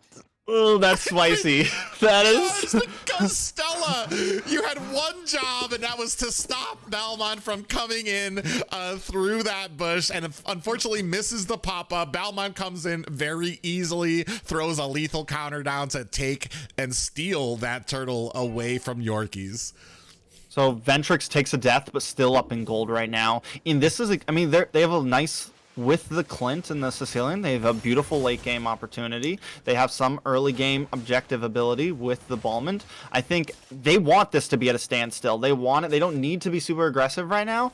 They can kind of drag this out if they want to, as long as they can deal with not let Milk Tea. Like, that's going to be a problem when we get into like mid game. I think they're going to need to watch out for Stella and Milk Tea here. Yeah, definitely trying to pry out Milk Tea right now. He's having a little bit of a harder time over there in the gold lane. And I think, Ventrix is starting to notice that and might try and prioritize him a little bit more as we go into the early game for this. Over on the bottom side, a little bit of a stalemate. Not too much from the Esmeralda and the Yuzong right now. Not even really seeing too much of an outcut from Esme. But we do see both sides kind of circling around, trying to get a pick off on the possible marksman. A 4-man gank over on the top side, though. Oh, yeah, big heavy spin now, followed by a pop-up by those heavy chains. And we do have a Cult Altar, maybe not really needed, a little bit of an overkill there. As Grok goes down, they are going to be able to sum this up to about a 2-0 lead right now. Hey, man, if you gotta spend it, man. You know? I mean, Jesse is pumping out some damage. I mean, even with, like, what is he? No, he hasn't taken a death yet or anything. Jesse's starting to pump out a bit of damage, so being careful. Maybe a little too early, but it's not a horrible play. They get the kill, and now they even, I mean, they're still behind ever so slightly in gold, but we are starting to see things even out. Wondering if they can take this turtle this time. Yeah, I do like the Sicilian pick here as well. Like, if this goes to late, I feel like they are going to have a harder time on the side of Yorkies, especially, paired up against that Clint and also that Sicilian as well. So not really having to rush too much, but we do see a fight over the turtle right now. I love the patience by Yuki there. Just definitely doesn't want to hit it. He wants it definitely on his side. Is going to be able to pick it up there with the fatal links, with the lethal counter there and the retry. So, I mean, a good patience by the team, not getting sloppy, making sure that the turtle is in a prime position that makes it the hardest for Yorkies to come in. Milk Tea in a little bit of trouble here. Does have the heavy spin. Is going to try to get out of the way. Wall in his way, and they are not able to capitalize. Hold on. Here comes the flank as a Black Dragon swooping in on on top of Ventrix. Are they going to be able to put the damage on? It doesn't look like it. They are going to have to disengage, but now here comes the Cult Altar. Kind of more of a defensive Cult Altar there to help them escape. You do see the flicker over there by Stella in the mid lane. I'm trying to, you know, everybody pay attention to what's going over there on the top side. But in the mid lane, we got Julian pushing in, you know, just trying to make his way, you know, into that mid turret. But over on the bottom side, you do see the cut by the Esmeralda, but a possible vision by Grok. You see the heavy stack by the team of Ventrix right now in the mid side. Yeah, we do have that that Shadow Stampede. That at Walmart almost gets caught. A beautiful pop-up there by Stella is able to kind of stun the rest of the team and help his teammate get to safety. But see, this is the thing with once again, the Ventrix E-Pro, they have this front-to-back lineup where they're able to fire things in from the backside, hold a nice front line, even when that knockup happens. And it seems like anytime someone tries to go in, we saw it earlier with a big team fight, Black Dragon tries to come in. He has to pick a target, and there's always someone else coming from the other side, but a nice heavy spin coming down. Yeah, that Shadow Stampede is able to throw Jakarta, Jar Carl down, Jakarta. and he is, yeah, so Jar, we're gonna call them. Child support is in a little bit of trouble here, is caught in a bad way in between three members, is definitely does have a little bit of peel there in the form of, I see a pop up onto Yuki, who might get pulled in right now, is in a little bit of trouble. Here comes the Bats Feast and Black Dragon into the back line. Are we gonna be able to take down a Sicilian? We do have a Petrify onto him. Sicilian goes down there. Child support gonna go ahead and try to use their roam position to get away. A wall is putting this team dangerously close to the turret, but they are going to go ahead and find a kill onto Esmeralda. Here comes Justy with that Clint, raining down the damage, but thinks twice about going into 4 men of Yorkies. But the mid tower did fall for Yorkies right now, so it's looking pretty solid for Ventrix. You know, they were able to take that mid tower. Definitely a heavy objective, especially, you know, at before the 10-minute mark. And in terms of the map right now, like, the towers are being pushed in. All 3 of the towers, the first towers, have been taken for the side of Yorkies right now. But you see things like this happen sometimes, and I'm waiting for the rubber band. I'm waiting for the snapback from Yorkies. My worry is yes, they keep winning these team fights, but as you just said, they keep losing towers, and their gold lead is not passing up the side of Ventrix. So it's like, I'm worried that there may not be a snapback on the rubber band. Like, they may not have a big mid-game spike. They may be able to keep taking these towers, but still getting pushed back. The objectives just aren't there. Hopefully they can find that moment where when they get that 3 kills, they can actually make it mean something. And I think that snapback's gonna come late game. Like, if they go to late and they have this Sicilian, like, even looking at the items right now, there's not much magic defense at all. And if Sicilian starts, you know, getting these stacks, it's gonna be a problem. But they do have the aggressive comp. I mean, they have that Faramis, you know, in the mix who can literally make magic happen. I mean, we've seen it even in MPL. You know, with Venus running the Faramis and winning a game in clutch situations. Like, these kind of things do happen. But like we said, right now we have to see Yorkies kind of have a little bit of a bounce back in terms of turrets. In terms of objectives, I would just say, like, you can win the fights all day, but, like, the fights is only one half of the game, you know? Most definitely. Now we are coming into the 9-minute mark. Ventrix E-Pro still continues to hold this gold lead, 3 towers down. Waiting for Yorkies to make a play here. Lord will be coming up private. Yeah, and I feel like they need to start being just a little bit more aggressive with their comp. Maybe start using this in a more offensive way, that Colt Altar. Just because I think they're, as we, like you said, as we're getting into the later game, we're going to have a lot more trouble trying to win some of these team fights from these guys. We do see a little bit of engagement here. We do see that Shadow Stampede coming in. DSK is going to have to disengage, so not much coming out of this fight. DSK. I think that's the right name. I think you got it. I think DSK. Like, almost like DSK or like DSK. I think that's the pronunciation is finally on point. That's what we're calling him for now on, if he actually wins out on this and moves on up the bracket. Now you see both teams kind of just doing that little dance around the Lord. We've been seeing this similar pattern throughout the game, even with the turtle over there on the top side. Just being a very patient over there on the side of Ventrix. They know right now, you know, they have a very heavy stance in terms of objectives, in terms of the map right now. But they're not going to overextend. They're going to wait wait for Yorkies to try and make a mistake. But the question is, how is Yorkies going to answer to this? I mean, they do. One good thing about the Yuzong here, right, is he can macro, right? He can use that Black Dragon to come down when they need him. I don't think he needs to be exactly in this mid lane right now. Of course, there is some pressure, but overall, when these Lord contests happens, I think they need to use him in the top lane to cut and do something else, but a possible conceal play.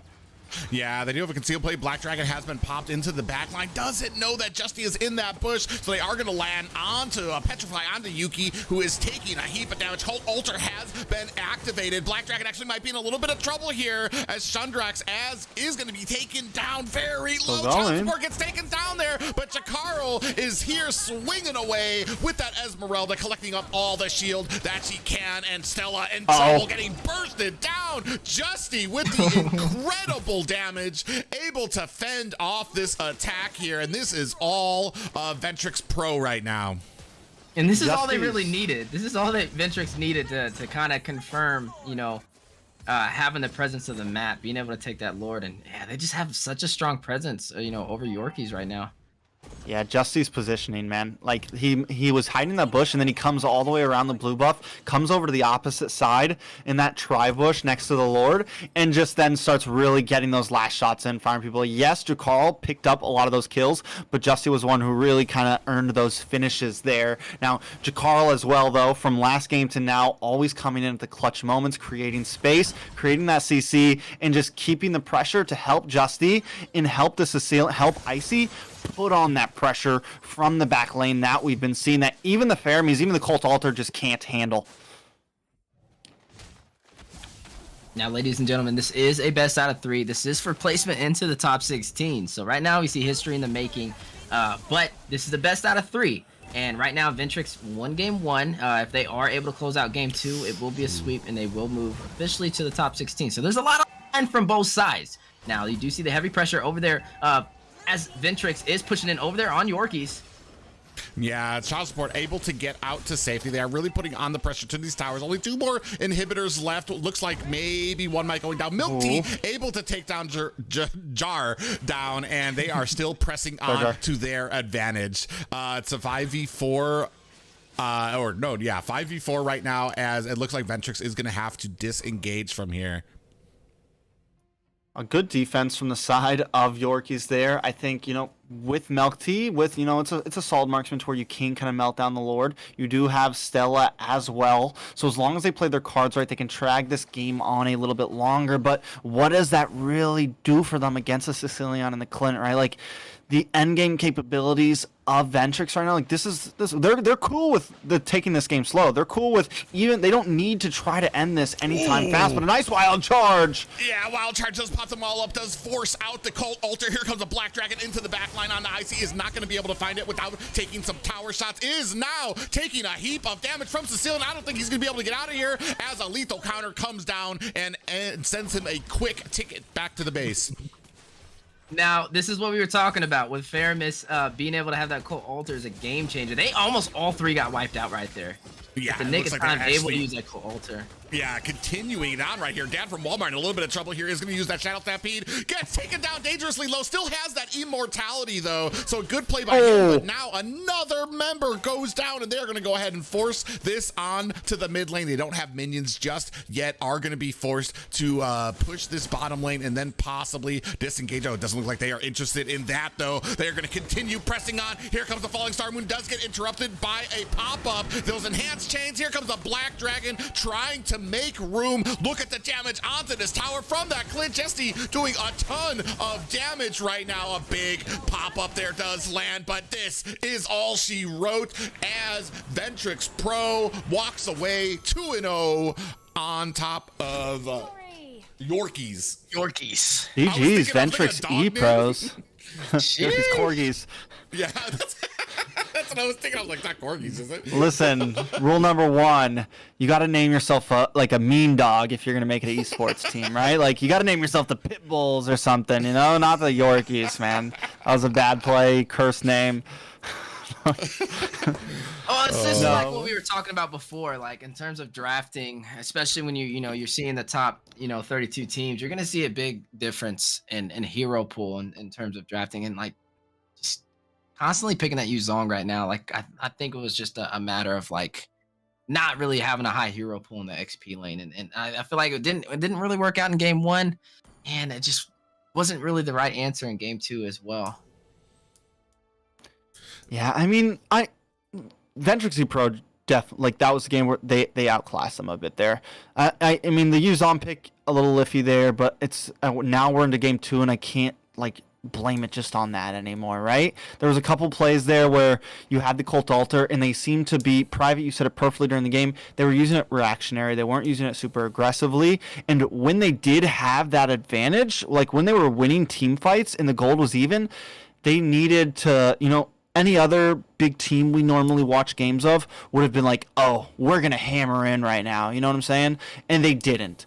They were winning team fights even when they were behind 1,000 gold, and they didn't take advantage of those moments. They didn't take advantage of that early game. They continued to play reactionary and not try to do any invades, not try to do anything crazy, didn't try to get any ganks, and before you knew it, it was too late. Yeah, and that comes with experience. Hopefully, I hope that won't be our last time seeing Yorkies in in a NA event here. However, it is going to be Ventrix Pro who's going to be moving on to the top 16, and that's sometimes what it comes down to: aggression, knowing when to press, that confidence in knowing that you have something to make that call to keep on pushing into the enemy lines there. Maybe a little bit. I do know that the Faramis, when it is in a roam position, usually a little bit more patience with those cult altars during the team fights, but you have to have a reason to. When it comes to a Sicilian, a Clint on the enemy team, time is not on your side. You don't have time to be patient, to wait things out, to try to elongate these fights, because the longer it goes, the more damage these guys are going to be able to do to your team. And unfortunately, Shundrax not able to do much when he got to that back line. Still took a little bit of time, was getting chewed down quite quickly as well. And then there was a few times that Black Dragon just wasn't able to find the target as well. So I mean, not even capitalizing when you were able to burst through that back line.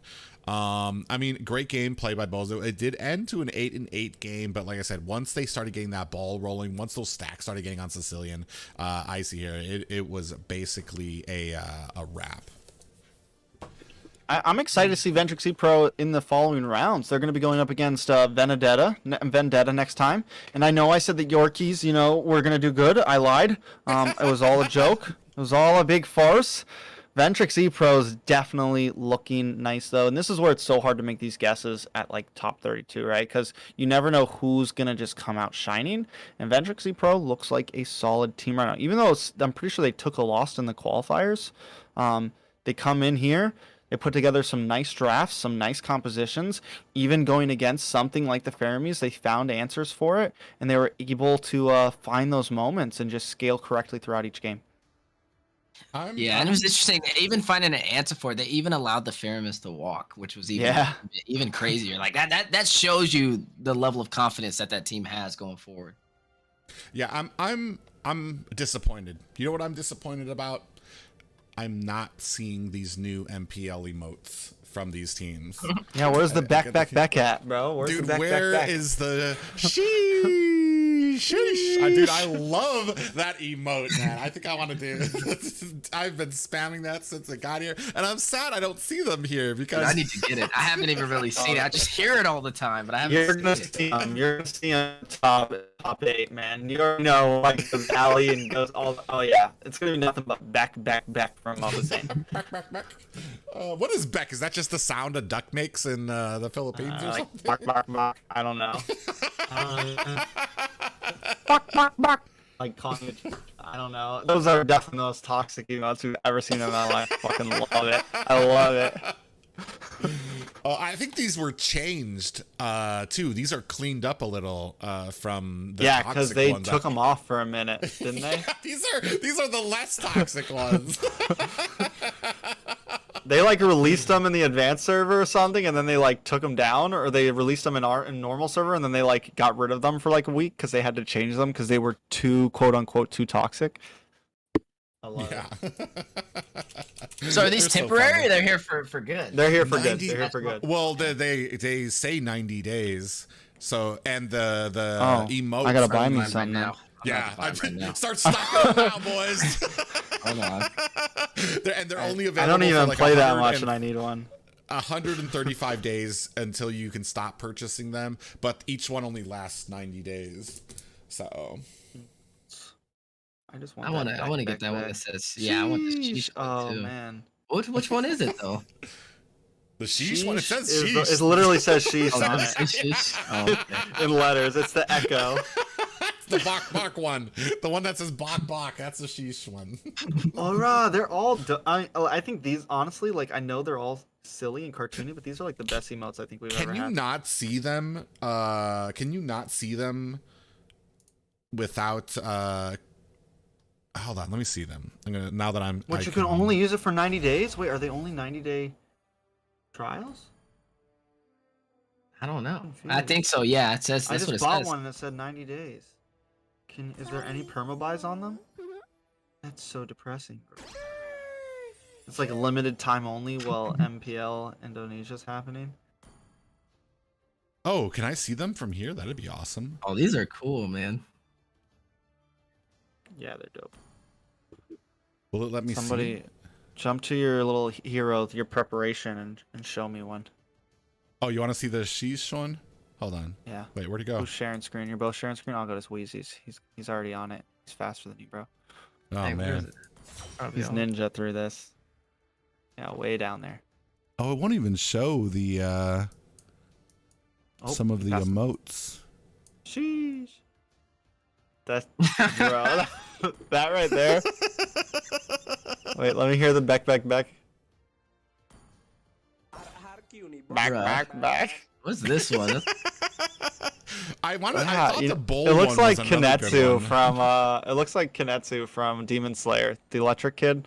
That dude look like Beavis and Butthead to me. I can see the Demon Slayer part though too. Where's that bowl one? I thought that one was Back, some- back, look at back. that. I'm definitely. Oh yeah. When you know they're sitting in the bush next to you and you pop that thing, and so they can hear it. Yeah, that's pretty sick, man. Next game's at 11. I don't know if I'm gonna stay and watch. I might have to get off and just watch on my phone. I'll watch you guys cast it. Yeah, it's pretty late. Tomorrow's gonna be pretty late as well, from what I see. What are tomorrow's games? That's Yeah, I who's think the doing Valley is tomorrow? happening tomorrow. The Simpsons, No, Akatsuki, the Incognito, Simpsons. Shadow The 9, Valley's day Kylo. 3. Yeah, Shichibukai? Shichibukai. I thought it was Shichibukai? Shibibaki or something. What's Shichibukai? I think it's Bukai. Valley's day 4. BKI? Oh, then who's tomorrow? They Tomorrow's- changed the tomorrow's not- days on the things. Tomorrow's I know just three that. teams. 3 teams. Yeah, tomorrow's just. Oh, it 3. is. I thought it was So it'll supposed to be be- a longer one. They must have But it bumped doesn't the start team. till 8. No, I mean it's still gonna be the same time because they're pushing. The first match is at 8 instead of 6:30 East. So it's gonna They end at changed- 11 still, or start at 11 for the last match East. Didn't they release like an image like a few days ago that was different or something? I have that one too. Here, let me see. I can send it to you.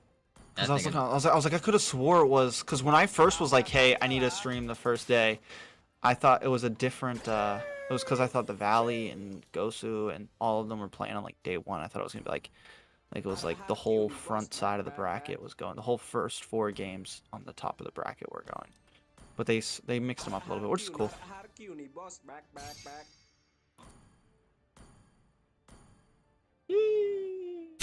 This is what I got. I don't know if this is. I think this is what you're talking about.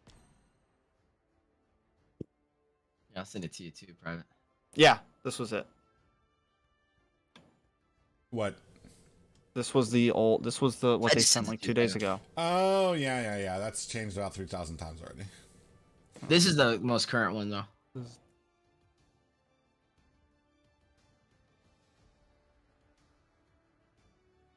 Oh, so tomorrow we have a day team one. at 6:30. Tomorrow there is a team at 6:30. The Simpsons taking out Ex- Akatsuki. Exile versus TG Vibes.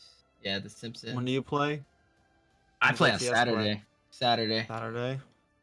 versus You got a plan for Ackerman. Ackerman, bro? You Oh got a yeah, we plan? got a plan. We got a They plan. got it. I mean, we're a little different though than like we do have a bigger hero pool than some of these teams. I was like, okay, I don't know about. But yeah, it'll be I think the main thing you just gotta worry out for is early they game got pressure. nasty. Yeah, I don't want to talk too much about their comp because they'll be in here and be like, oh, I know what he's thinking. Like they might pick up the Cho. Like I will say they will be the hardest team we fought in a tournament setting for Oh sure. yeah, for sure. I mean, they're the hardest team a lot of people fight. Sometimes those Sure. matches are so hard too because it's not easy to take They're just everywhere. something. Yeah, you're Anything. just like you're just sitting there with your hair all messed up. Like, what happened, bro?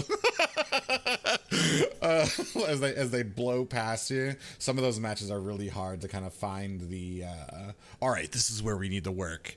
Yeah. Everything. It's shout calling, you know. Your shots, just call all the shots in the game, and Yeah, keep like, your cool. did a That's gonna lot. be the most important thing. Even if you lose game one, keep the cool. Think about game two. What you're gonna ban. What you're gonna do different in the draft. I think a lot of things that some players don't is look at your draft when you're done and be like try to, especially since you cast too, like look at it objectively and be like, are we weak early? Are we weak late? Are these guys going to invade us? Because like anything that your draft points out, assume that Ackerman's going to take advantage of it and have a plan for it. yeah, they don't miss a beat. Yeah, so that's like that Fanny invade. Like even though they didn't really have great counters, their team could have kind of rallied. They could have if they would have acted like they expected it to come, they could have rallied to kind of stop that invade early to kind of punish the Fanny for coming in there like that. Yeah. But unfortunately, and I don't know. They were fucked. They were screwed. Yeah. I don't They even think- rallied. They all died together. I don't even think Selena missed the arrow.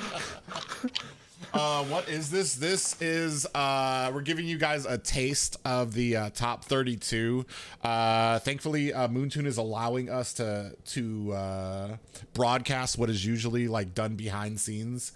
For you guys, this is the top 32 of NA for the NACT, the qualifiers leading up to M4. But the top 16 and up are going to be professionally broadcast and produced by is E-Star Studios handling that as well? What? I think so. I Yeah. believe so. Yeah. Pretty sure they're handling the live stream and everything, which is awesome. Yeah. Yeah. I'm not saying So- I don't mean that like to Dave or anything. I just think like having a team that's handling it, I mean, we'll have a way better production. And I'm sure they have Than prior one person. experience handling it Yeah. too. So like it's not like I don't think there'll be any hiccups with that kind of team because Yeah, they're I used was- to running things in that setting. I was about to say I was going to tell them, or I've told Trex and them, the actual owner of E-Star Studios, Lee. I forgot what the heck his full name was. A Closet Nerd. He was actually, I knew him from back in Vainglory. He was a team manager back then for Phoenix Reborn, Phoenix Rain.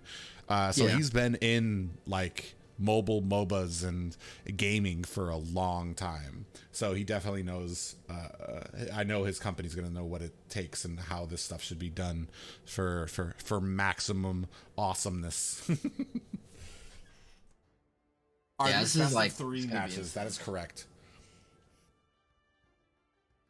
Philippines is waiting for an NACT representative for M4. They're on the way. I mean, you see how far NAs came. This is just the start too. That's the crazy part. It's just the beginning. Just the beginning. Hey, what's going on, Wayne? Ass Smile Army Raid? I don't know what that means. Are they raiding me on YouTube?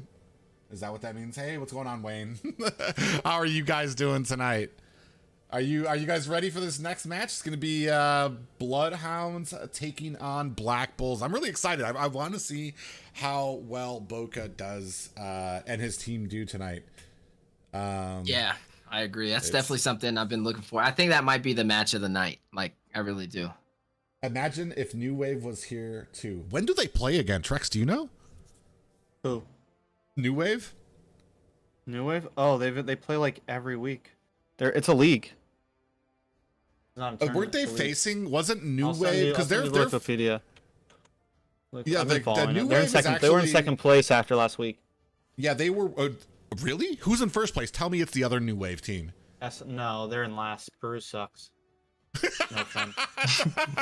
I'm serious. I'm like, it's good. I didn't know they were that like, bro. They're in last place right now. They haven't won a single series, which there hasn't been a full. They're only like in the beginning stages, but Mexico team is way better. They just 2-0'd them because they went up against them because it's league format and they 2-0'd them. Waiting for the podcast. Oh yeah, Red. I should probably get off and edit that right now. Honestly. We got Trex on right now, procrastinating. Oh, we're doing I wanna good, watch some guys. games. Welcome Here you to go. all the There's viewers the link to from the, YouTube. This updates regularly too, so you can see like the places and regular. S11 Gaming Argentina's in first, with 9 points. But they've only played 3 games. New Wave Mexico's played the most games. They played 4 games and they're in second place. New Wave Mexico definitely makes it to playoffs. I can say that at least. I would love for them to make it to M4. I really do, Bro. Those guys. Ugh. Appreciate the They stars. deserve God bless. They deserve it. The last match was a great team. They actually really were. Yeah, guys, they were. Oh, we start seeing them. Hendrix loves all. Wait, that's where I've seen him from. Okay, I'm dumb. So Hendrix loves all Hendrix from is Deuce Knights, right? Yeah. Same with Darwin. Right? Or was Darwin OSP? Oh, this is gonna be a nice fight here. Yeah. Got Exile, Clay. I don't know who Young God is. I guess that's a normal Black Bulls. I don't have too much experience watching too many other matches. I think they were in the last NACT as well. The one with child support, yeah, they did very well. I don't know. It's coming down to the wire with some of these teams. I'm really excited. I think we were talking about this before. I don't think I've been more positive about what we have to be sending to M4 potentially. Well, not potentially. I think whoever we send to M4 has a huge chance of doing great over there. Honestly, I know Weezy said he's not big on the third place. If we, I feel like, first of all, if we place third place over there again, it would be Huge awesome. statement. Yeah, a huge statement saying that, yeah, NA is here Oh to yeah, stay. it'd still be phenomenal. Top region. But you get I mean, number not the one. best You get region, number but- one. Oh Weezy man. just wants to pop into those Yeah. Philippine and Indo chats and be like, We could have, "Hey, but we could have got But number one. here's the BTK thing, could have right? got number one in that. Even if we don't get first and like we place third again, if it's something like last time, where's like the Indonesians, there's no more saying your region's better than ours. Like, Yeah. because we technically beat, like in region sense, in M3 we're second because there was 2 Philippine teams in the finals, not a Yeah. Philippine and Indo. It was 2 Philippine teams, so technically second best region in M3, right? So if we do that again, like it doesn't matter if we get first exactly, as long as we can like be top 3 region. That's my thing. It's like make it so we get a high enough to where we're top 3 region, because that just makes a huge statement. It's like M3 wasn't a fluke. M4 we go back, we hit it again, we do it again, and it just shows that like we deserve to have more. Like we're providing some of the best teams on the earth. Yeah. Point blank. And the thing with me right now is not only are we providing these great teams, but like with I hate to call it disadvantages when we're talking about North America, because I feel like we're very spoiled in what we have as far as like opportunities for us that some of these other countries don't have. But as far as like the gaming sense is concerned, with a lot of Everything these, but MS. yeah, some of these players, like they have to be, they go to school, they've got jobs outside of this, they don't have the when it comes to the game, the luxury of just being able to sit and earn a living from the game unless you do well in NA, which I think is another great thing about NA. Without the dedicated time versus what like some of the people in Indonesia or Philippines spend to play and review and teams and stuff like that. Interesting. Do you think, here's a question for you guys, do you think NA goes to M4 with a coach? It depends on the team. Depends on the team. But I mean, you think there's a obviously team that would BTK did. You think? So, I I mean, think you think there's Team a First team Blood? that, with a coach? Afnan would go. Yeah. Is he They would, really a have, coach? they would bring 6 players. I mean, he's like a manager, coach. So I mean, think- prophecy as well. I think no matter what, I think there's a lot of teams that are gonna like, and pretty much I think Team First Blood would probably bring 6 players. One of them would end up kind of falling into coach probably during games. I think the Valley might be the only team that wouldn't really like. Ackerman may only bring 5.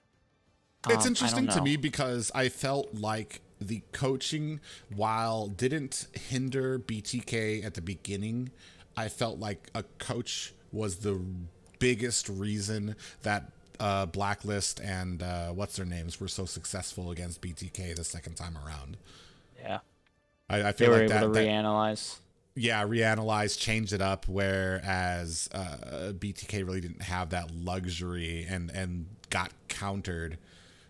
Yeah, it's interesting. Also, what was like a disadvantage to Blacklist at first, like not really knowing what to do against BTK at first, right?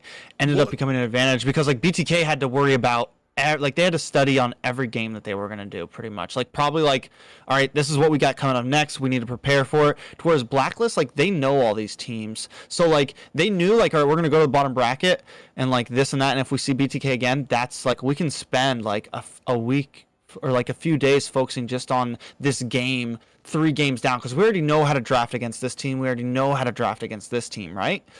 So to whereas BTK had to, like whatever their next series was, that's what they had to focus on. Well, the question is, how much time do they have after NACT? You know, prior to M4 as well. Like, how much Who's that? time is there? Well, the thing is like one of the big things that helps when you don't have a coach for BTK is that all those guys were able to they were the coaches. They didn't need to I don't know, it's a double-edged sword because I keep on, when I say it out loud, it almost sounds like a hindrance. They were the coach. They are the ones who make the decisions. So they know what best they can use against certain comps.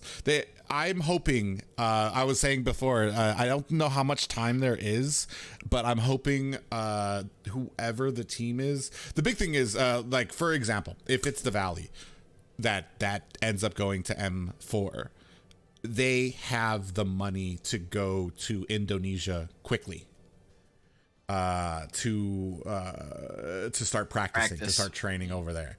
I don't know how these other teams would be. I would hope that Moontune would maybe like try to get them there a little earlier or something, just to kind of get it takes a little bit to kind of get it takes a lot. Yeah, it takes a lot because I mean, you're talking about changing lifestyles, you know, having to go out there to train and everything too. So like, it's just, yeah. But I do agree with you. Like, in order to have the most beneficial chance, like you do need to go out to that region and play people from that region, you know. Well, not just that region too.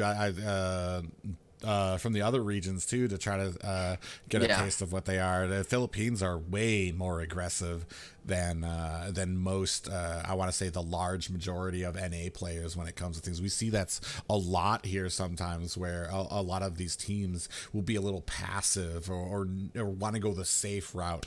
Whereas I feel like sometimes with Philippines, they are just so confident in these matchups that they have. That they know how much damage they can do, what fights they can and can't take from like the opening second. You know what I mean? They're like, oh, my auto attack does 35 damage and I can take this. You know, just like little things like that. I feel like they're so skilled with that on a different level than some of the other players I see. Yeah, well, I mean, NA, we have the luxury of being able to consume a lot of media for this stuff that I think really kind of sets us above certain things sometimes. It keeps us in pace, with it, at least. I think to be able to see what the metas are like over there, to see what they're picking and try to adjust to that, maybe carry that over to here.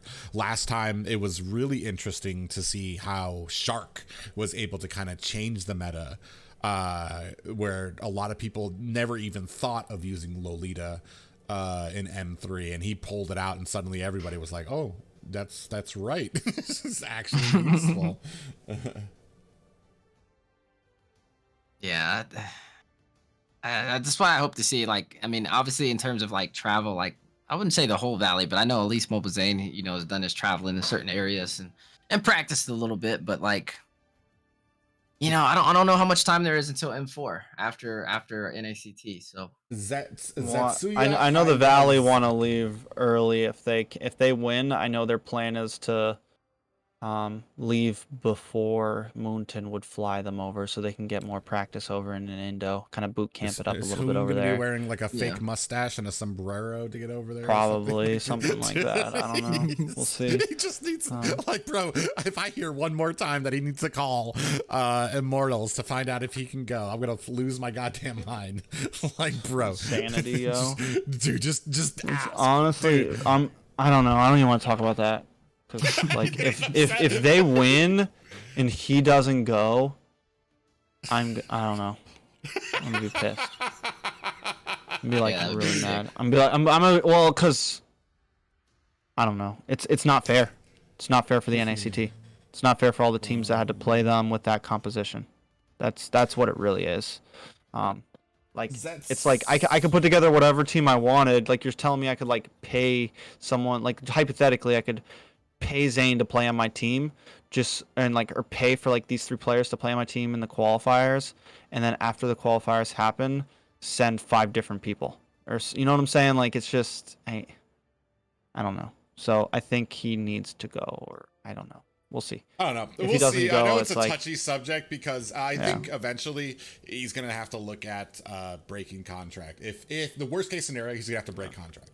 And that comes with some type of penalties, and that's something you're gonna have to kind of gulp down, I guess, because he says, I mean, I believe him when he says he's serious about Mobile Legends and he wants to go and he's gonna do what it takes. I think what he's looking at right now is how bad is it, and it might not even be bad. Maybe they're gonna be cool and they're gonna be like, yeah, sure, our rivals, Mobile Legends, sure. Go ahead. Yeah, but I mean, like, yeah, it just depends on it just depends on how his well, contract. they're org, is, you know, they're not Wild Rift themselves. They're just an org. So like they, you know, I don't think that's really like something they need to worry about. But like, yeah, I don't know. It depends. We'll see. It's just I have no contract clue. based, really. Honestly, yeah, I Just have no his clue about the contract. contract. So Yeah, we have no idea, honestly. Like, for all we know. Yeah, And it's sad that's why too, I because can't really touch on it that much. But I just hope that he doesn't. I just hope they don't.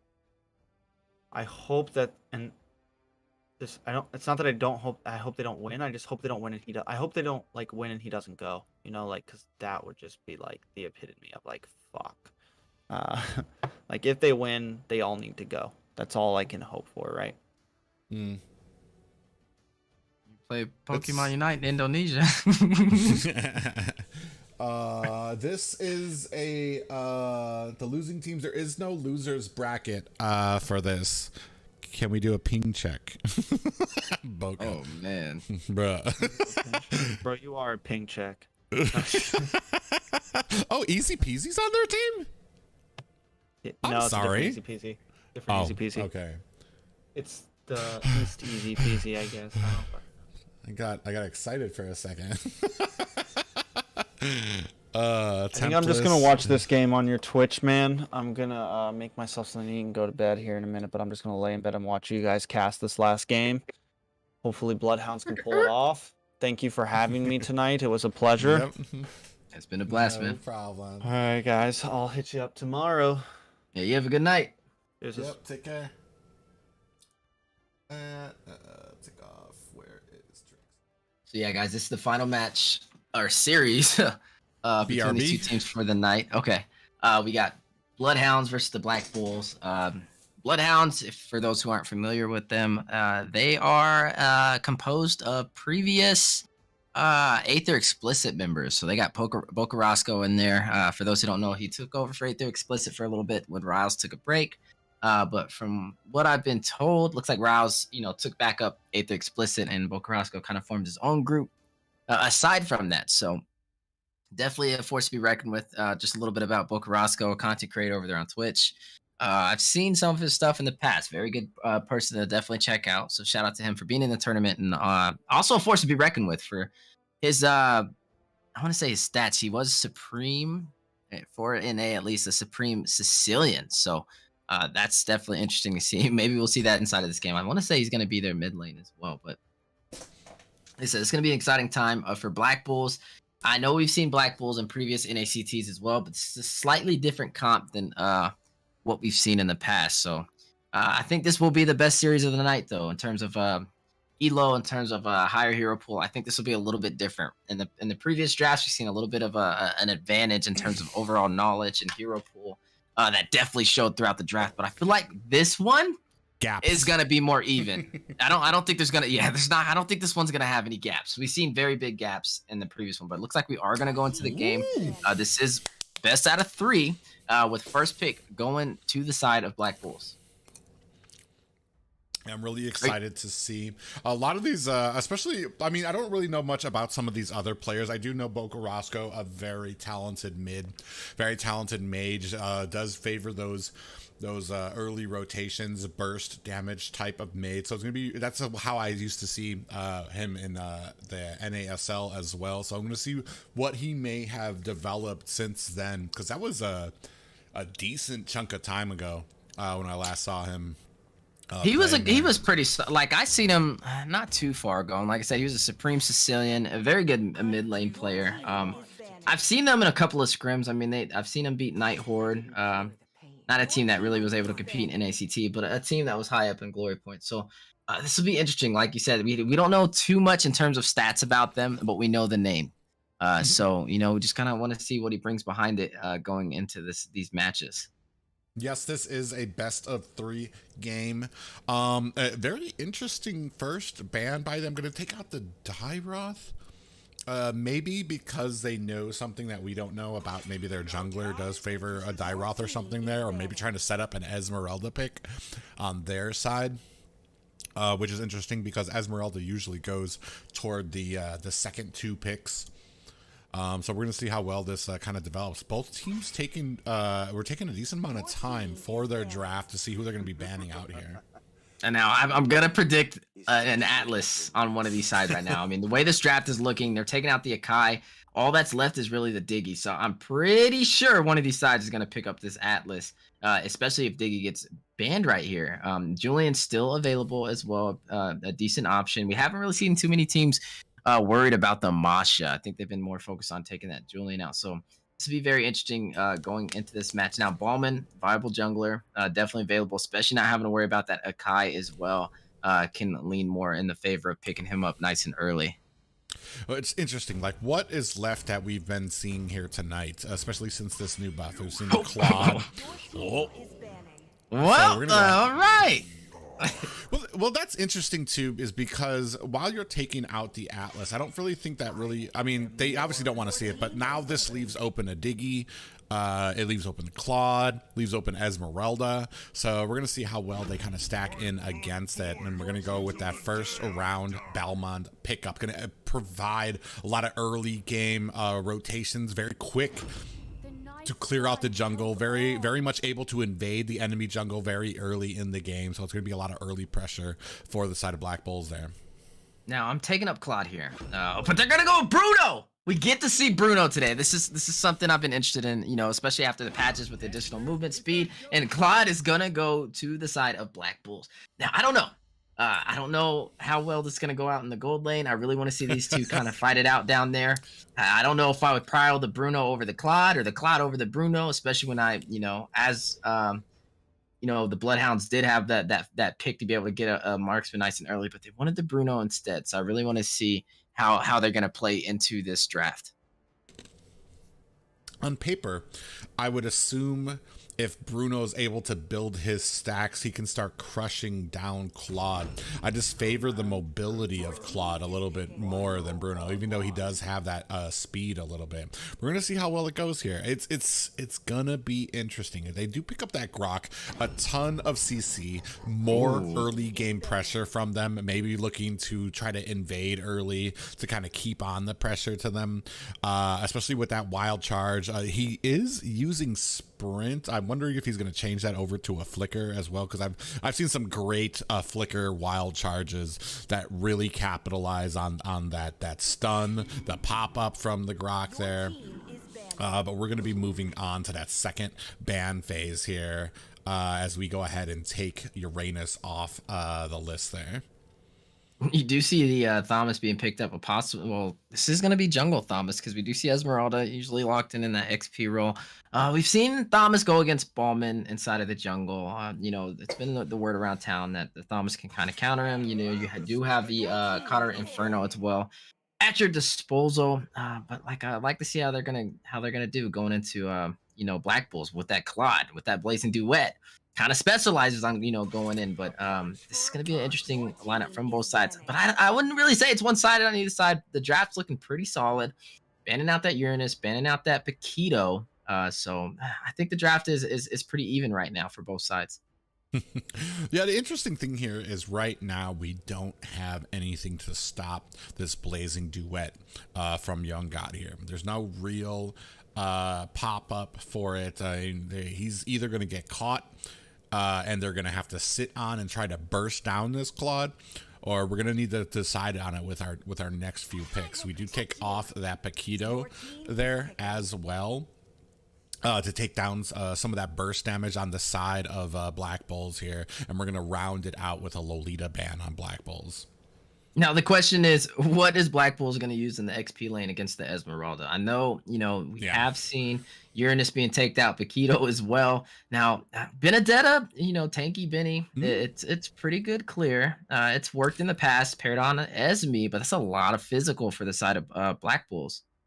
That was something I was going to round about too. Is that we've seen it. I've even seen you play it too. That's just the aggression that you can put on with the Vendetta might help with that early game, but then that puts 3 players into that early game position, and you really are going to be needing to bank on your mage to carry you into the late game. So I'm not sure how well that might work into it. We do see Boca Roscoe picking up that Lilia. That is actually a pretty decent comfort pick. I like that. I like that for pick. him. So it's going to be very interesting, able to punish Darwin if he does get too deep into the jungle, and Hendrix if he does get too deep into there with those wild charges, going to be able to burst him down, and especially because Grok is very weak in the early game to magic damage. It's just such solid picks, and this is what we were talking about, you know, for this being the last series of the day. You're not going to see a gap in this drafting. You're going to see some high IQ from both sides. And I want to say, like, even with that Dairoth being banned out first, they had a game plan. But like I said, who are they going to put up against that Esmeralda in the XP lane? And we do see a possible Ruby being picked up. Now, we know that can work in terms of not losing the lane. But I don't know if that's going to hold them out all the way throughout the whole game. But Ruby, you do have a hard time pushing a Ruby. I will say that. So at least they have the sustainability and protection that she can provide to herself, you know, even by herself in that XP lane. Usually I'm a little hesitant for a Ruby to be picked up, but I mean, we have the damage from the Balmont, from the Farja. Late game, we're going to have Claude coming in. And I feel like Ruby will shine in these types of situations. It's just when you have too tanky of a team that it becomes a problem. When you have an Akai as a jungle and possibly a more late game marksman, you might have some trouble. So I do like this on there. It's a good setting potential between Hendrix and Ruby there on the side of Black Bulls. But we're going to go ahead and round it out with a first Estus pick in a very long time. Yeah, I like the draft from both sides, and this is kind of what we want to see. You can't really predict who's going to win based off of this. different game plans from both of them. You have the sustain, and it works very well with this Esmeralda and Thamus, that Estus pick, and then you have the setting potential from the side of Black Bulls. This is going to be game one. Black Bulls taking on the Bloodhounds here, and the best of three winner is going to be going on to the top 16. There's definitely a lot on the line from both sides. 62 MS. Oh, were they still doing a ping check here? I know No, they this asked is for not a a ping check. That's a little bit of an MS flex over there from the red side, Bocarasco side. Oh no, that's not both. Yeah, no, that's a Bloodhound. Yeah, that is his team. But you do see the Grok getting a little bit of pushback by the Lilia, having the early game aggression on that mage. A very, very decent pick against the draft that they're going up against. Yeah, and we do see just kind of hiding out here, going to go ahead and pick up that Lethal Wanderer are the Black Bulls. So good engage by them, which means that they're going to be able to fast rotate when it comes to these ganks here. I do like another great thing about this Grok pick is the ability to help clear the mid lane for your mage. You're able to clear that very quickly and allow and open up those rotations. Yeah, it's definitely very hard to deal with, especially I've seen Grox even invade, buffs, especially in that beginning, to harass that jungler as well. So this is interesting. I think both teams are very creative with their picks, but a clash over here as Easy Peasy trying to escape with the Thomas, but might have been too far behind enemy lines, and Darwin connecting with the lethal counter and taking out the jungle for the Bloodhounds. What a huge play in the wall to block up Bakarasco, but able to escape and healed up by Estus in the mid lane. Yeah, it's going to be kind of a rough opening because this laning phase is going to be kind of down for the side of Bloodhounds here. Like, I mean, once we start getting into these five-man team fights, I think that's when the Estus is going to start shining. A lot of the CC and the ability to protect the Bruno as he goes in. But right now, I mean, it's kind of looking a little rough as they are starting to put in position for this first turtle. Yeah, you do see the heavy stack over there on the side of Black Bulls right now. Not really much contest. Darwin able to secure the turtle. Over on the bottom side, I think this is something I was very interested in seeing too. We've seen the Bruno got a recent patch, got some additional movement speed, and now a lot of people are kind of trying to pick him up. We've seen Beatrix not prioed anymore as well. So did he kind of take her spot? Time will tell during some drafts, but this is a match I kind of wanted to see, the Bruno versus the Claude down in the gold lane. Yeah, and we do have an early feathered airstrike that's coming down onto the side of Bloodhounds here. Not really able to get much going on there. And Darwin able to come back and... Wait, no, he wasn't able to get it. Thankfully, Easy Peasy was able to go ahead and retry his blue buff. So not an entirely wasted effort by Bloodhounds there. Now, we did see Easy Peasy a little too much of an aggressive cut in the beginning, playing a little bit more passively now, doesn't want to fall too behind, especially against the Ballman, one of the fastest junglers in the game in terms of clearing. But over on the bottom lane, we do see a 3 versus 3 clash about to possibly happen. Ballman making his way into the clash as well, getting a little bit of additional farm. Looks like Bloodhounds is going to get more on the retreat and just go more for the mid lane and get a little bit of cleared. So it looks like both sides are playing pretty safe.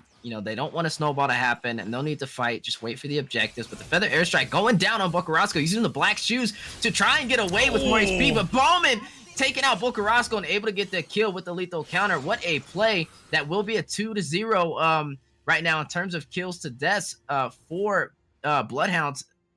Losing in that trade right now. A beautiful strategy and engagement there. As Bocarasco was turning to one bush, they knew that his boots were going to meet one of their other members in the other bush, so they went ahead, engaged, forced out the black shoes, and Bocarasco got caught in the bait and taken down very quickly. It is a 2-0 game, so they're not out of it yet. About 800. In fact, they're keeping the gold not too far out, especially with a 2-0 lead and a turtle on the side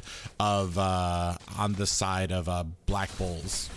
Now, we do see the marksman actually pushed up for this turtle as well, leaving the gold lane pretty much wide open for Bloodhounds right now. I would say it's a pretty fair trade if they can kind of capitalize on the gold advantage with the marksman kind of being out of place right now in the mid side. We do see the feather airstrike going down for the zonage as they are going to possibly try and strip the gold off that mid tower, but unable to really get a trade off of that and forced to push off. But over on the bottom side, Bloodhound is just stacking in gold over there on their Bruno right now with no contest. Yeah, I mean, not a bad. There's very even right now. They're trying to play toward their strengths. I think on the side of Bloodhounds, they know that they have the late game advantage. They know that they're going to be able to start getting these team fights. They just need to make it to these team fights. A little bit of trouble though at the bottom as we have 4 engagements. You do see the zoners over there from the side of Black Bulls right now, and they are able to take that bottom tower. But over on the top side, you do see Clay forcing, forced into that tower by Tempest right now on the Esmeralda. Thomas also over there as well. You do see a little bit of a neutral stance from Bruno right now as he has lost that tower. Over in the mid side, though, just the heavy aggression right now, clearing the lanes. You see a little bit of vision right now from the Grok. But Templess might have gotten a little too far behind enemy lines. Will they be able to take him out? You do see Ballman heavily on a feather airstrike, maybe a little too early, not able to connect to really do anything for the team. But Dahlman is able to take out Templess 3-0 right now for the side of Black Bulls. Yeah, still within a 1k gold right now. And unfortunately, Bloodhound, this Estes not going to be able to do much to kind of protect us. But in comes Easy Peasy to kind of provide that support. And especially with an Estes, should be able to clean up this lane fairly easily. But up at the top, we are going to go ahead and force out those black shoes from Boca Roscoe, which is going to allow this invade. The missed wild charge over there on the Grok right now, saving Boca Roscoe, able to bait out that ultimate, and then you see the Fallen Star move from Templess trying to connect, unable to hit, and then forced on the retreat right now. Turtle has spawned in, both sides kind of trying to see what they can get out of the trade. Ruby able to get the hook over on Templess, but able to escape. Flicker from the Farza, but unable to hit the Esmeralda. You do see Estes going in, providing the blessing of the Moon Goddess over there for some additional heals as well. Turtle has been reset, and it looks like they do have the heavier stance from the side of Bloodhounds right now. Hendrix trying to go in to do some damage to the Estes. Boca Roscoe able to take out the Mage on the side of Black Bulls right now, and Darwin able to secure the Turtle. You do see the hook over on Easy Peasy. Will he be able to get away? Able to escape with the mobility of Thomas right now with the 3-1 in terms of deaths to kills right now. This is just looking really good for the side of Black Bulls. It really is, and unfortunately, but you started to see a little bit of shades of what this is going to be like for these grand team fights. Estes sitting there able to top off most of the team, giving them the staying power that they needed to kind of keep on with the fight. Unfortunately, eventually the fight kind of turned against them. I don't feel like they're in they haven't really started hitting that spike just yet. We're still kind of waiting for them to kind of get that tankiness and build up that damage with Dim Sum. And that's when it's going to start coming into play right now. We look at the items right now. Dim Sum has already gotten that Berserker's Fury as well. But on the side of Black Bulls, already with that Golden Staff and that Demon Hunter Sword on Claude. So you know he's going to be shredding. Yeah, I really want to see how the Bruno's going to fare off in this game. But the Feather Airstrike going down for the zoners and able to clear the mid lane as well. Cloud going in with the Blazing Duet, trying to take out Dim Sum, and Darwin able to combo with it and taking him out. We see Boca Roscoe forced on the retreat, and then Esmeralda with the Falling Star move, but too much for her to handle and is taken out by Darwin as well. But the fight is not over. Black Shoes from Boca Roscoe to try and escape with a little bit of HP. S is trying to provide heals to Easy Peasy versus the 5-stack of Black Bulls right now. Trapped in the tower. The wall goes down by Grok as well. Will they be able to get out? You do see Farza trying to get some range damage, trying to keep him in that tower. You do see the Feather Airstrike going down as well. Easy Peasy has fallen. A double kill over there by Farza as well to take out Boca Roscoe. What a play, but over on the tower, Darwin diving the Estes, taking out the Rome for Bloodhounds, an 8-1 lead.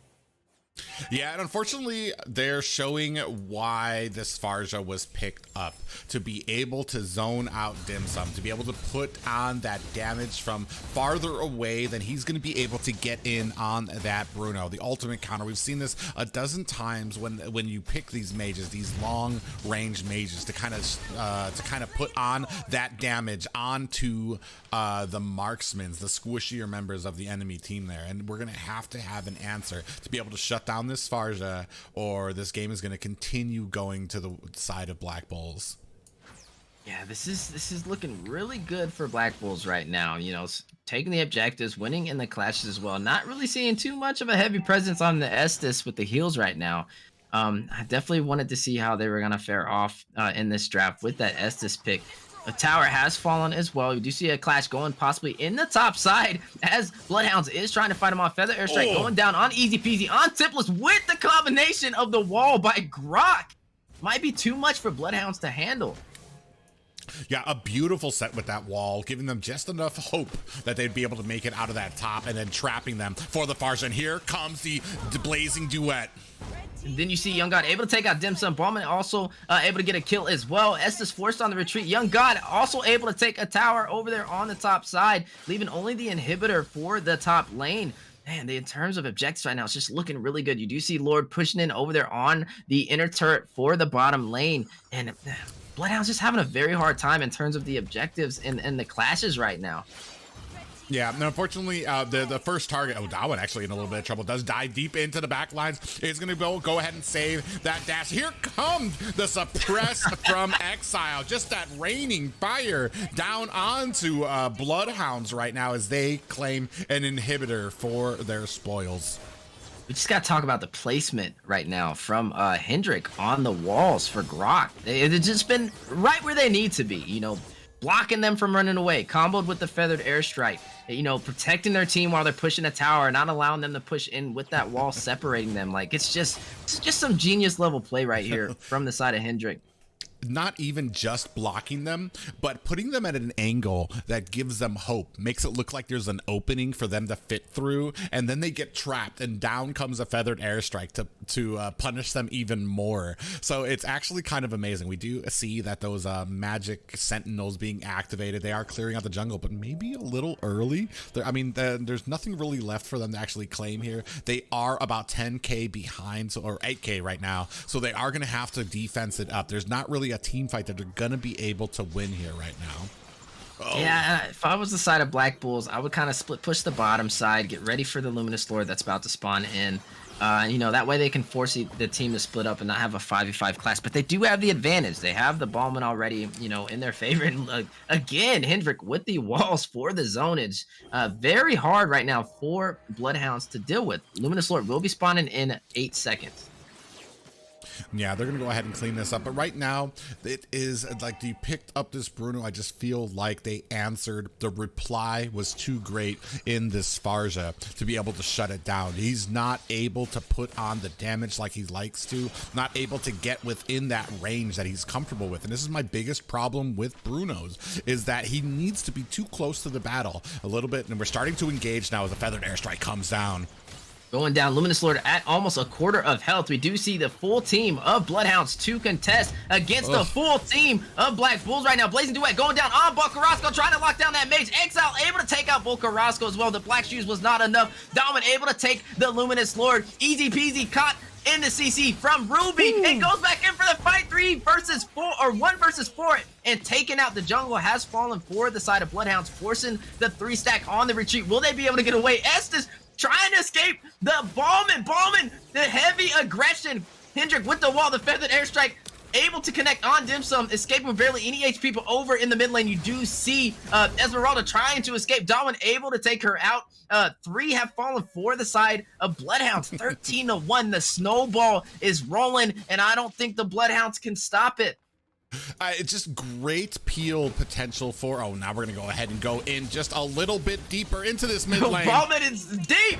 Ballman is still in the fight. Ruby able to connect and CC. Majority of the team, 2 have fallen for it. This side of Bloodhounds, easy peasy, able to take out Hendrik. Luminous Lord is pushing in on the tower right now. You do have Ballman, you do have Ruby, you do have Farza also trying to contest. Oh my goodness, Estes barely with any HP, easy peasy. Volcarrasco trying to get Peel, trying to clear the minions from coming in. Now it is a 4-man against the 3 stack of, looks like Bloodhounds. They are going to have to, Black Bulls is going to have to push off on Bloodhounds right now. And they do win the defensive stance, but only have 1 inhibitor turret left on their side. Yeah, 10k gold lead for them right now, and Belmont is sitting on 11k right now. Almost, he's loaded up. He's basically full build right now. Does pick up that winter truncheon as well, so he's going to probably be trying to go in, fake out a lot of these abilities to try to bait those out. from them. But I mean, right now, not looking good. 7K for most of the team, not able to really pick up. We do have Bruno has picked up that Wind of Nature, or no, hasn't picked up the Wind of Nature. Yeah, that is the Wind of Nature. I'm dumb. He's picked it up, but like that's not his problem right now. It's not that physical damage that is really eating him up. It's the Farja being able to zone him out, as we are now looking to take on this orange buff, and we are charging into the lines. Bloodhounds forced on the retreat. Blaze duet from Young God going in, trying to take out the Estes, able to take out the support and get out just in time. Hendrick able to take out Bocarasco as well. They are down a Maze. They are down their support, and they are also down their XP lane. They are going to try and get the early finish, the 15-minute finish. Now, as we are going slowly into the late game, 17-2 without really much contest. Feather airstrike going down for the zone is Ruby with the CC. Darwin able to take out the Bruno, and game goes to the Black Bulls.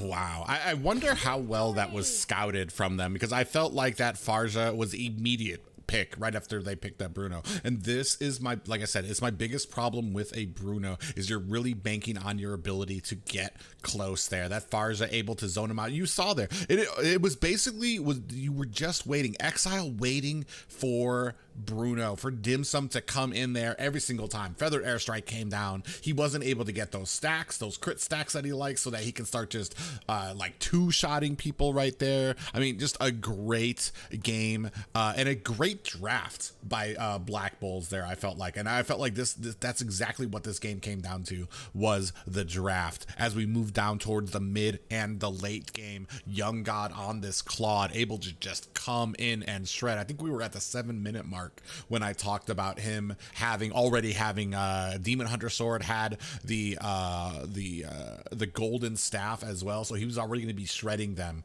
But when you take out that Bruno, you really don't have anything left to kind of as a worriment for this Claude. He can just come in with that blazing duet, use that battle mirror image to come in, and then once he's done doing his damage, just go ahead and use that to get out as well. You know what I was surprised about that game? The only one that had anti-heal for the side of Black Bulls was Ruby.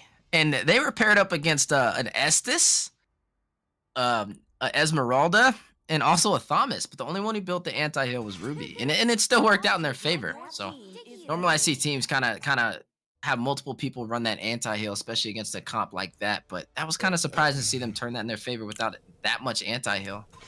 Well, it comes down to the damage that you had. You had that Farja, you had that Balmond. You were able to burst through any amount of healing that the Estes was going to do, especially when you take that lead early game before he can really start actually punishing you with that anti-heal. Or punishing you with the anti-heal. Punishing you with his healing or with his Blessing of the Moon Goddess. So, I mean, a great draft, like I said, by the Black Bulls there. But we're going to see if we have something different in mind as we start off this second game. This is the last chance for Bloodhounds to kind of keep them in it. And do you think that they have enough to take this to a game 3? Now, I like what Bloodhounds did here. You know, you take out the Diggy, you take out the Atlas, a very strong pick. You know, is definitely a Kai. So they locked that in, but answered by Black Bulls, instantly locking in the Claude as well to kind of combo against that. And then you see the Lilia, but I don't know, a Kai can kind of give that Claude a hard time, especially, you know, with that heavy spin. So this will be a very interesting lineup. You do see the Lilia picked up as well. For the side of Black Bulls. You know, we did see Lilia on the side of Bloodhounds in game 1, but there we go. Sicilian, not just any Sicilian. This is Bocarasco, Supreme Sicilian title holder. So yeah, it's pretty interesting that they took out the Lilia there. I knew immediately if they picked a mage before this first ban, the second ban phase, it was going to be a Sicilian, just because I know he favors those two as well. I mean, that's his bread and butter as far as mages are concerned. I do think he's also great on Farja as well. But here, interesting thing enough, Dyroth was banned first in the last round or in the last game, and this being picked up by Templar. So I'm wondering if they know something about this Dairoth pick that they didn't want to mess with during the first game, and how that's going to kind of come out here now. Now, I do like the Paquito paired up against the Dairoth. I think that was the perfect pick over there for Clay, especially with Templars picking up Dairoth right now. So we are going into the second phase for the bans. Now, we got to look at who's still available. They still are going to need a marksman on the side of Bloodhound right now. You know, you have Claude. You could possibly take out the Clay. They're going to take out the Mathilda on the side for Black Bulls right now. I don't know if that was something I would have took out, but Mathilda's definitely a viable support hero. But honestly, yeah, that was more of an interesting. I've seen Paquito jungles be paired up with the Mathilda as well. I've actually seen that. I want to say the Valley kind of ran that strategy when paired up against the Kai, going the Paquito and the Mathilda route. But like I said, this would be an interesting match from both sides. I will say there's still some options out there. One thing we are not thinking about that nobody decided to go was Julian. So Julian kind of walked and nobody picked him. Not something you see too often. And that's interesting too because of the Claude dominance too. That's another thing that could have helped with the enhanced chains being able to pop up Claude and stop him from that blazing duet. And then we're gonna go ahead and take out Franco right now. So we are looking for a support and the marksman on the side of Black or on the side of Bloodhound, and Black Bulls themselves. Well, I guess we don't particularly know. I guess Paquito is going to be the XP lane. Possibly. So we're going to be looking for potentially looking for a jungle and a roam on the side of Black Bulls here. But I mean, this Claude, we're going to need to be able to get. We're either going to need to be putting some pressure onto that lane to be able to stop him from getting farmed, or have some type of answer in these picks for him. I mean, speaking of answers, to pick up Esmeralda on the Dairoth too, that definitely tells they have a lot of comfort against the Dairoth in the XP lane. So, and like you said, Dairoth was banned, so I wonder why they kind of, maybe it was just to force a strat of drafting in the last in the last match. But we are going to see possibly an Esmeralda versus the Dairoth going into this. Yeah. Oh, so that has already been picked up to Hilda. So we're going to have a lot of early game engage, maybe a little bit of here's the thing. Early game for the gold lane, I just don't know how the potential of it to be a harasser in the enemy jungle, because Black Bulls showed last game how cohesive and how much synergy that they have. I feel like a Hilda might run into problems trying to escape the jungle once she enters in there. It's going to have to be one of those very quick little, like, throw a couple slaps out and then run away before she gets caught, because you're not going to be able to do too much for a team like Black Bulls, who's going to be able to kind of close ranks around you and be able to punish you for those early invades. Now we are going to the last pick, picking up a Hylos, and this is what you love to see. Like, I can't predict these drafts, and that's when it goes to the higher elo. Being able to have that higher hero pool is definitely gonna help some teams, kind of take over as they progress toward that the top 16 mark. So seeing this Hylo picked up as the roam for the side of Black Bulls to lock in the final picks for the draft. We will be going to game 2. This is the best out of 3. We did see in game 1, Bloodhounds did take the loss. Black Bulls was the one who was victorious. So all they need is one more victory, and Black Bulls will officially be top 16. So there's a lot on the line right now for the Bloodhounds. Yeah, really interesting here too, and it's crazy. You have a Esmeralda picked into a Dairoth. I feel like this is going to set the tone. How does Dairoth do? If Dairoth is getting backed up by Esmeralda, getting outplayed by Esmeralda, you're gonna have problems, because you're kind of banking on that early aggression to be able to stave that off from Esmeralda, to kind of help your team and join some of these fights. And I feel like that's going to be, you have to be very confident in an Esmeralda to pick it against the Dairoth. Now, we do see a lot of Esmes, going for that early Dreadnought armor to try and work against it. And as long as their team can kind of win in these jungle plays, trying to get the objectives, getting the turtles, and not having a snowball in terms of kills in the beginning, I feel like Esme can have an easier time. But if they mess up in the early game, that Dairoth is going to punish Clay. Yeah, we do see a little bit of an engagement here onto Hendrix. Laval is going to go ahead and use that sprint to try to get away. Here comes the Paquito on to, we're going to call that, just going to call that Hilda. But a good time to pronounce, those symbols. Yeah, we'll say Hilda. If anybody in the chat knows what that name is, let us know. If it's appropriate. If it's appropriate. So right now, not getting too much here. It's trying to remain even there. We do have the Sanguine Claws being used very well right now. I feel like Boca's doing a good job of just the great thing about his Sicilian is his use of those Sanguine Claws, being able to kind of provide that CC for his team even before he gets his stacks to be able to be doing the damage that you want from that late game Sicilian. Now you do see a little bit of a contest over there in the jungle for the side of or for Darwin right now, but was able to get his buff as well. The Hilda was providing that pressure though, getting them, you know, behind the enemy lines and also trying to do as much damage and possibly steal the buff, but unable to really get it right there. I don't know. In terms of drafts right now, if I'm looking at both sides, it's a tough one. It's a tough one, but I feel like the later the game goes, the better off Black Bulls will be.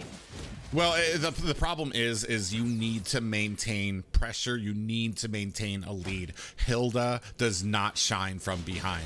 There's not much she can do if you guys are not able to put on the pressure. Boca Roscoe is going to get landed on here right now in a little bit of trouble as we are now clashing at the mid for this tower. We do see Hendrix Laval is going to go down to that Abysm strike. Darwin going to come in there. Easy peasy, able to pick up this turtle, and that is 2 kills cleanly for the side of Bloodhounds.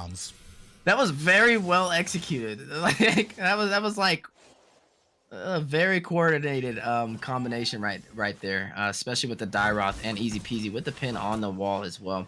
It's just looking really good for Bloodhounds. Like I said, if they win this game, they win the best out of 3, and they do proceed to the top 16. So a lot is on the line from both sides. You know, Bloodhounds just maintaining in the fight right now. You know, 2-0 lead. This is kind of what they want. A little bit of pushback from the game 1. We will see Boca Roscoe kind of scale as the game goes on until late game. But over there in the XP lane, Dyroth able to take out the Esmeralda as well.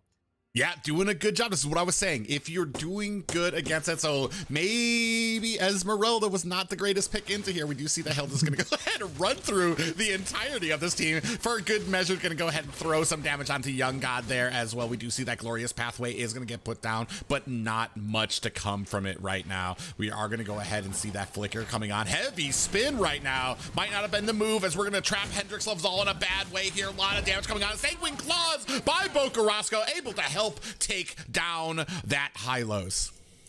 The placement of the Sanguine Claws right there, very well placed by Boca Roscoe to be able to secure another kill for the side of Bloodhounds. A 4-0 lead right now without an answer from Black Bulls. They are not in the best state right now as the match is progressing in the early game. We do see the Blazing Duet on the bottom side. Dim Sum able to get away just in time and able to clear the lane as well. Yeah, and definitely, I mean, there is a pretty even down at the bottom. Blazing Duet is used to go ahead and clear that lane very quickly, but Irithel able to clear it as well, so not really much coming from that. We are trying to put some pressure onto the top lane before this turtle comes out, though, but might not be going into the right direction as we do have 4 members now here trying to contest this turtle. We are laying in wait right now. Boca Roscoe kind of standing on the outside. It doesn't really look like they're going to go ahead and contest it here. So Easy Peasy able to secure that turtle as well, increasing the lead for the Bloodhounds, 14,000 to 11,000 in terms of gold. Just a very solid beginning in terms of rotations. If Bloodhounds is able to maintain this pressure, then we can see a potential game 3 out of these 2 teams. Yeah, and it'll be an exciting game 3 too. This is, I think, Bloodhounds kind of pulling out all the stops. I do know this is their last chance here right now. Blazing Duet does come out onto a Hilda there. I'm not sure really. I'm guessing more or less to just kind of clear the lanes. Might be walking into a little bit of a trap here. Nice read from Dim, so I'm going to go ahead and hang back there. Unfortunately, well, I guess Hilda knows better, is going to be able to get out of the way there. I think that was a great read by Dim, so I'm going to go ahead and hang back while Hilda went ahead and checked those bushes and actually was able to find out that gank and defend it off pretty quickly.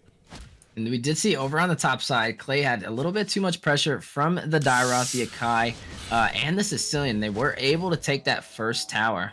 Oh man, but at the bottom, a gank attempt onto Dim Sum, and very wisely able to get out of the way with that heavy crossbow. So a great read, again, by Dim Sum, playing a much better game, learning from his mistakes, maybe a little bit of PTSD from last game, but definitely playing a lot safer here right now in this game. Now, I like both teams' compositions. We have Bocarasco, you know, as it gets to late game with the stacks of Sicilian, very hard to deal with. But over on the side of Black Bulls, they have the Clot. So we're going to see a battle of the magic damage late game, you know, and the physical damage late game. And we're going to see which one kind of prevails more. But in terms of objectives right now, both sides are having an okay game. I will say, I only say okay because the tower has fallen on the top side for Esmeralda. If they didn't lose that tower, I don't know. Right now, I would still say it's leading in the favor of Bloodhounds, just because they took a tower and they're also able to take these turtle plays without much contest. But over on the bottom side, we do see a conceal play. Yeah, conceal play. Dim Sum actually might be in a little bit of trouble. Is going to activate that heavy bow and is going to be in a little bit of trouble. Does get taken out there by 4 members of Black Bull, so they are going to go ahead and be able to shut down this Irithel, as we do see a lot of pressure mounting here for this mid tower. We do have that Falling Star Moon latching onto Bocarasco, who's going to get himself to safety here for 1 game here. So they're starting to pick it up. Hilda down here at the mid, at this turtle cave here right now, is going to go ahead and clean up this bottom lane. So they are able to pick up 1 kill, is the side of Black Bulls.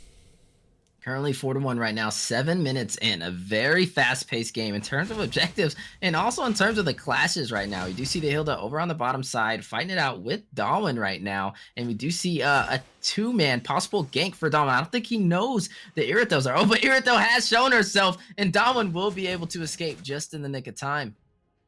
Yeah, very interesting. They're putting a lot of pressure onto this gold lane, but still not able to find the openings to be able to take this tower. I am glad they're taking it patiently, because forcing it will not do, especially against this team with how good they are rotating here. Maybe start forcing Dairoth to start rotating a little better might be a better move here, as he is. We're starting to lag a little bit now. We're starting to slow down with the pressure that we had. And as I say that, we're going to go ahead and pick up this bottom tower. Now, I do like the Hilda, you know, in terms of the tower plays, being able to get in there and harass that solo player in that lane while her team pushes for those objectives, for those towers. And it's working out. I would say Bloodhounds a very much aggressive stance going into game 2. And it looks like Black Bull's just not really having an answer for it yet. Oh, we do see the Falling Star Moon does miss wide of Bocarasco, who's going to start raining down damage here right now. Heavy spin on to this Lilia, who does activate the Black Shoes, but it's not enough to save her. Glorious Pathway is activated, and we have a pause during a fight. Unfortunately, yeah, we're going to try to keep things even here for both teams. That was an interesting clash. I mean, the clash is still going on, but looking at the items right now, like, kind of see them. I feel like Boca's coming online. He's coming online very fast for the Sicilian right now, and it's gonna start punishing them, which is good right now, because it does feel like there is a little bit of a lull from the side of Hound Dogs. They're starting to go a little bit slower, starting to be a little bit more safer, and they need to kind of keep on this advantage before Young God starts to come online. So, I mean, thankfully, I mean, we're gonna see how well this kind of goes, and here comes the Blazing Duet on the Bocarasco, and he is gonna be taken down before he can take down Bocarasco. A great effort by Young Gods, but this is going to go ahead and secure this first Lord for Bloodhounds. What a play, neck and neck. He almost took out Bocarasco, escaping with 1 HP. That is the play they needed. Right now, it's looking so good for Bloodhounds for game 2. This is the game they needed. Like I said, when there's a lot of pressure, sometimes pressure makes diamonds, and that's what we're seeing right now for Bloodhounds. A heavy spin by Akai, trying to pin the Esmeralda on the wall, but unable to connect. Yeah, now we're seeing this damage come onto this tower from Dim Sum, able to make short work of it, and now we have this Irothel starting to come online. We do see that we have that Wind Talker with that Berserker's Fury, and another item by her too, so she's leading it up right now as we are just starting to get that Golden Staff and Demon Hunter Sword on the Claude. So, I mean, definitely in a good position, a lot of pressure put onto this gold lane, finally able to take it down, so they're really in a great position right now. Yeah, this is more of a one-sided kind of match. Not really what I would have expected. I really felt like it would have been more of an even fight, but objectives right now is going in the favor of Bloodhounds, but pinning on the wall the Esmeralda and taken out as well. Yeah, very nice heavy spin there onto Clay, pinned him against the wall, allowed the Dyrot to come in there, finish her off, and now they're going to go ahead and disengage here again. But this right here, this point in the match, when you're ahead, when you have the advantage, what you do here is what matters. You do see a little bit of a hiding Darwin here. Thankfully, easy peasy hit that bush first before Dim Sum on that Airthel, and they might actually be able to take him down here, and he does go down here. Glorious Pathway does come down, is not enough to save the Paquito there. I mean, they are just in a commanding lead right now. Speaking of a commanding lead, over there in the top lane, you see the Dyrot trying to chase down Young God and barely able to escape. You do see the Hilda providing the pill and also giving a little bit of vision on the map right now. Man, I gotta say, Private, in terms of the way this match is going for Black Bulls, what do they have to do to turn this around? Well, right now, we're going to need to start having an answer for Boca Roscoe and Dim Sum because they're starting to come online. They've got the damage from far away. They've got the damage from close range. This Templess is about to start falling off. We need that tankiness, and we need a good set here. I think that's probably the biggest problem here is we don't have a set from Hendrix. We just have that Glorious Pathway to kind of help our top up our team and try to engage quickly. And everything about their composition from the side of Black Bulls is kind of aggression try to charge at your enemy, and that which doesn't work when you're working from behind right now. And it's kind of the same things for having this Hilda on your team. If you were behind, Hilda was going to be useless. Oh, and she is going to go ahead and latch on, probably going to try to force out these Black Boots from Exile. Here come the Black Boots, and they go ahead and spend it. Hilda does get taken down, but at what cost, as they are going to go ahead and secure this second Lord. I gotta give Hilda credit right there. The distraction. She distracted the full team of the Black Bulls as they were able to secure it. The Luminous Lord on the side for Bloodhound right now. But over in the mid lane, looks like a little bit of contest. They are going to try and get the push on it before the Luminous Lord does spawn in. But Carrasco also able to get a kill as well.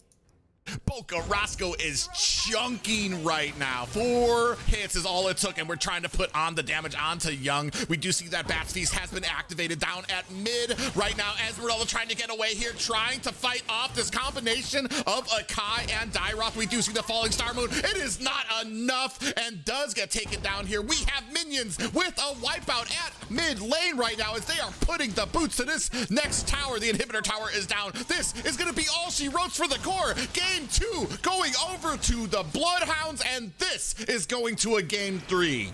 GGWP to the Bloodhounds. What a crazy match leaning in their favor. A one-sided game. They definitely had more of the dominant position. They came back, regrouped, refocused, and took game 2. This will be going to game 3. Definitely place your guys' votes on who you think will take it. But like I said, there's clearly not, I would say, a gap in terms of drafting, but it's just going to be the way these teams, kind of prioritize their rotations.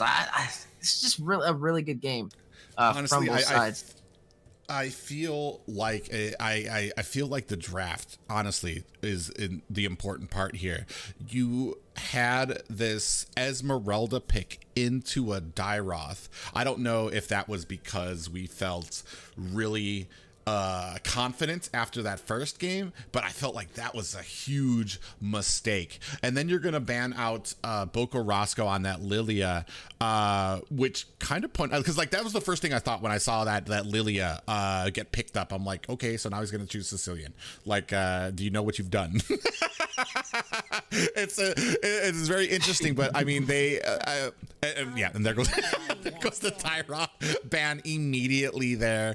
So hopefully we can kind of keep on the same pressure. Another thing that I kind of I felt was a little bit in the favor of Bloodhounds was the fact that we had a Hylos. Like I said, once you get behind on a Hylos, you're kind of staunched in what you can do because he's more of an aggressive, creating that opening for you guys to charge in. Same thing with Hilda. If Hilda, I think they were both playing at the same game. It's just that Bloodhound ended up coming out ahead, and it basically was whoever could get the upper hand first was going to start snowballing here, just because of some of those picks that do not shine from behind. And, it's just a very interesting draft, especially when they picked the Dairoth.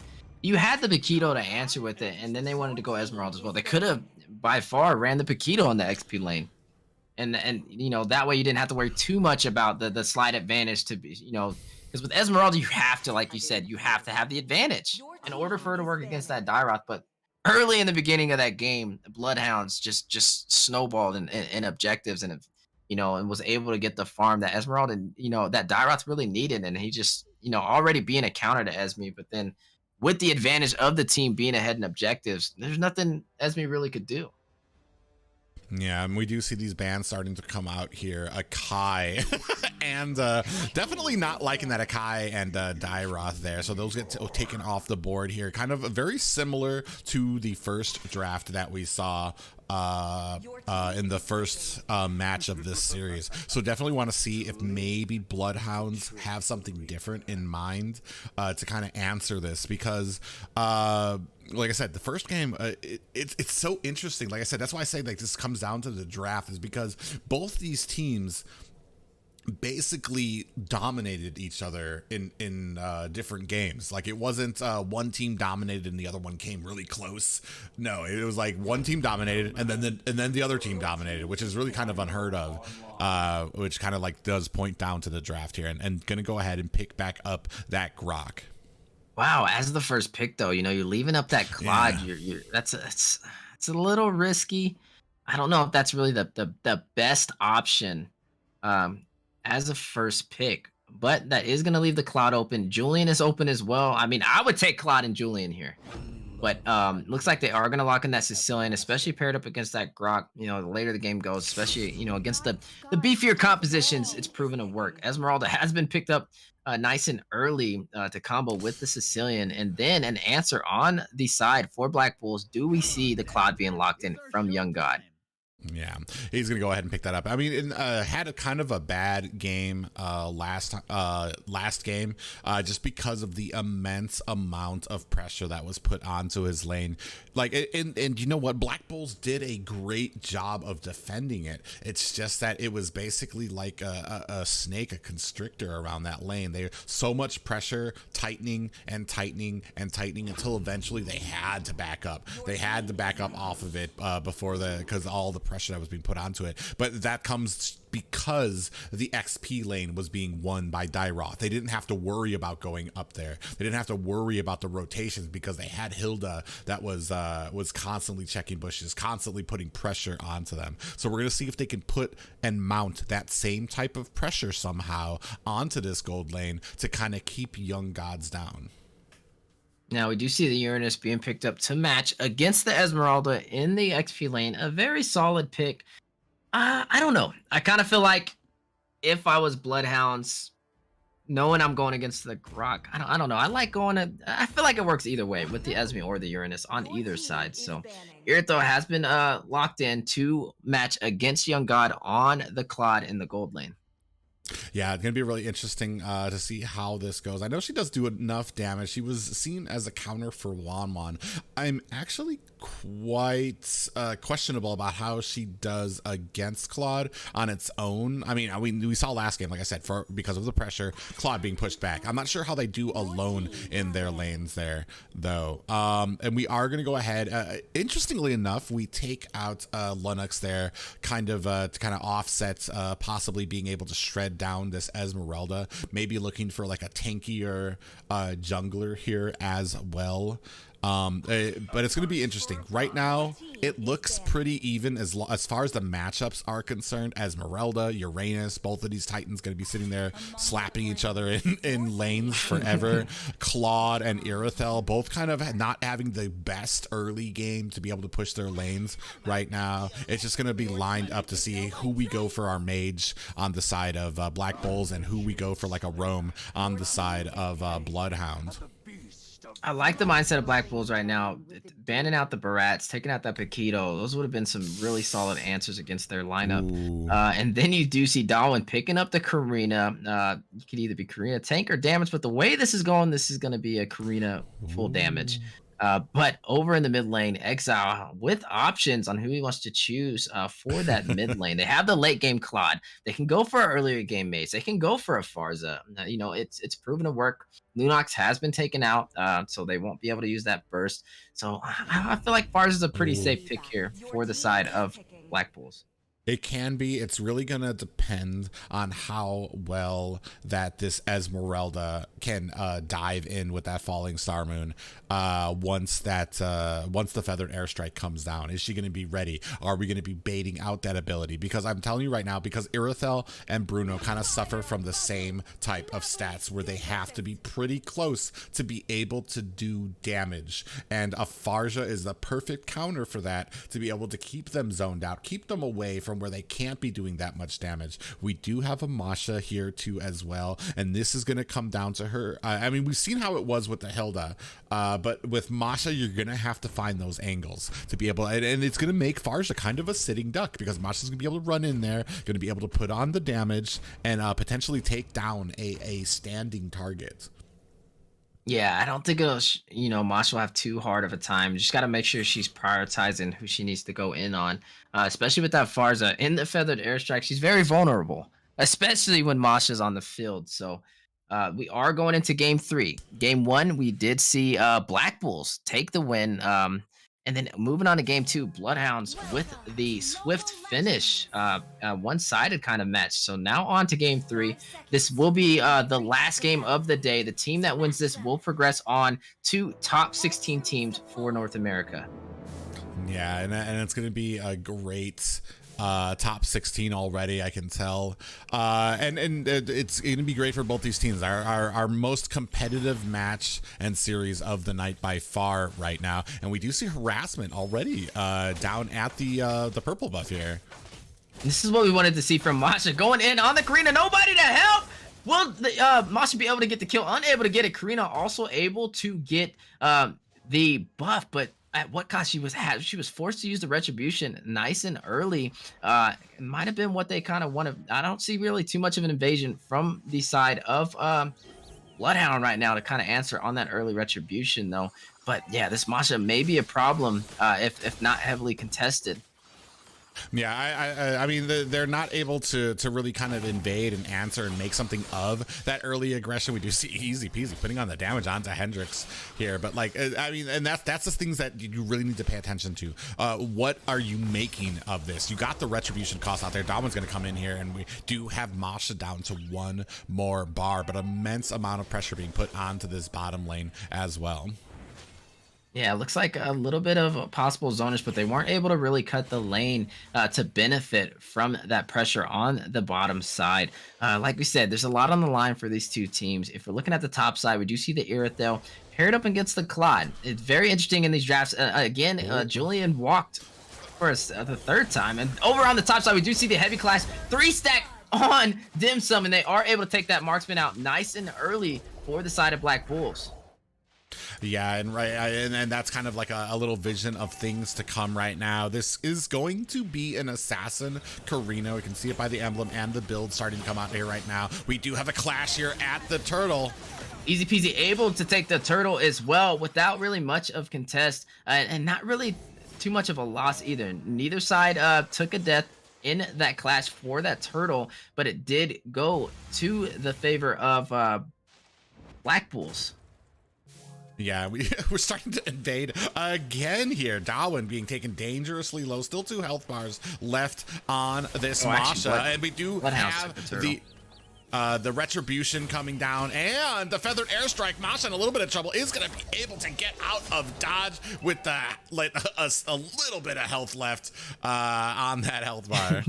You see Sicilian with a little bit of the pill as well, and the Bat's Feast to keep the Grok from finishing on that ferocious chase on the Masha.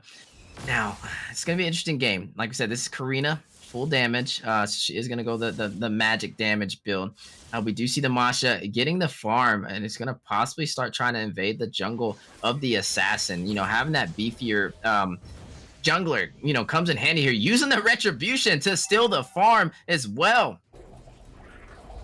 Yeah, and we see now right now Feathered Airstrike coming down, trying to zone out the rest of the Sanguine Claws. Is going to go ahead and interrupt that Feathered Airstrike. We do have an engagement now, though, at mid.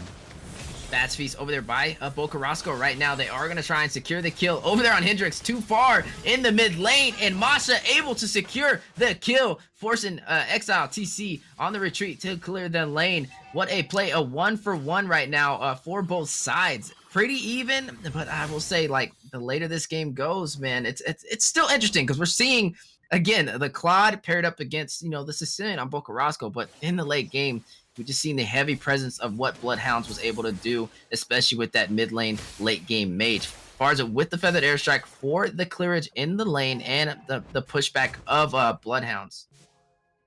Yeah, they are kind of pressuring now. Templa's kind of holding his position in this bush right now, keeping the vision on this turtle, but allowing them to get a great setup for this turtle right now. So this is going to mean that it's going to be a little bit harder for the rest of the Bloodhounds to kind of come in here, try to steal this, as they're going to go ahead and start.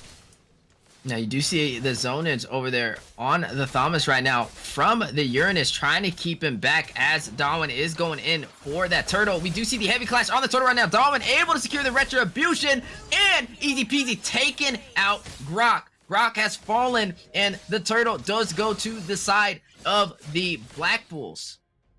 Black Bulls have, I believe, the last two turtles, correct?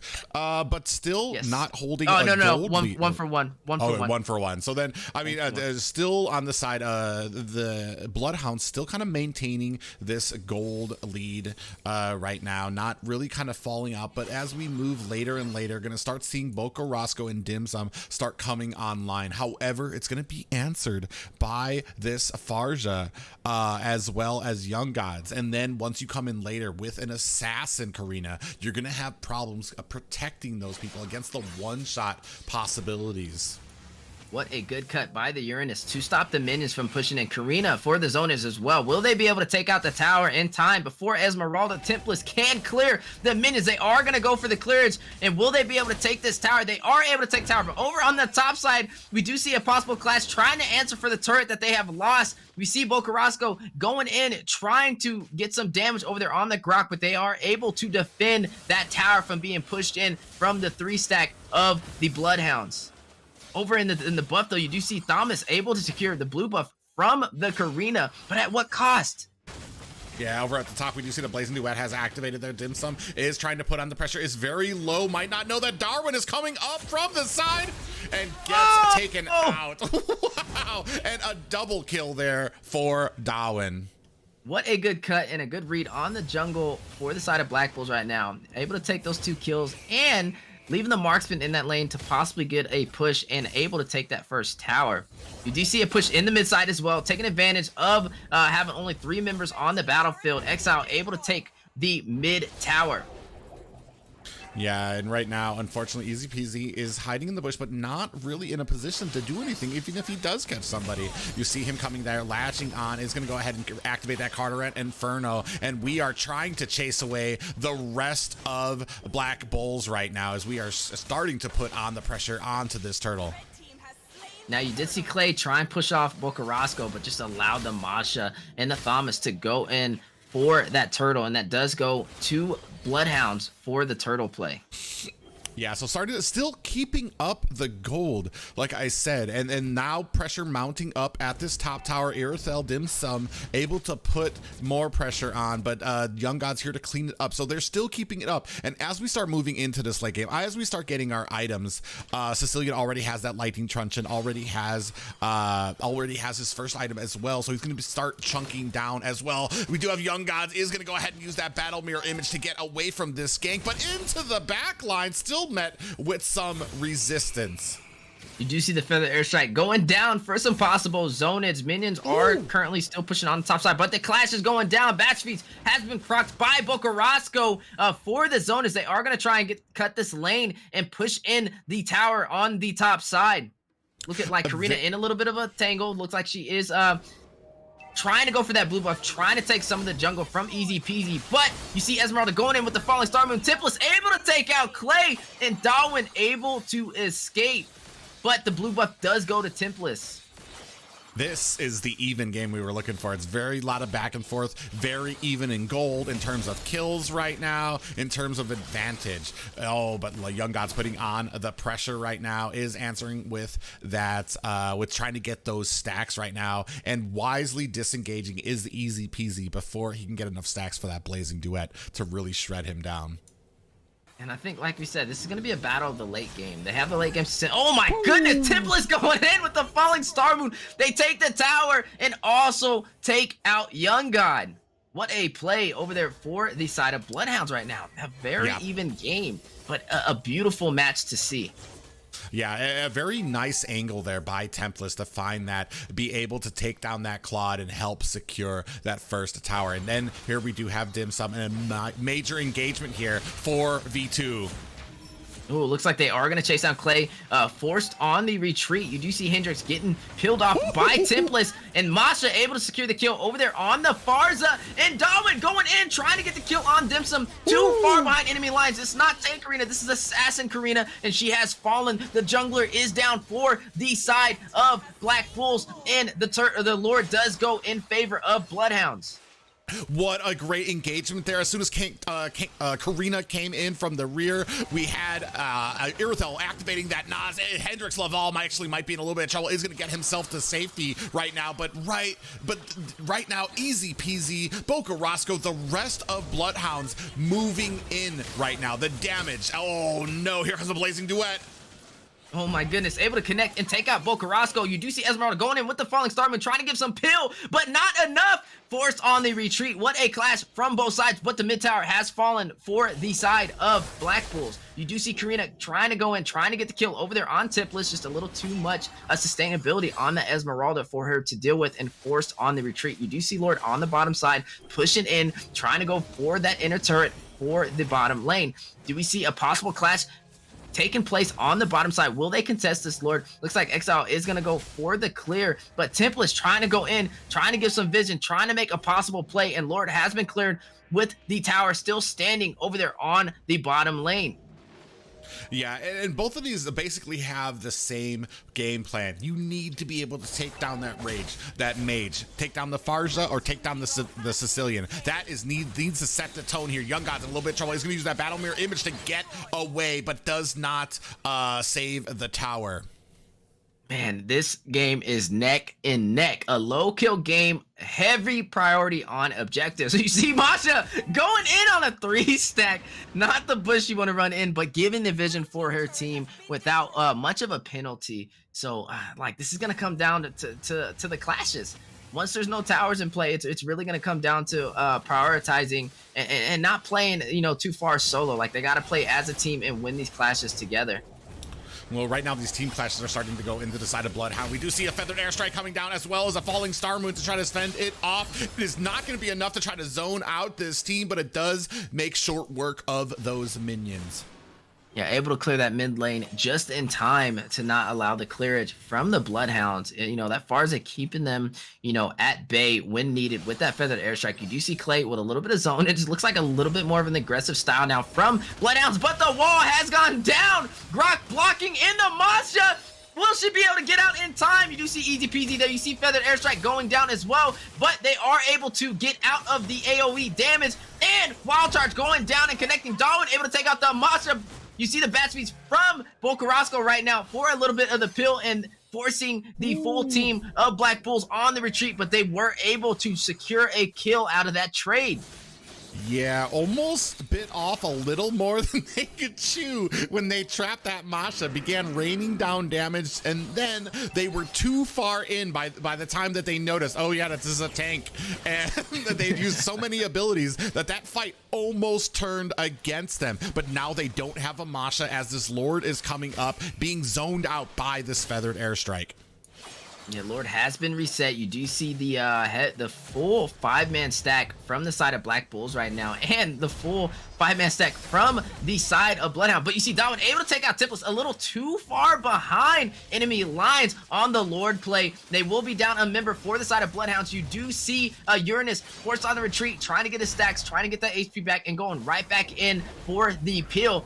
They are going to start trying to zone out this Luminous Lord on the side for Black Bulls, forcing Bloodhound in a very tricky situation. But Thomas, not too far from the Lord, still will be able to get in and get a possible retribution. Who has the quick fingers? Who will be able to get it? They are able to secure the Luminous Lord for the side of Black Bulls, but at what cost? You see Dimson able to get the kill on the Grok, and Young God trying to escape, but chased down by Dim Sum, able to get that double kill. Bocarasco with barely any HP as well, and Karina able to escape, but Luminous Lord does go to Black Bulls.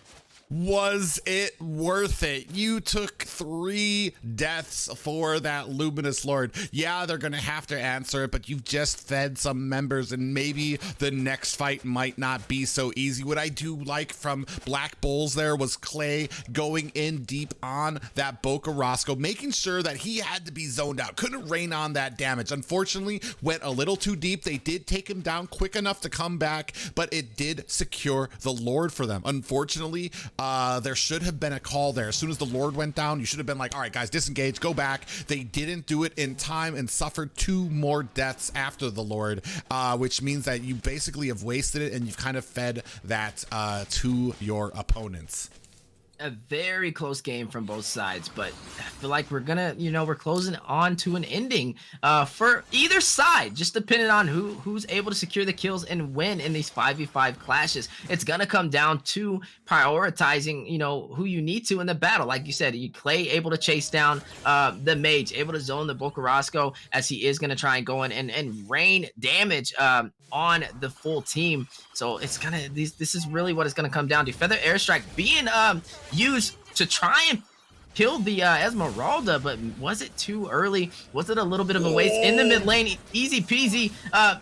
Does clear that with Bocarasco. We do see the heavy presence on the side of Bloodhounds. Karina behind the full team of Bloodhounds and not able to be spotted. It looks like they are going to push off now. They're going to wait for this Lord to spawn in. It's just a great 5-head play by the Esmeralda. Tempest doing his job to go ahead and lure the entire team into a fight up at top, while 3 other members of Bloodhounds able to push in 2 towers. So now we are left at only 2 inhibitors left, and now, it's wide open. This base is ready for the taking for Bloodhounds if they can capitalize on this fight. Now you do see Karina Dahlman going in more on a bush play, just trying to wait for the Blazing Duet to proc from the Claude to go in and finish the job. But very risky. If caught behind in one of those bushes, it will be an easy kill, considering this is a magic damage Karina, not a tank Karina. Yeah, now they have eyes on the Karina. They finally see where she is in position right now, starting to put on the damage, trying to engage on these buffs right before, trying to put some type of pressure right before this Lord comes up. Ooh, Bocarasco doesn't see Karina. I think she is going to try and get a possible pick off. But able to spot him in that bush. What a play over there by Masha. They weren't sure if she recalled, but it's always good, as the roamer, to check that bush just in case. And that could be the difference between life or death on your mage player. We do see the Lord going down to a quarter of health without any contest. It looks like it will go in the favor of Bloodhounds. Easy peasy, able to secure the Lord. A huge play going into the late game between these 2 amazing top 32 teams. But the clash is going down. Esmeralda trying to give some peel Masha rushing in and taking out Young God. The marksman has fallen for the side of Black Bulls. Do we see a potential ending for Bloodhounds? You do see Exile able to take out Dim Sum.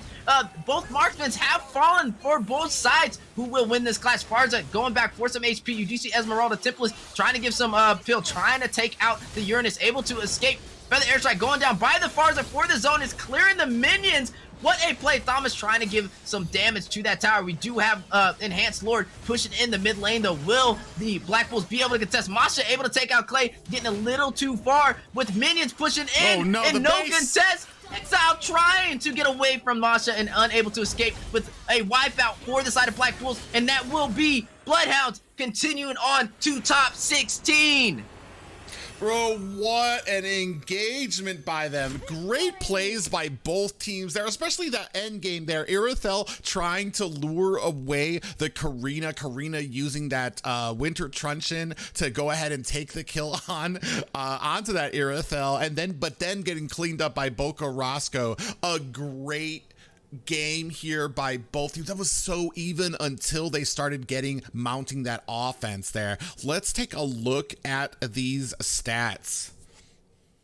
Yeah, just looking at Boca Roscoe on the Sicilian, I feel like he's just a phenomenal force to be reckoned with, and I'm surprised that the Black Bulls let him get that twice. You know, Yeah. I just feel like you cannot let that walk on a Supreme. You got to, it's you know, that's when respect bands kind of come into play. Yeah, and honestly, like it wasn't too problematic for them until the very late game. But I mean, that's what we're playing for. That's why when you pick a Sicilian, that's what you're aiming for. That's what you're trying to get down, is into that late game. You see him already did have a full build at that point. I mean, at that point, you need to try to take him down, and they were. I mean, to give credit there, Clay was trying to dive deep in there. That was basically like his one job to try to get back there. Hendrix loves all as well. Some wild charges. I mean, it's not like he wasn't getting caught. Boca Roscoe was getting popped up, was getting taken down, but the rest of the team doing such a great job making sure to kind of get in there to help create space for Boca Roscoe, for him to turn around to be able to put that damage on. They were finding their angles. You saw that with Esmeralda being able to dive down onto the Irithel, onto the Claude, to be able to keep him down as well. I mean, just a great game, and I'm very impressed. And like I said, it comes down to draft. I think both of these teams had a very good draft, and it just came down to the execution, which unfortunately for the side of Black Bulls, Bloodhounds were able to take advantage of a little earlier. Yeah, just very, very good game. And this is what we were talking about. Like, we knew this was the best game of the night. The best series of the night and the best game of the night was definitely game 3. So shout out to Bloodhounds, Boca Roscoe, you know, their team moving forward to that top 16. And that is going to conclude today's matches, guys. Private, appreciated casting with you. I appreciate hopefully in the it near too, future Weezy, man. we'll make some magic happen, you know, maybe in the near future. But yeah, it's been a pleasure. Shout out to the whole private dancer Twitch community. So I appreciate y'all. I'm over on the Facebook side, so I'm a little, you know, I'm on the other side of town. But you know, stop by sometime. You know, same for my people. I have privates linked to his Twitch in the description of my video, so make sure you guys check him out. Amazing caster, content creator. Really like the Jesus of Mobile Legends for North America. Okay. Show him some for love. those guys who are on the Twitch side, exclamation point Weezy or exclamation point Steph Weezy for I mean probably one of the biggest Facebook Mobile Legends streamers for North America here. Great caster. Looking forward to see if we can see you here for these qualifiers as we move into the top 16. Not just that, but also a coach for a team. Shout out to Only the Squad, who will be competing when? The Saturday against Ackerman. Yeah, only the squad. Weezy Zia going to in be this taking team. on Ackerman in the NACT. So definitely looking forward to that. We'll probably be casting that match as well here as we move into this. We're going to be closing out day 1, but moving on to day 2, 3, and 4 of this a very long weekend for these top 32s. But it's going to be an exciting. I'm very excited to see how all these teams do. But man, it was such a pleasure. Yeah, as always, Private. Yeah, definitely got to do this again, my man. But I appreciate the games. I'm going to sign out for the night. Thank you All right. for co-casting with me on these beautiful matches. And I will see you soon. Yep, take care. All right, you too, my man. Peace.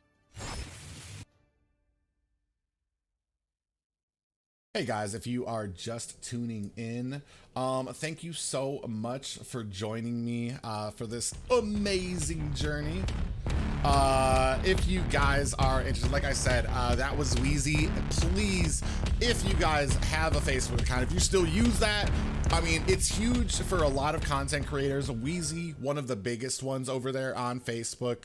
And hopefully we'll be seeing him in the NACT as well as the caster. We still haven't gotten the caster names yet, so we're still waiting on that from these guys, but that's going to be coming next week, and I'm really excited. Some great matches here tonight. Boca Roscoe and the rest of Bloodhounds capping out the night there. If you guys don't know, today is Thursday, which means that tomorrow is going to be giveaway day.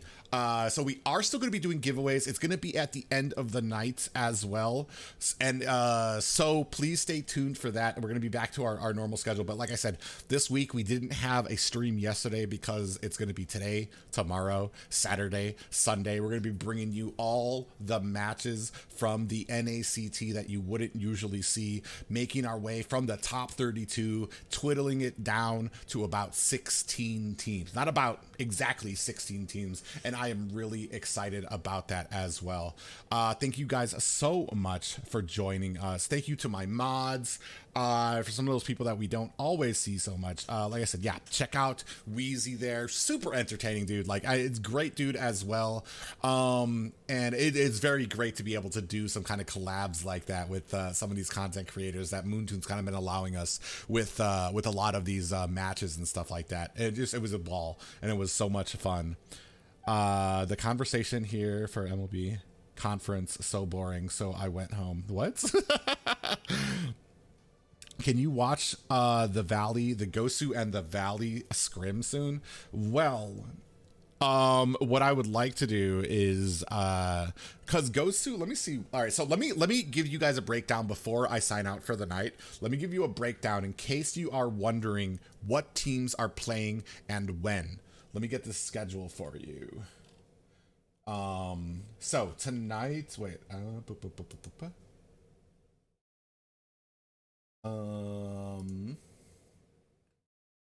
Okay, here it is. Can I throw this up here? So,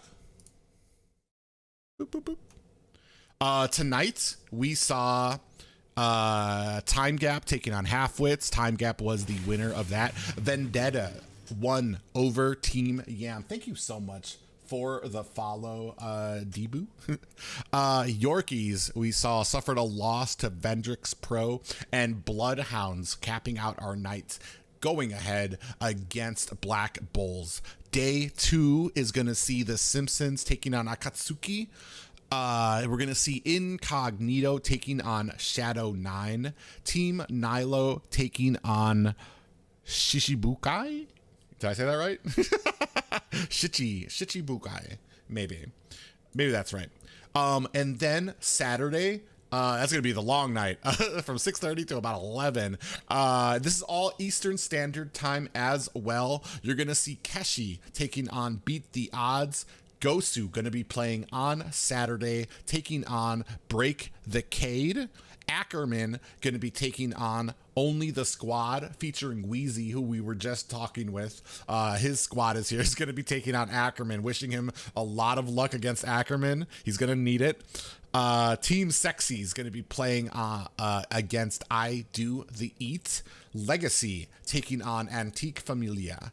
And then to round out the last day of the top 32, it's going to be Exile Outlaws taking on Tiggy Vibes. Apex Predators taking on No Morals. Team First Blood, finalists for the last season NACT, taking on Rebels in Paradise. And finally, to round out this whole 4-day event before we get to the live production of the top 16, it's going to be the Valley taking on the Huevo. Hopefully you guys can join us for some of these matches as well. I really appreciate you all coming out here tonight. Make sure, like I said, if you guys are interested, I do stream regularly. We do have a Discord, exclamation point Discord. If you would like more information on the North American Challenger Tournament, exclamation point NACT as well. And yeah, hopefully I will see you guys there. I hope everybody had a great night here tonight with me, and I hope everybody rounds out the rest of their week. There's only one more day left in it, and then you got the weekend. So power through that Friday, and you can join me here again tomorrow, same channel. Can you send it in the Power headquarters private? My friend wants to know. Sure can. If you guys would like to see that schedule, I will be posting it in the Discord, exclamation point Discord, if you guys are interested. But man, guys, thank you so much for joining me, and hopefully we have just as much fun tomorrow. But I'm gonna go ahead and sign out here. Did you put Weezy on the Black Power Ranger because you know he selected it? I made sure. I even told him, I'm like, are you sure you want the Black Power Ranger? There's a Green Ranger, there's a Blue Ranger. You can have any Ranger you want.